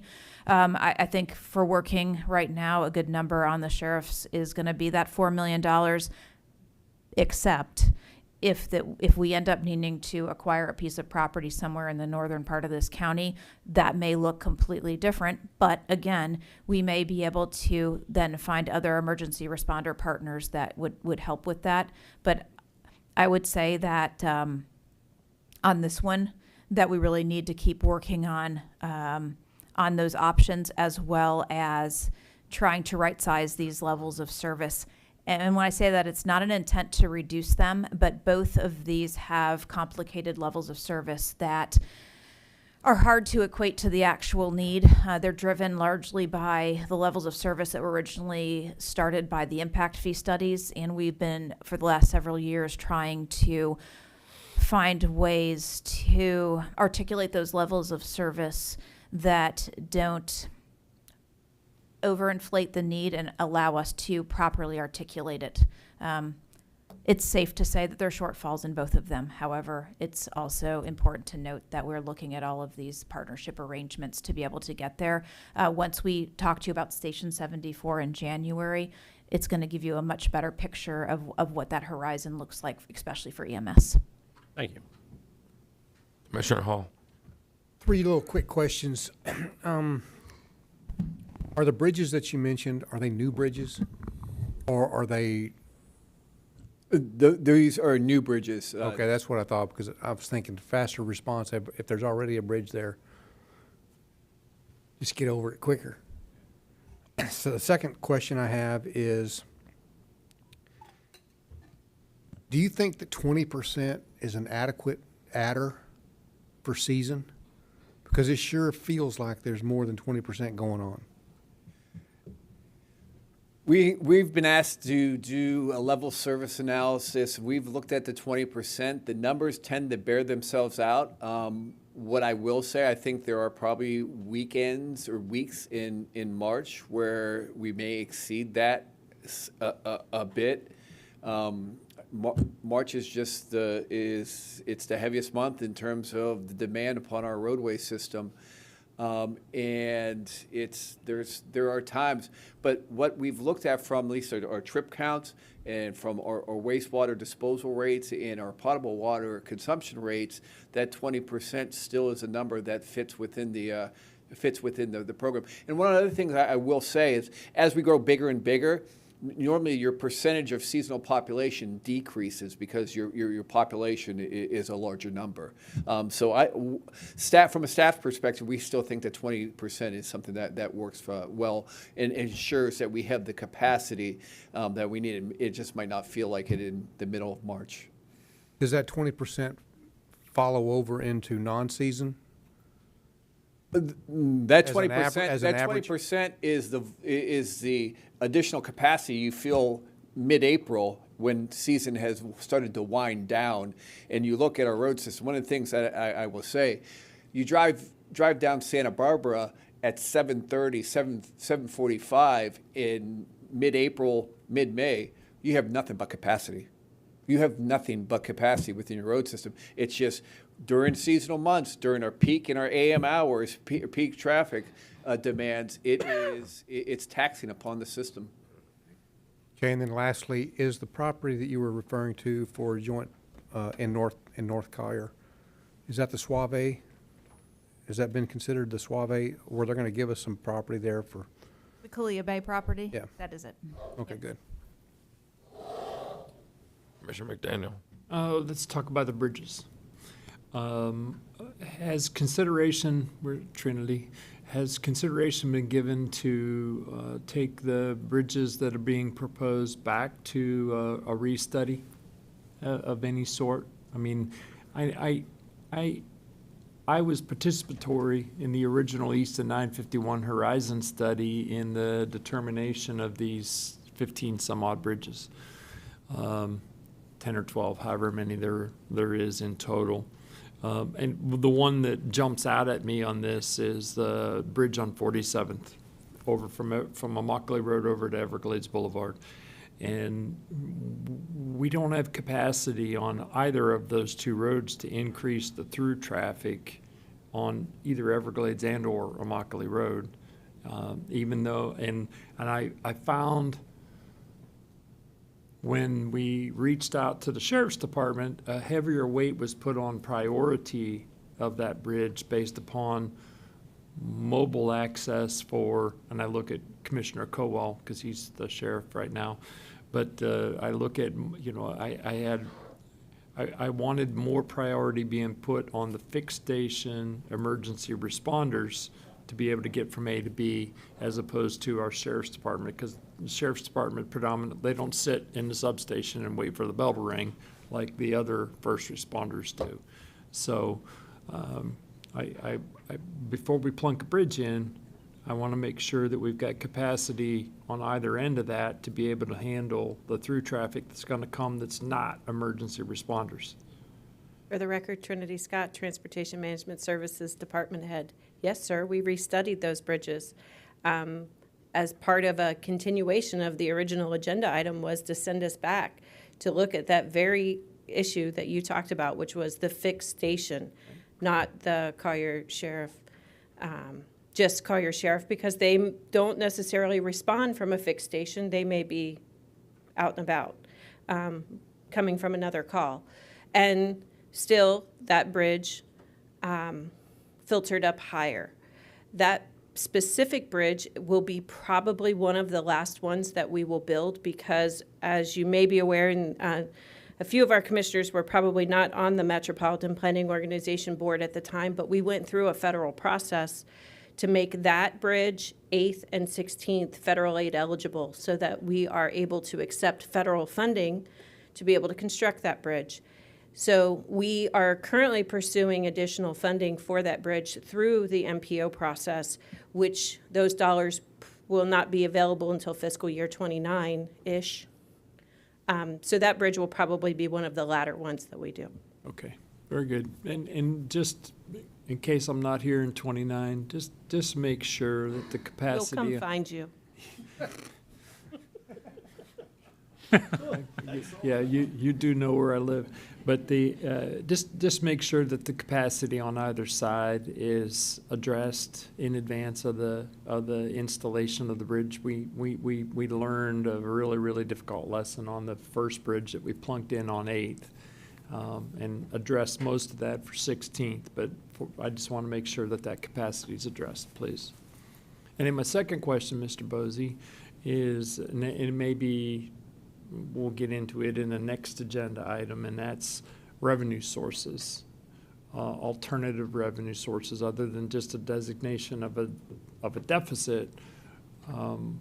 Where's the potential money coming from? Not being the finance guy, I may want to turn it over to the county manager. Commissioners, so there are options, obviously. Some of these facilities are heavily funded by the general fund.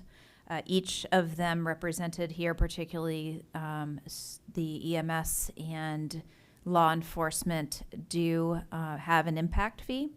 The issue is that over the last several years, the way that we are allowed now to develop and assess those fees is significantly changed. So we'll be looking at the impacts of those changes on those funding streams on a going forward basis. They have utilized surtax in the past, which we'll be talking about on the next agenda item.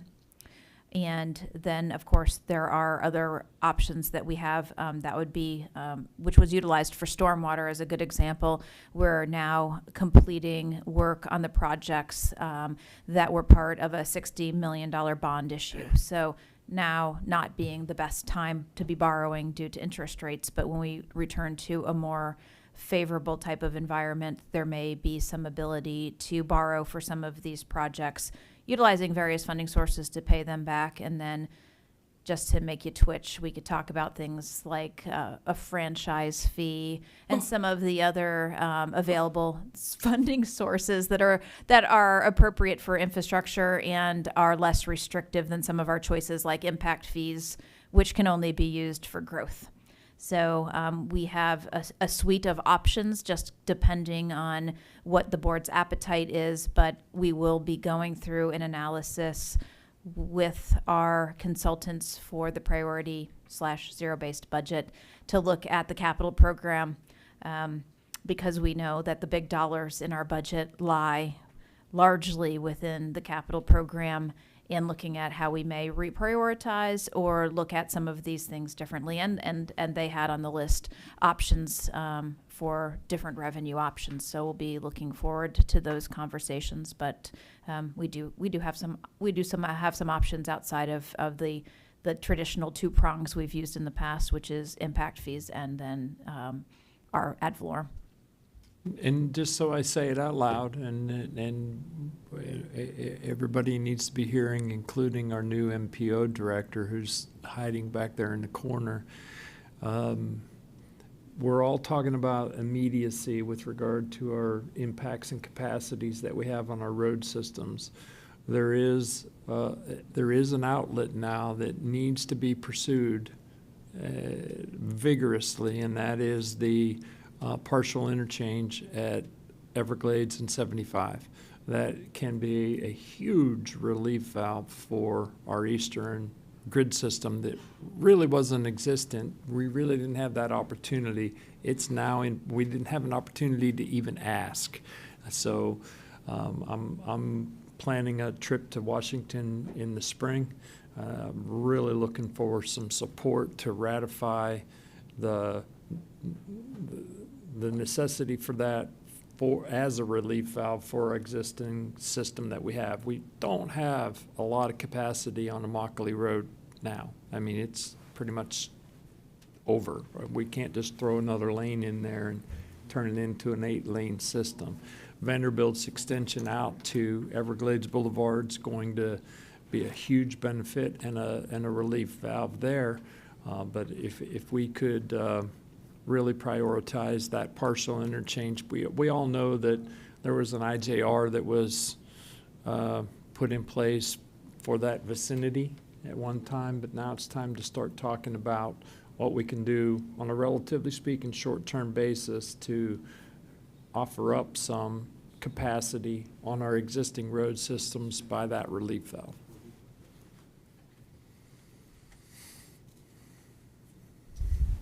Did you get that? Anybody else?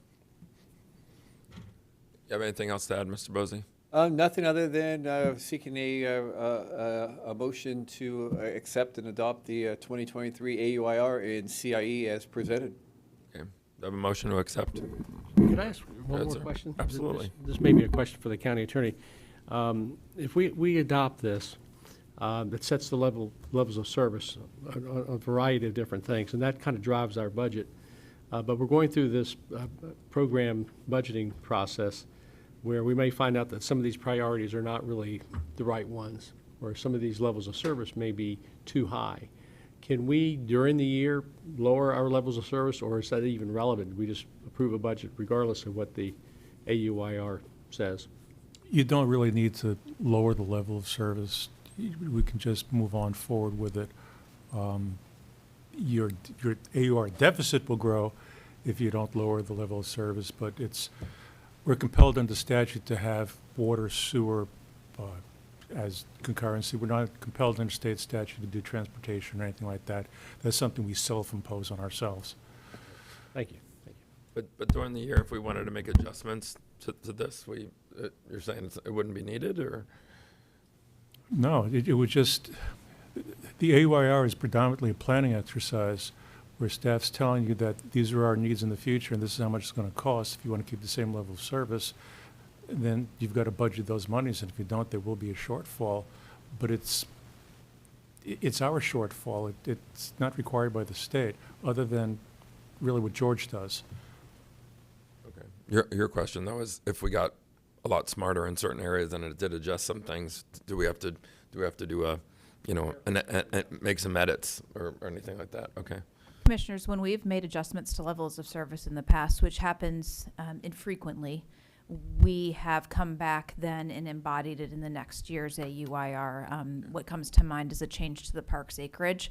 It may mean as we move through this process with the consultant, as well as when we bring you back all 10 of your impact fees for their updates, we may be talking level of service in much greater detail, and it may drive a conversation to make adjustments to level of service. We'll have to accommodate those not only to Commissioner Saunders' point and how we look at the budget, but then also as that translates into the AUIR for next year. So this is going to be probably a theme we're working on through the springtime as you start to see these studies come forward and we work through the recommendations of our consultant. Okay, very good. Thank you. Okay. So do I have a motion to accept the presentation as it's given? So moved. What is you need a specific recommendation? Just a motion to adopt the 2023 AUIR and associated capital improvement element as presented.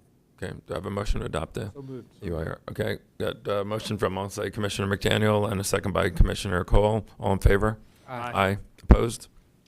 Adopted. Passed unanimously. Commissioners, that brings us to the companion item. This is item 11A. This is a recommendation that the board consider exploring a 2026 countywide infrastructure sales surtax voter referendum and authorize staff to initiate related actions. This comes to the agenda based on our conversation at the last board meeting in November when we walked through some of the steps that are needed to bring this back to the voters, either potentially in 2024 or later in 2026. Mr. Finn has spent some time laying out the steps and is here to provide information and take you through the presentation and questions. Terrific. Thank you, ma'am. Edward Finn, Deputy County Manager. County Manager's Office has fielded a number of questions on re-upping or when we're going to re-up, how we're going to approach the infrastructure surtax going forward. And for that reason, we're bringing it back before the board to at least broach the subject and provide some facts, some information on it, and just generally enter into a dialogue with the board. Our recommendation, if there is one today, is for the board to give this matter some consideration and mostly give us direction to be able to start to explore this at some level. There's a fair amount of stakeholder involvement. There's a lot of defining of projects and needs. It will dovetail nicely into our enhanced review of county needs associated with the priority-based budgeting, as well as the AUIR. And as you heard today, order of magnitude, the AUIR that you looked at today has a $500 million shortfall in its funding. And that, interestingly enough, is not too far off what a 1 cent sales tax could achieve in 5 years. Commissioner Saunders, did you want to jump in here? Yeah, I wanted to make a comment on that. I was one of the commissioners, there were 3 of us that voted to approve placement of the sales tax, the 1 cent sales tax on the ballot.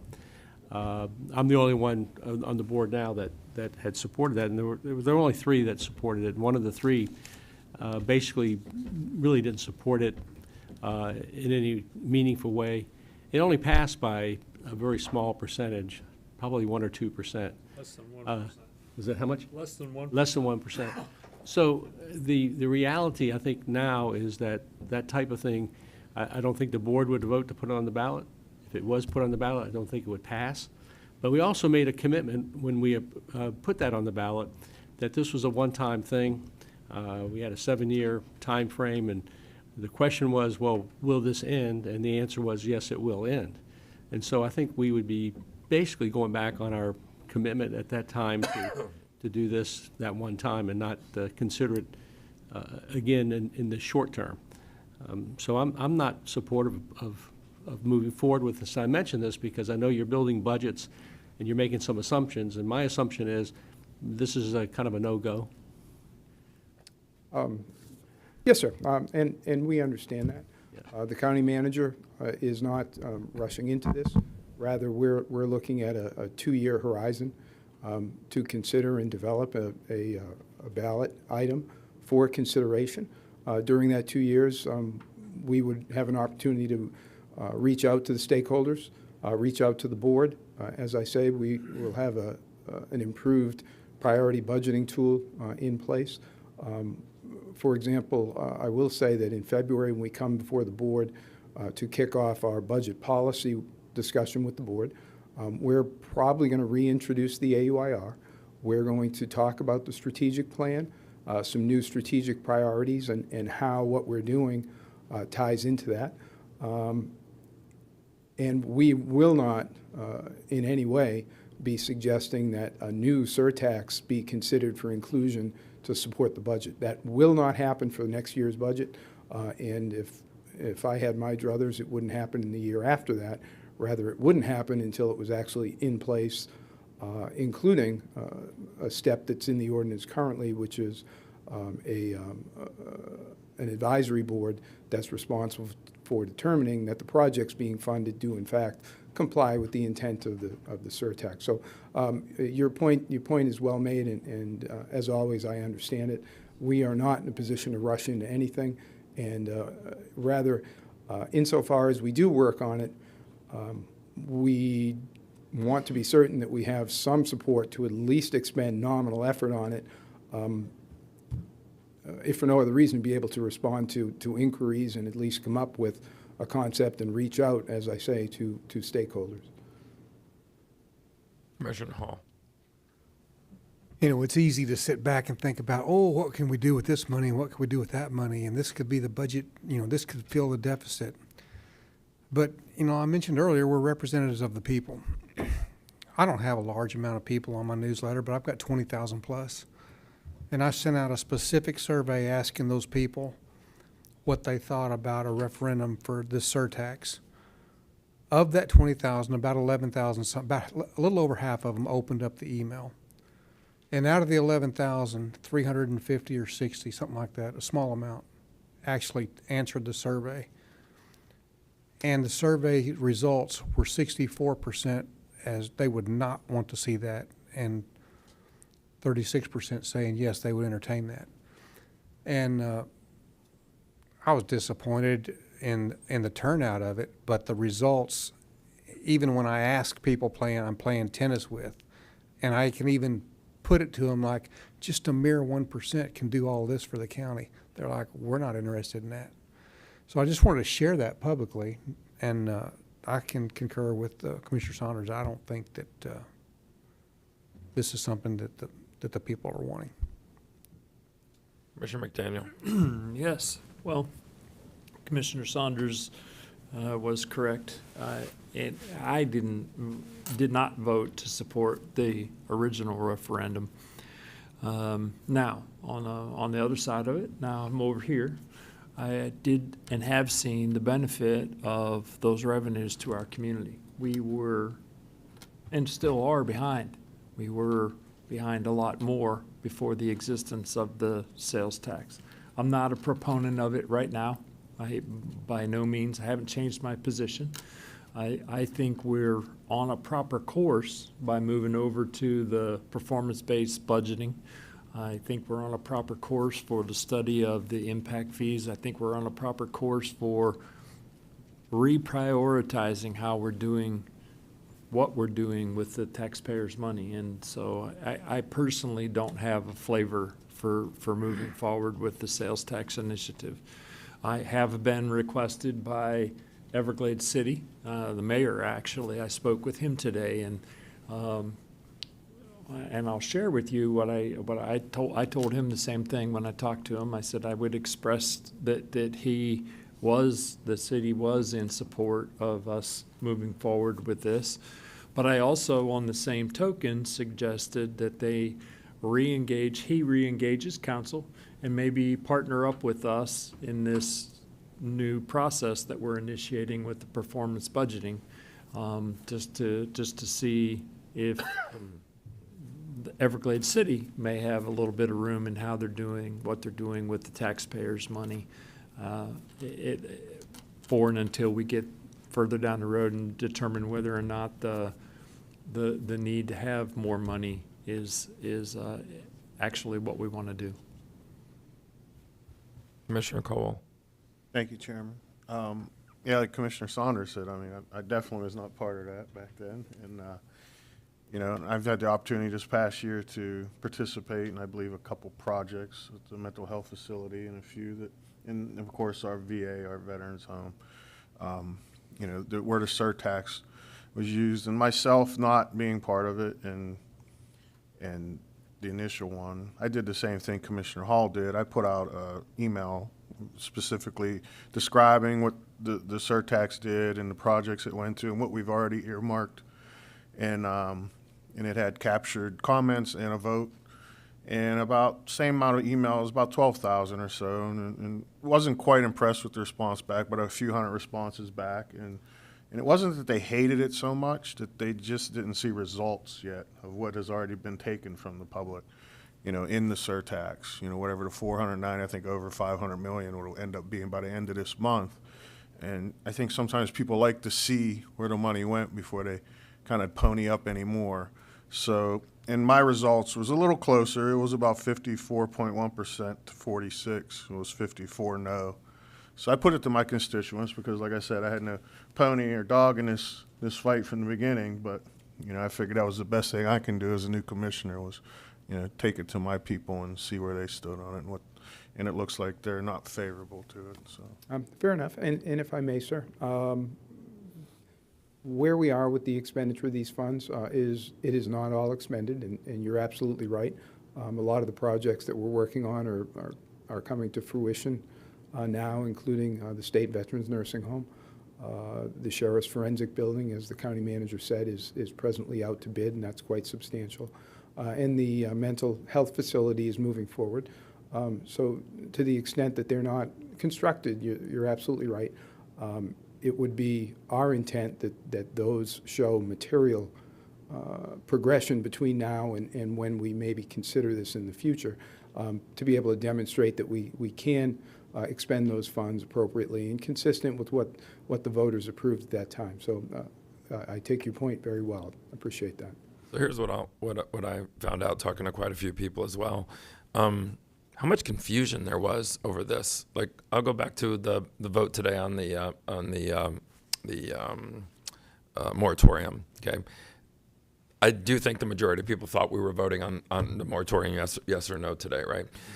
Conservation Collier, look at how much confusion there was there about how the program works. I mean, I still get emails from people, Conservation Collier should buy the big lot next to our gated community so they don't build any more homes there. And it's like, well, that's not what the Conservation Collier, and these are people that have lived here for a long time. What I found asking people about the surtax, and I wasn't part of it either, it was 2018 when it was initially approved to put on the ballot.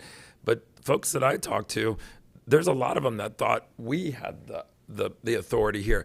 Don't approve the surtax. We don't want it anymore. Or, wow, it did so much good. We hope the 5 commissioners agree to definitely let it continue. And then I had to explain to them, no, the only thing we would get to decide is if we would put it on the ballot so you could decide. And I knew it was a close vote.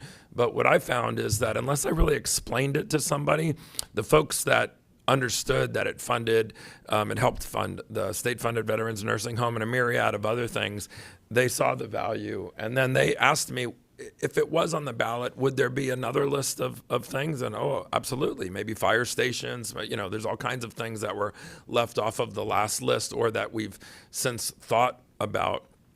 And I'm not, I agree with my colleagues here, but I'm just going to throw this out for the sake of discussion.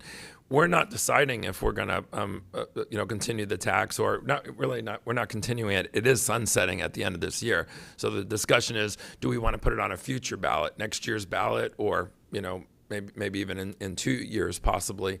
And in the end, it's really the voters' decision. So I mean, and I'm just saying this as devil advocate. If we say no up here, then we're not giving the voters a chance to decide at all.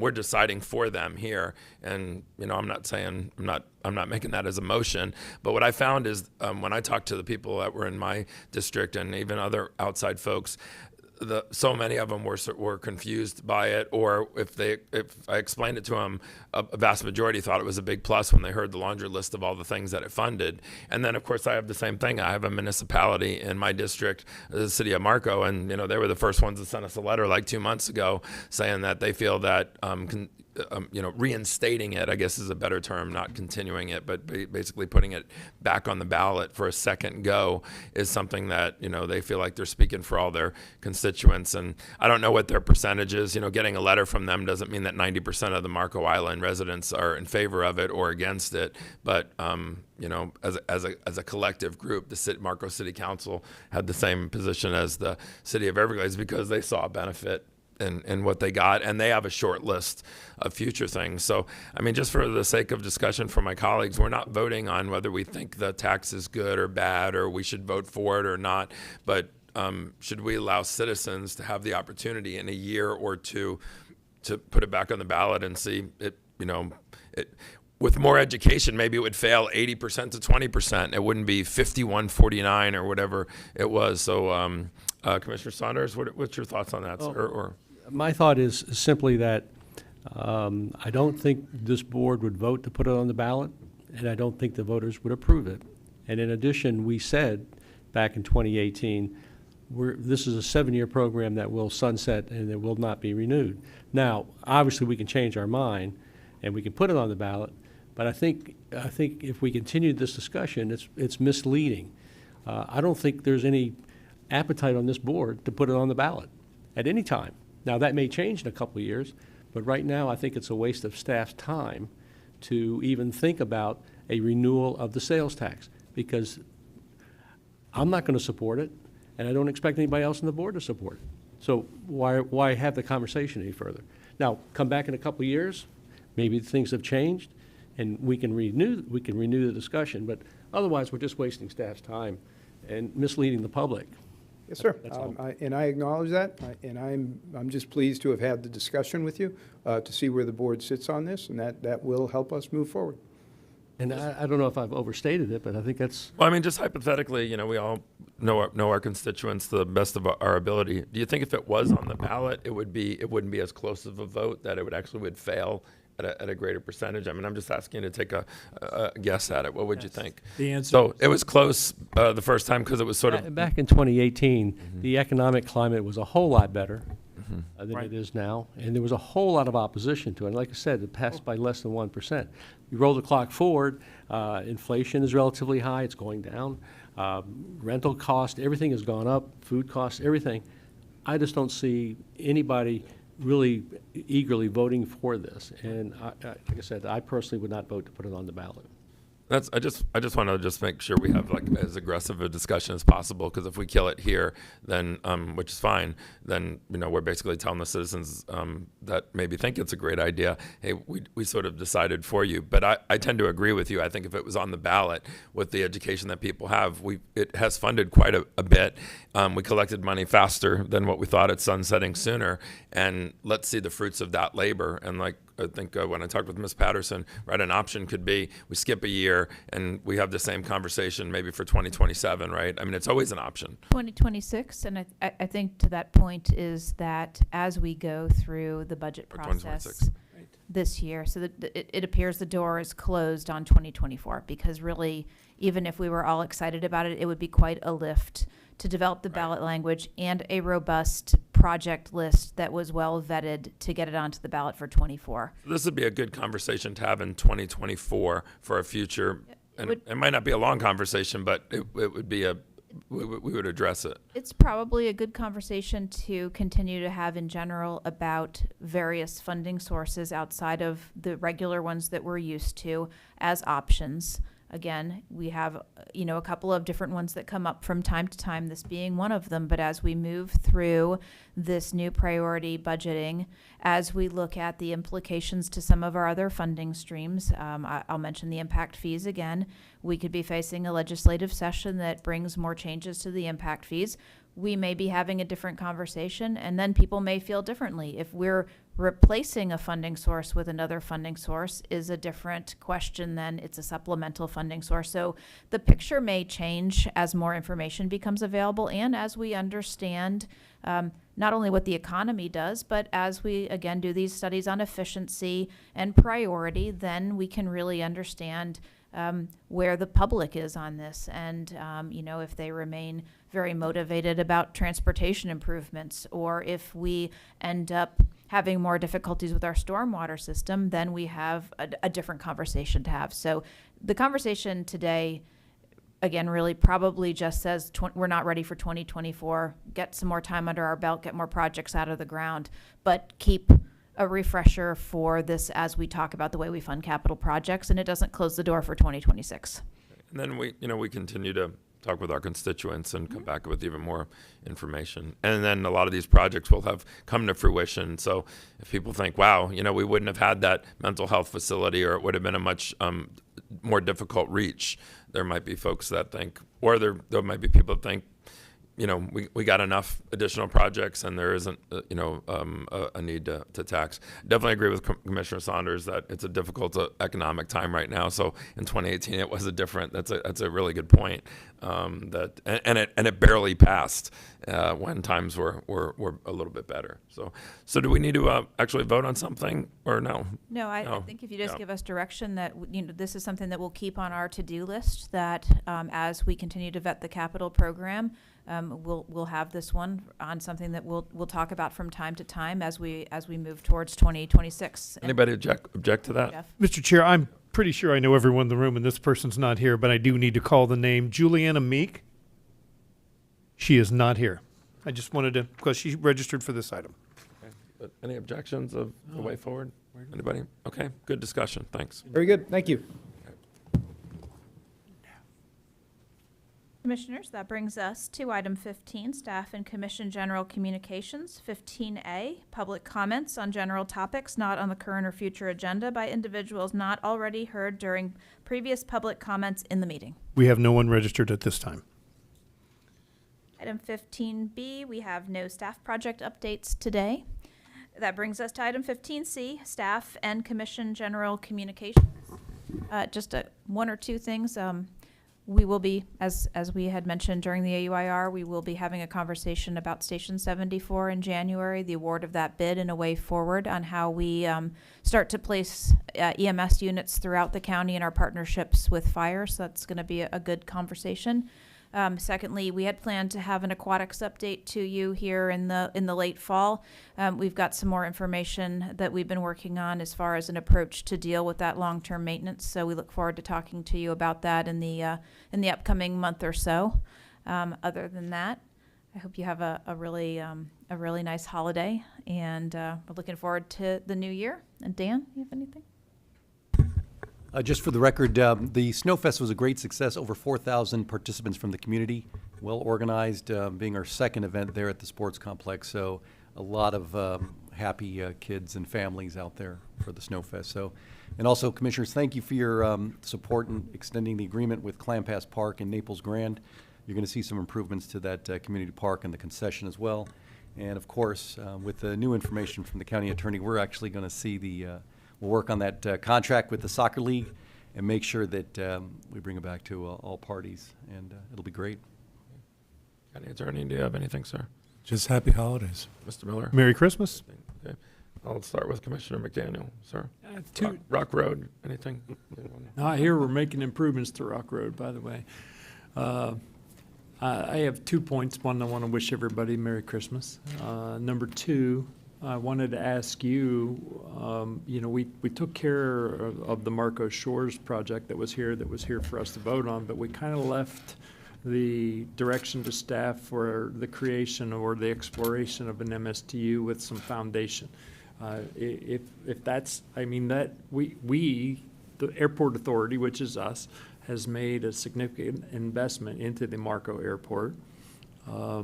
And I was wondering if there was a flavor to give direction to staff to do some exploration about enhancing the landscaping and truing up those costs, as opposed with no disrespect, but as opposed to residents throwing darts as to what the median ought to look like, if maybe we ought to explore that. We do have a commitment from a developer to offset some of those expenses. I just wanted to, I was thinking about, we never really addressed that. Well, I mean, we were voting really on the building, but Right. Trinity Scott and I had talked at great length about the different unique landscape approaches that we will continue to have. And even the MSTU, the citizens are, I don't think, as fully educated on exactly what to do. So to your point, I mean, I'd like to take the lead working with staff on this stretch of road in my district that is still, it's not, the landscape wasn't resolved today. And I actually think, the developer too, got a good relationship with that developer, and even the citizens have had decent discussions. We've seen in here some other votes that we've had where the citizens had minimal interaction. I think I can bring that group together, and we can move forward on a smarter landscape, plan, and see, monetarily how it could be put together. But to Commissioner McDaniel's point, and it was the same thing that you and I had talked about, we do own the airport at the end of the road, and when people go all the way down that road, when they turn off Collier Boulevard to get to the airport, they drive by all of that. So that's our front door to the airport as well. So to your challenge or your homework assignment, I'd love to continue that discussion with. And on that note, if I just heard you volunteer, you're in charge of it now, so get it done. Yeah, got it. What was your second thing? Did you have something else, or that was it? First was to wish you a Merry Christmas. Oh, okay. Yeah. All right. Sure. Whatever. Humbug. No, I'm just kidding.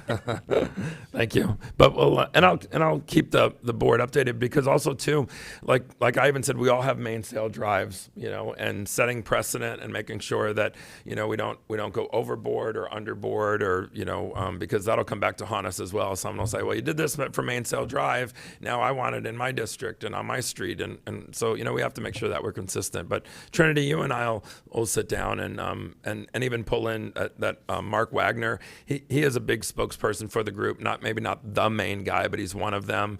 And then even Mr. Davies, who's representing the contractor, we're not done talking to him either. So let's get on my calendar if you would, or I'll get on yours, and let's continue that discussion. I'll keep everyone updated as to what the final outcome was, because what we directed here was sort of step one to get through the vote, but there's still a lot of loose ends for sure. Commissioner Hall. I just got one thing. It's been a long day, but I want to bring this up because I feel like it's important.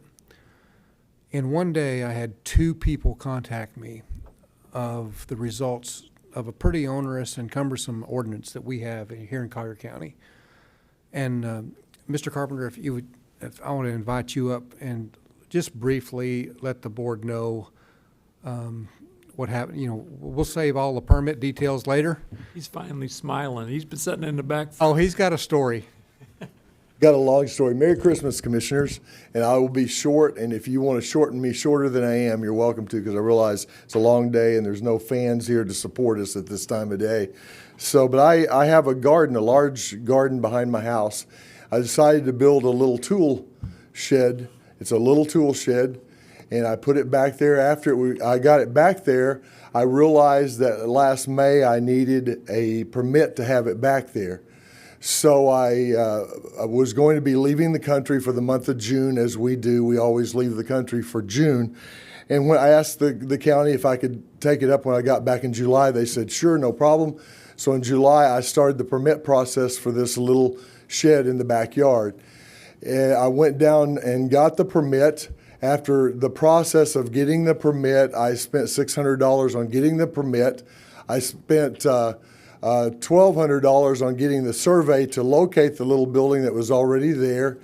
And then after that, in the months ahead to get it, I got all 14. I had 14 different inspections I had to have on this little tool shed. I got all 14 inspections done, and I thought I was completed. The inspector came out. All the inspectors were extremely nice. Had a lot of fun talking to them. The last guy came out, and he said, for goodness sakes, it's just a tool shed. And I said, yeah, I know. And he said, I'll take care of everything. You won't need to do anything else. But I kept not hearing anything back from the county. So I finally went down and asked them why I hadn't got my occupancy permit to put my tools in my tool shed that had been out there for the last 6 months. And they said that I still hadn't completed the 810 permit on getting the permit for the tool shed. So the 18 permit is clearing all the exotics from the 2.5 acres of my back lot. So I got prices for that. That's an additional $15,000 for this little $500 tool shed that I set in the backyard, and that is the process of getting, Well, that's taking. the cost of doing it illegally in the first place now. Well, the inspector said that I shouldn't have ever started the permit process. I said, well, I really didn't want to, but I had to. I got caught. So anyway, that's my story. Sticking to it. There's lots of details along the way. I've got 100 pages of county paperwork that I had to complete here to get this little building in place. I can see there's not quite 100 there. Okay. There, I counted while I was back there because I really didn't know. There's 86 pages. Okay. 86 pages. Thanks, Tim. But Thank the you. point is, this is, you know, if you want to put a front door in, you got to clear your exotics. Now, I understand that ordinance. If we're going to build a new place and there's a site development plan and that's part of it, I understand that. But to put, to have this ordinance in place for someone who buys a property, there's exotics on it, they put a lanai on their pool, and they can't get the final permit on, they can't get the final inspection on their lanai because they have now $12,000 or $15,000 worth of exotics that actually provide their barrier for sound against I-75. So what I would like to do is I would like to direct staff to come back to us with an amendment to that ordinance that makes sense. If the neighbors complain about it, then there's a 7.5 foot requirement. You could have to remove it from your property line. Not all of them.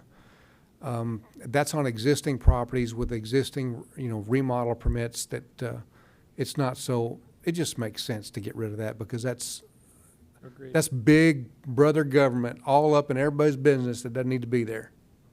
It's, and just to add, I'm totally in favor of doing that. I mean, in Golden Gate Estates, I have a lady that worked for me, built a Jim Walters home.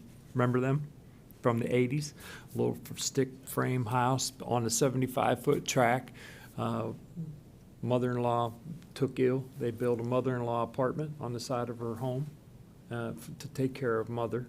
And it cost her $4,500 to clear the exotics from the balance of the 7,500-foot track with 2 vacant lots next door that are full of exotics.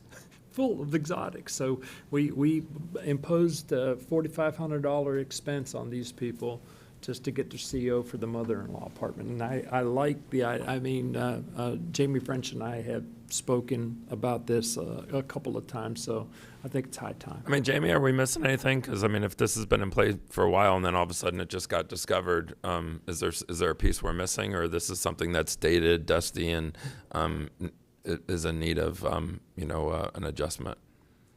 Thank you, Commissioner. For the record, Jamie French, the Department Head for Growth Management and Community Development. This ordinance dates back. It's part of our Land Development Code under Section 3 and Section 4 of the Land Development Code. It's probably 30-plus years old. It's based off University of Florida.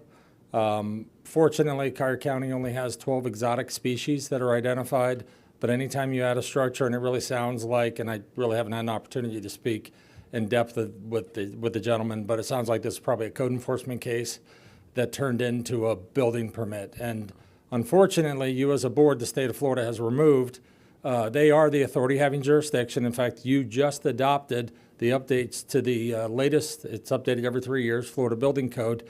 And part of that is, it's an 800 series inspection as we call it, and that's to inspect the property. Now, Commissioner McDaniel and I have had numerous conversations, and I've had numerous conversations with the county manager. We have some ideas. We had been working on this up until our budget meeting. It was one of those items, not an excuse. It was not a UFR, but it was one of those items that were identified. We simply just don't have the money for an outside consultant, so Ms. Cook and I are working on it. We've got some ideas when it comes to some of these ancillary structures. We would say we've got a lot. Let me just leave it like this. We have some ideas. We would not want to influence any planned unit developments or development commitments that come forward in the future. This would be predominantly, we would looking at those larger lots like Pine Ridge Estates, Logan Woods, Livingston Woods, Golden Gate Estates, because we do find that there are some benefits, but it is going to require this LDC amendment. By statute, we'd have to take it to our Development Services Advisory Committee, Planning Commission, and then back to you. So it would probably be spring before we'd be able to bring it back to you for reading and consideration.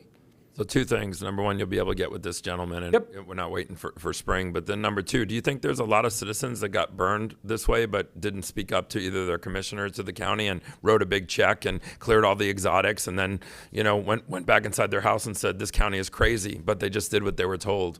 Commissioners, when you come in and you apply for a permit, you sign an affidavit that says, I affirm that I know the law.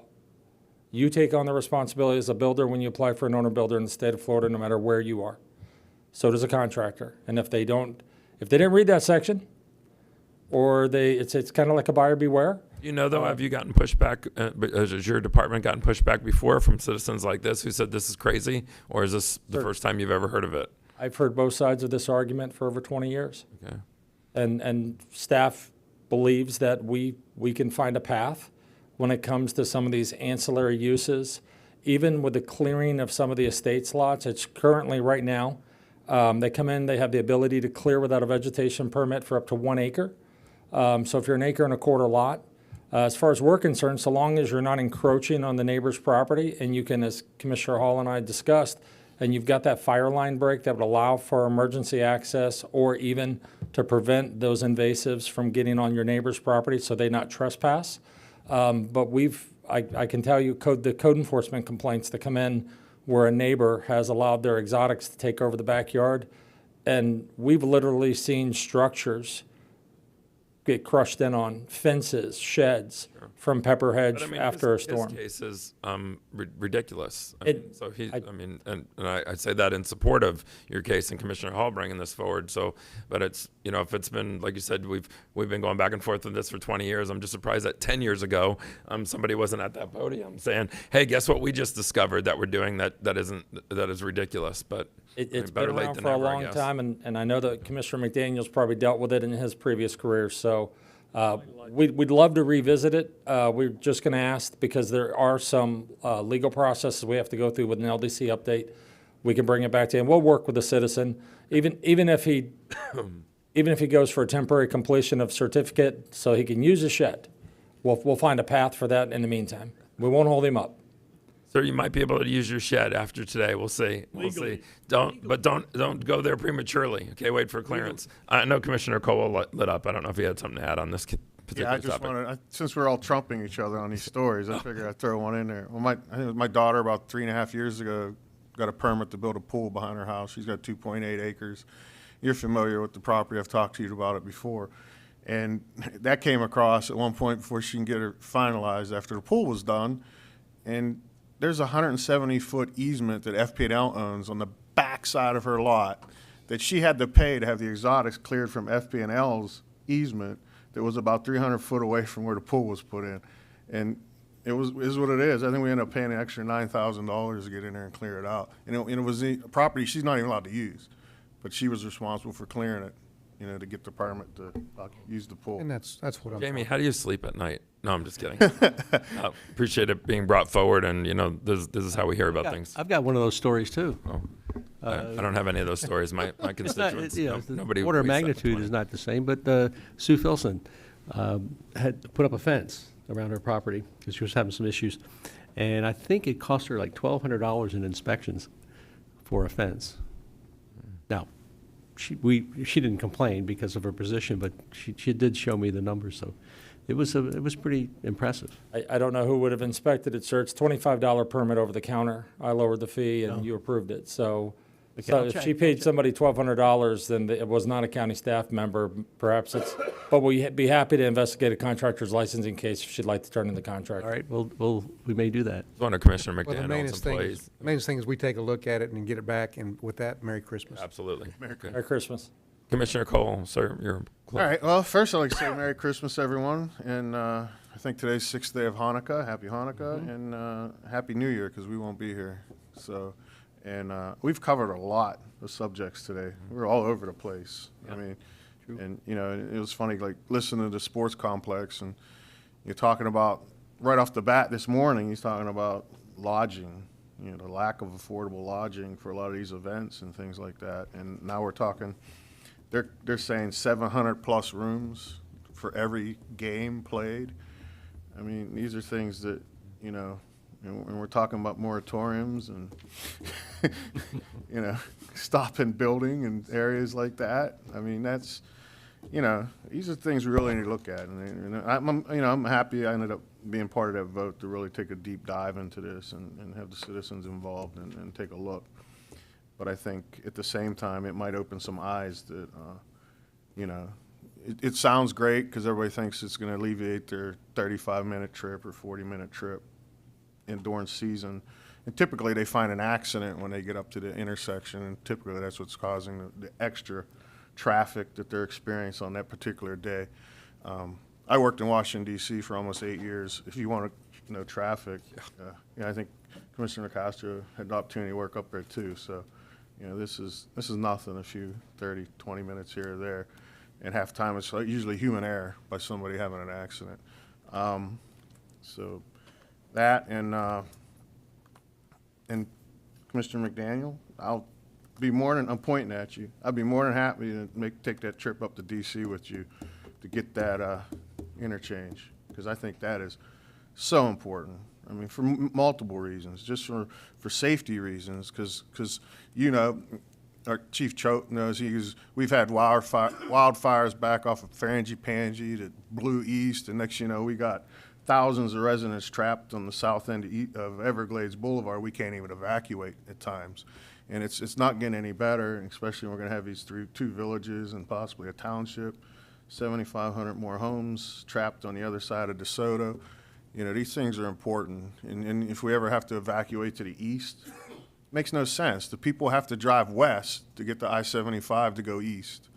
You know, and these are the type of things that I think we really need to stress. You know, that this is how important it is. And it will. It will alleviate these east-west corridors that we have issues with, because people learn how to use the interstate system. That's what we did when you're around a major city. You learn how to use the interstate system to circumvent some of these side roads. So, but once again, Merry Christmas, everyone.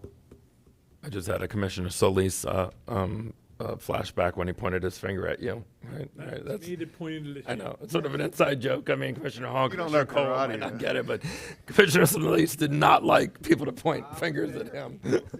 I just had a flashback. Commissioner Saunders, sir. Just a quick question. Commissioner McDaniel and Commissioner Colwell are absolutely correct in terms of this interchange, but wouldn't the right place to go would be to the Florida Department of Transportation? I know this project is probably in a 40-year plan and unfunded, but it's really the state that's, I think, making those decisions. I may be totally wrong. This is Trinity's favorite topic. Traffic doctor. Once again, Trinity Scott. Actually, an interchange is in your cost feasible plan, your 2045 long-range transportation plan, cost feasible plan. I'm sorry, it's in the 2045 cost feasible plan. Yes. So I'm looking around to see if anybody here is young enough to use that interchange. I didn't say, well, that's the horizon year for the 2045. I think construction is actually in the last 10 years of the plan. It has a long road to go for a full interchange. I think what Commissioner McDaniel is speaking about is perhaps looking at a partial interchange at the existing Everglades interchange with some safety improvements. Correct. Certainly, FDOT is going to need to be on board with that. There have been conversations throughout actually as part of the I-75 update, the MPO board asked FDOT to do some studying of the interchange in that area. I know that they've committed to that. So we also, it's not only convincing FDOT, but we also need to convince Washington Federal Highway Administration. They were the ones, along with FDOT last time, who smacked us down, said, build out your existing roadway network and then maybe come talk to us, which is what we've been doing. Vanderbilt Beach Road Extension, the Golden Gate Estates bridges, those were all things that FDOT pointed out to the county that we needed to look at prior to coming back and looking for that interchange. You can't supplement lack of a grid system by utilization of the federal highway system. That's part of the criterion by the feds. And so we didn't have a grid system before. We didn't even have a plan for a grid system before, let alone the accomplishments that have transpired in the recent past. And so I have been working with Secretary Nandum. They did initiate a study in the latter part of last year just to move it out of the IJR process. But it's high time with the additions to our grid system that we have in place that, again, it's not an enormous amount of money just to extend the ramps that are already there, allow for safe ingress and egress both into the Picayune State Forest and into the southern estates, and not a full cloverleaf, not a full bidirectional access, just extend the ramps, open up and extend the ramps that are there. So that's the permission that we'll be looking for. Mr. Chairman, the only thing I have to add is to wish everybody happy holidays. Hanukkah, as you said, started 6 days ago. Christmas obviously is in about 13 days. Kwanzaa is, I'm not sure when Kwanzaa is, but it's sometime in December. And then Happy New Year to everybody. So see you next year, folks. All right, my closing comments. I'll be, I hope Wink News was listening when we were talking about the surtax, because at our lunch break, they just grabbed me and they just wanted a quick comment. And I said, well, we haven't even discussed it yet. We haven't voted on it. But what I told them was basically separating rumor from fact, that we weren't voting on the surtax, and explaining that it's citizens that get a chance to do that. And if we agreed to put it on the ballot, then citizens would decide yes or no, that the decision wasn't ours. And obviously, after we talked about it, I think it's a great way forward to always continue to consider it and see if we've done the homework and it's not just throwing it on the ballot and seeing what happens. I'll just reiterate, I didn't vote for a moratorium today, but I did vote for a hearing. So I liked the way that it was worded, and I think it'll bring back a lot of different options to us. At least that's why I supported it, because I do want to hear from the citizens, and then we'll wait and see what winds up happening. I want to thank my colleagues that went to Tallahassee. Those of us that went, it was another really great trip. So I don't see John Mullins here, but oh, there he is. Everybody seems to move further back as the meeting. Everyone's in the back by the end, But John, it was another very successful meeting. Lisa and the team that was up there. It's so obvious that we have great presence up in Tallahassee. When we walk into a room with her, and everybody not only knows her by a first name basis, but she's already sort of chummed the waters for us, if you will. And then they're impressed that we have great participation by our group to go up there. So I think we made full use of the couple of days that we were up there, and I appreciate everything that you did to set it up. And it's always great going with Senator Saunders, because when we walk in there, we sort of already have a great reputation because they know him. But one of the things that I think was a great compliment to all of us is they could really see the camaraderie and the teamwork by us. And we had several people comment that the commissioners of their counties, they have a lot of, we heard some little horror stories, and we said, hey, we don't agree on everything, and we point fingers and we do this and that, but they could already tell, and it was several elected officials that gave us some really nice compliments. So I think that's a testament to, that we must be doing something right, because some of them were like, let me tell you about our county commissioner, our city council, and we don't have those horror stories. So that was a great thing. This is obviously my last meeting as chairman. We all get a chance to be chairman. It's not something that's voted on or something special, but it is more than just hitting the gavel. And I want to just thank the staff. As chairman, Commissioner Hall will take over the duties in January. You get to do a little bit more. You get to meet with the staff and do a little deeper dive on certain things. And then, of course, you get to, control or not control the meeting, depending on how it goes. But I want to just thank everybody that, supported me. We made some small, medium, and large changes to how we do things. And I think our attitude is always look at how we can do things better in here. And so you brought up something great by a citizen who brought something to our attention that was 20 years old, but we're finally going to fix it. And I look forward to Commissioner Hall's leadership and all of us supporting him and all of us working together for the new year. So thank you for all the hard work, and Merry Christmas, Happy Hanukkah. I appreciate everybody's kind words about my mom's not doing so great right now. And so I've gotten a lot of really nice notes from the staff, and I appreciate the notes and the prayers, and then also from my fellow commissioners. And I guess that would be it. So I am, you know what I'm going to do? You know what I'm going to do? Dismissed. One time. Adjourned. Here we go.